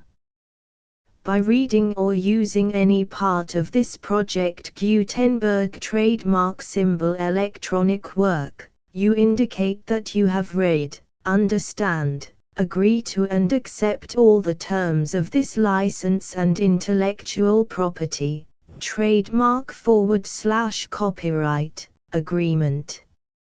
If you do not agree to abide by all the terms of this agreement, you must cease using and return or destroy all copies of Project Gutenberg trademark symbol electronic works in your possession. If you paid a fee for obtaining a copy of or access to a Project Gutenberg trademark symbol electronic work and you do not agree to be bound by the terms of this agreement, you may obtain a refund from the person or entity to whom you paid the fee as set forth in paragraph 1.e.8. 1.b Project Gutenberg is a registered trademark. It may only be used on or associated in any way with an electronic work by people who agree to be bound by the terms of this agreement. There are a few things that you can do with most Project Gutenberg trademark symbol electronic works even without complying with the full terms of this agreement. See paragraph 1.c below. There are a lot of things you can do with Project Gutenberg trademark symbol electronic works if you follow the terms of this agreement and help preserve free future access to Project Gutenberg trademark symbol electronic works. See paragraph 1.e below. 1.c. The Project Gutenberg Literary Archive Foundation, the Foundation or PGLAF, owns a compilation copyright in the collection of Project Gutenberg trademark symbol electronic works. Nearly all the individual works in the collection are in the public domain in the United States. If an individual work is unprotected by copyright law in the United States and you are located in the United States, we do not claim a right to prevent you from copying, distributing, performing, displaying or creating derivative works based on the work as long as all references to Project Gutenberg are removed. Of course, we hope that you will support the Project Gutenberg trademark symbol mission of promoting free access to electronic works by freely sharing Project Gutenberg trademark symbol works in compliance with the terms of this agreement for keeping the Project Gutenberg trademark symbol name associated with the work. You can easily comply with the terms of this agreement by keeping this work in the same format with its attached full Project Gutenberg trademark symbol license when you share it without charge with others. 1.d. The copyright laws of the place where you are located also govern what you can do with this work. Copyright laws in most countries are in a constant state of change. If you are outside the United States, check the laws of your country in addition to the terms of this agreement before downloading, copying, displaying, performing, distributing or creating derivative works based on this work or any other Project Gutenberg trademark symbol work. The Foundation makes no representations concerning the copyright status of any work in any country other than the United States. 1.e unless you have removed all references to Project Gutenberg. 1.e.1. The following sentence, with active links to, or other immediate access to, the full Project Gutenberg trademark symbol license must appear prominently whenever any copy of a Project Gutenberg trademark symbol work, any work on which the phrase Project Gutenberg appears, or with which the phrase Project Gutenberg is associated, is accessed, displayed, performed, viewed, copied or distributed. This ebook is for the use of anyone anywhere in the United States and most other parts of the world at no cost and with almost no restrictions whatsoever. You may copy it, give it away or reuse it under the terms of the Project Gutenberg license included with this ebook or online at www.gutenberg.org. If you are not located in the United States, you will have to check the laws of the country where you are located before using this ebook. 1.e.2. If an individual Project Gutenberg trademark symbol electronic work is derived from texts not protected by U.S. copyright law, does not contain a notice indicating that it is posted with permission of the copyright holder, the work can be copied and distributed to anyone in the United States without paying any fees or charges. If you are redistributing or providing access to a work with the phrase Project Gutenberg associated with or appearing on the work, you must comply either with the requirements of paragraphs 1.e.1 through 1.e.7 or obtain permission for the use of the work and the Project Gutenberg trademark symbol trademark as set forth in paragraphs 1.e.8 or 1.e.9. 1.e.3. If an individual Project Gutenberg trademark symbol electronic work is posted with the permission of the copyright holder, your use and distribution must comply with both paragraphs 1.e.1 through 1.e.7 and any additional terms imposed by the copyright holder. Additional terms will be linked to the Project Gutenberg trademark symbol license for all works posted with the permission of the copyright holder found at the beginning of this work. 1.e.4. Do not unlink or detach or remove the full Project Gutenberg trademark symbol license terms from this work, or any files containing a part of this work or any other work associated with Project Gutenberg trademark symbol. 1.e.5. Do not copy, display, perform, distribute or redistribute this electronic work, or any part of this electronic work, without prominently displaying the sentence set forth in paragraph 1.e.1 with active links or immediate access to the full terms of the Project Gutenberg trademark symbol license. 1.e.6. You may convert to and distribute this work in any binary, compressed, marked up, non-proprietary or proprietary form, including any word processing or hypertext form.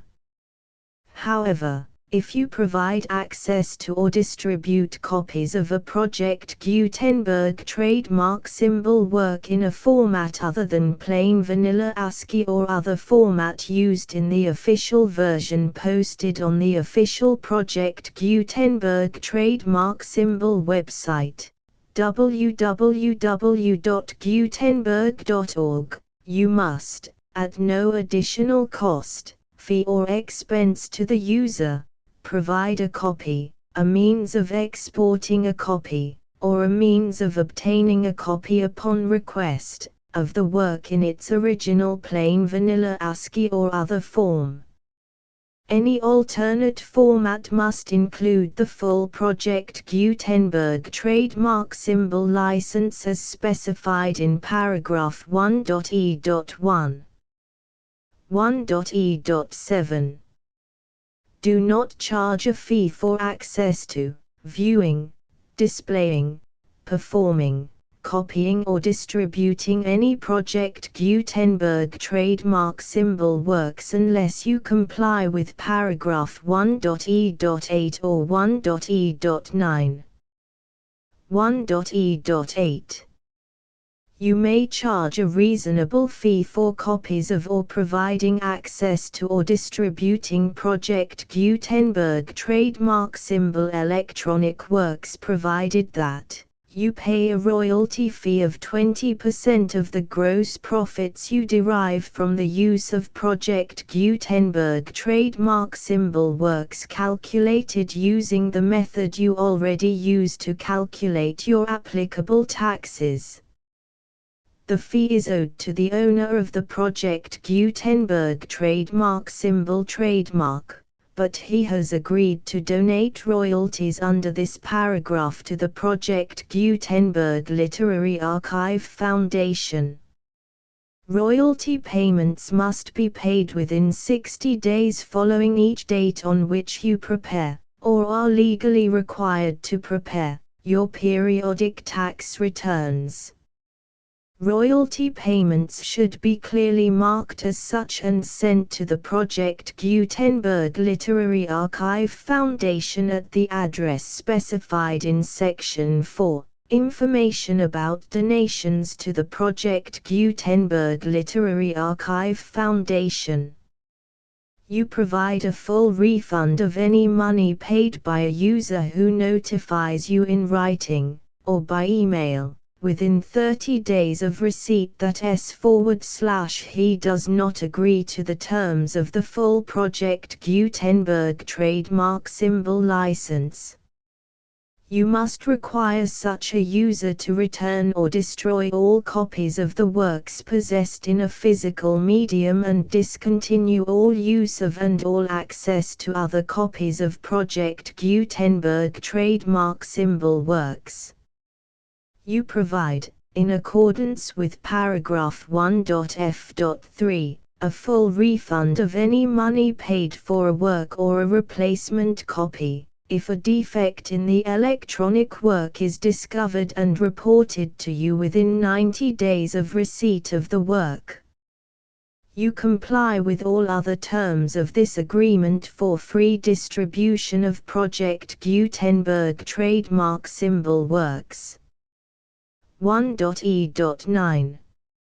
If you wish to charge a fee or distribute a Project Gutenberg trademark symbol electronic work or group of works on different terms than are set forth in this agreement, you must obtain permission in writing from the Project Gutenberg Literary Archive Foundation, the manager of the Project Gutenberg trademark symbol trademark. Contact the Foundation as set forth in Section 3 below. 1.f1.f.1. Project Gutenberg volunteers and employees expend considerable effort to identify, do copyright research on, transcribe and proofread works not protected by U.S. copyright law in creating the Project Gutenberg trademark symbol collection. Despite these efforts, Project Gutenberg trademark symbol electronic works, and the medium on which they may be stored, may contain defects such as, but not limited to, incomplete, inaccurate or corrupt data, transcription errors, a copyright or other intellectual property infringement, a defective or damaged disk or other medium, a computer virus, or computer codes that damage or cannot be read by your equipment. 1.f.2. Limited warranty. Disclaimer of damages, except for the right of replacement or refund described in paragraph 1.f.3. The Project Gutenberg Literary Archive Foundation, the owner of the Project Gutenberg trademark symbol trademark, and any other party distributing a Project Gutenberg trademark symbol electronic work under this agreement, disclaim all liability to you for damages, costs and expenses, including legal fees. You agree that you have no remedies for negligence, strict liability, breach of warranty or breach of contract except those provided in paragraph 1.f.3. You agree that the Foundation, the trademark owner, and any distributor under this agreement will not be liable to you for actual, direct, indirect, consequential, punitive or incidental damages even if you give notice of the possibility of such damage. 1.f.3. Limited right of replacement or refund. If you discover a defect in this electronic work within 90 days of receiving it, you can receive a refund of the money, if any, you paid for it by sending a written explanation to the person you received the work from. If you received the work on a physical medium, you must return the medium with your written explanation. The person or entity that provided you with the defective work may elect to provide a replacement copy in lieu of a refund. If you received the work electronically, the person or entity providing it to you may choose to give you a second opportunity to receive the work electronically in lieu of a refund. If the second copy is also defective, you may demand a refund in writing without further opportunities to fix the problem. 1.f.4. Except for the limited right of replacement or refund set forth in paragraph 1.f.3, this work is provided to you as is, with no other warranties of any kind, express or implied, including but not limited to warranties of merchantability or fitness for any purpose. 1.f.5. Some states do not allow disclaimers of certain implied warranties or the exclusion or limitation of certain types of damages. If any disclaimer or limitation set forth in this agreement violates the law of the state applicable to this agreement, the agreement shall be interpreted to make the maximum disclaimer or limitation permitted by the applicable state law. The invalidity or unenforceability of any provision of this agreement shall not void the remaining provisions. 1.f.6. Indemnity. You agree to indemnify and hold the Foundation, the trademark owner, any agent or employee of the Foundation, anyone providing copies of Project Gutenberg trademark symbol electronic works in accordance with this agreement, and any volunteers associated with the production, promotion and distribution of Project Gutenberg trademark symbol electronic works, harmless from all liability, costs and expenses, including legal fees, that arise directly or indirectly from any of the following which you do or cause to occur. A. Distribution of this or any Project Gutenberg trademark symbol work. B. Alteration, modification, or additions or deletions to any Project Gutenberg trademark symbol work, and c. Any defect you cause. Section 2. Information about the mission of Project Gutenberg trademark symbol. Project Gutenberg trademark symbol is synonymous with the free distribution of electronic works in formats readable by the widest variety of computers, including obsolete, old, middle-aged and new computers. It exists because of the efforts of hundreds of volunteers and donations from people in all walks of life. Volunteers and financial support to provide volunteers with the assistance they need are critical to reaching Project Gutenberg trademark symbol's goals and ensuring that the Project Gutenberg trademark symbol collection will remain freely available for generations to come. In 2001, the Project Gutenberg Literary Archive Foundation was created to provide a secure and permanent future for Project Gutenberg trademark symbol and future generations. To learn more about the Project Gutenberg Literary Archive Foundation and how your efforts and donations can help, see sections 3 and 4 and the Foundation information page at www.gutenberg.org. Section 3. Information about the Project Gutenberg Literary Archive Foundation. The Project Gutenberg Literary Archive Foundation is a non-profit 501(c)(3) educational corporation organized under the laws of the state of Mississippi and granted tax-exempt status by the Internal Revenue Service. The Foundation's IN or Federal Tax Identification Number is 64-6221541.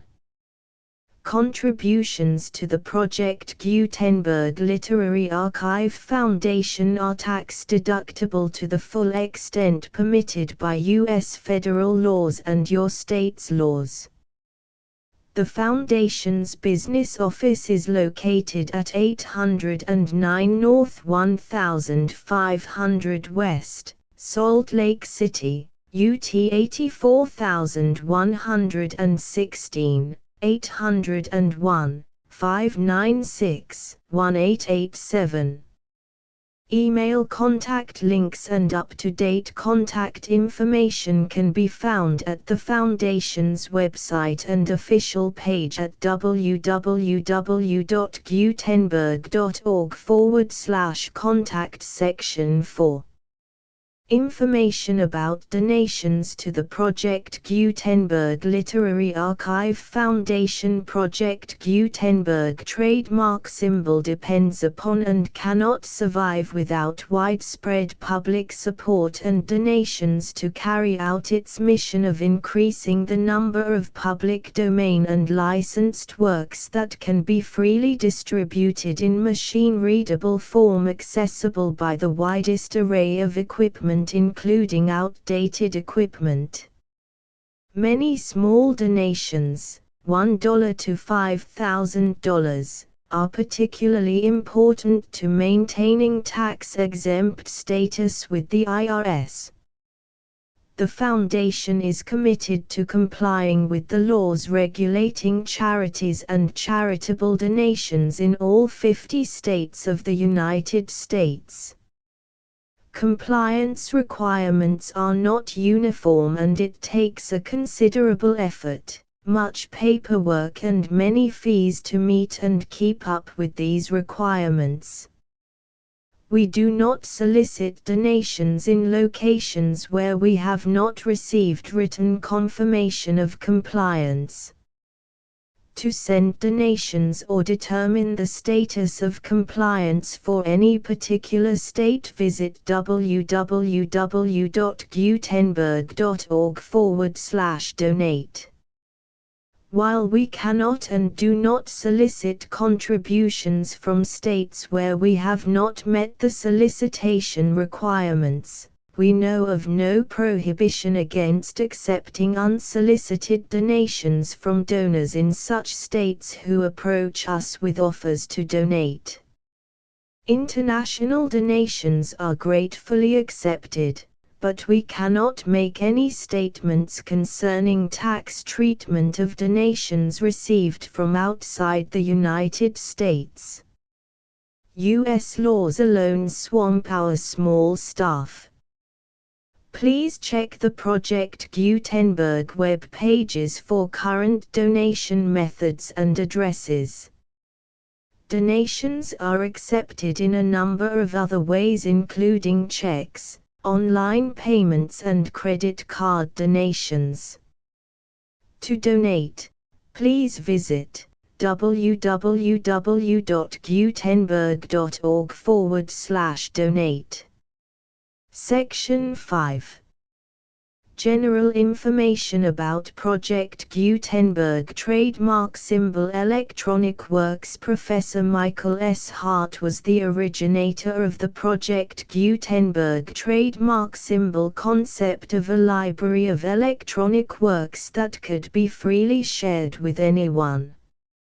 For 40 years, he produced and distributed Project Gutenberg trademark symbol ebooks with only a loose network of volunteer support. Project Gutenberg trademark symbol ebooks are often created from several printed editions, all of which are confirmed as not protected by copyright in the US unless a copyright notice is included. Thus, we do not necessarily keep ebooks in compliance with any particular paper edition. Most people start at our website, which has the main PG search facility, www.gutenberg.org.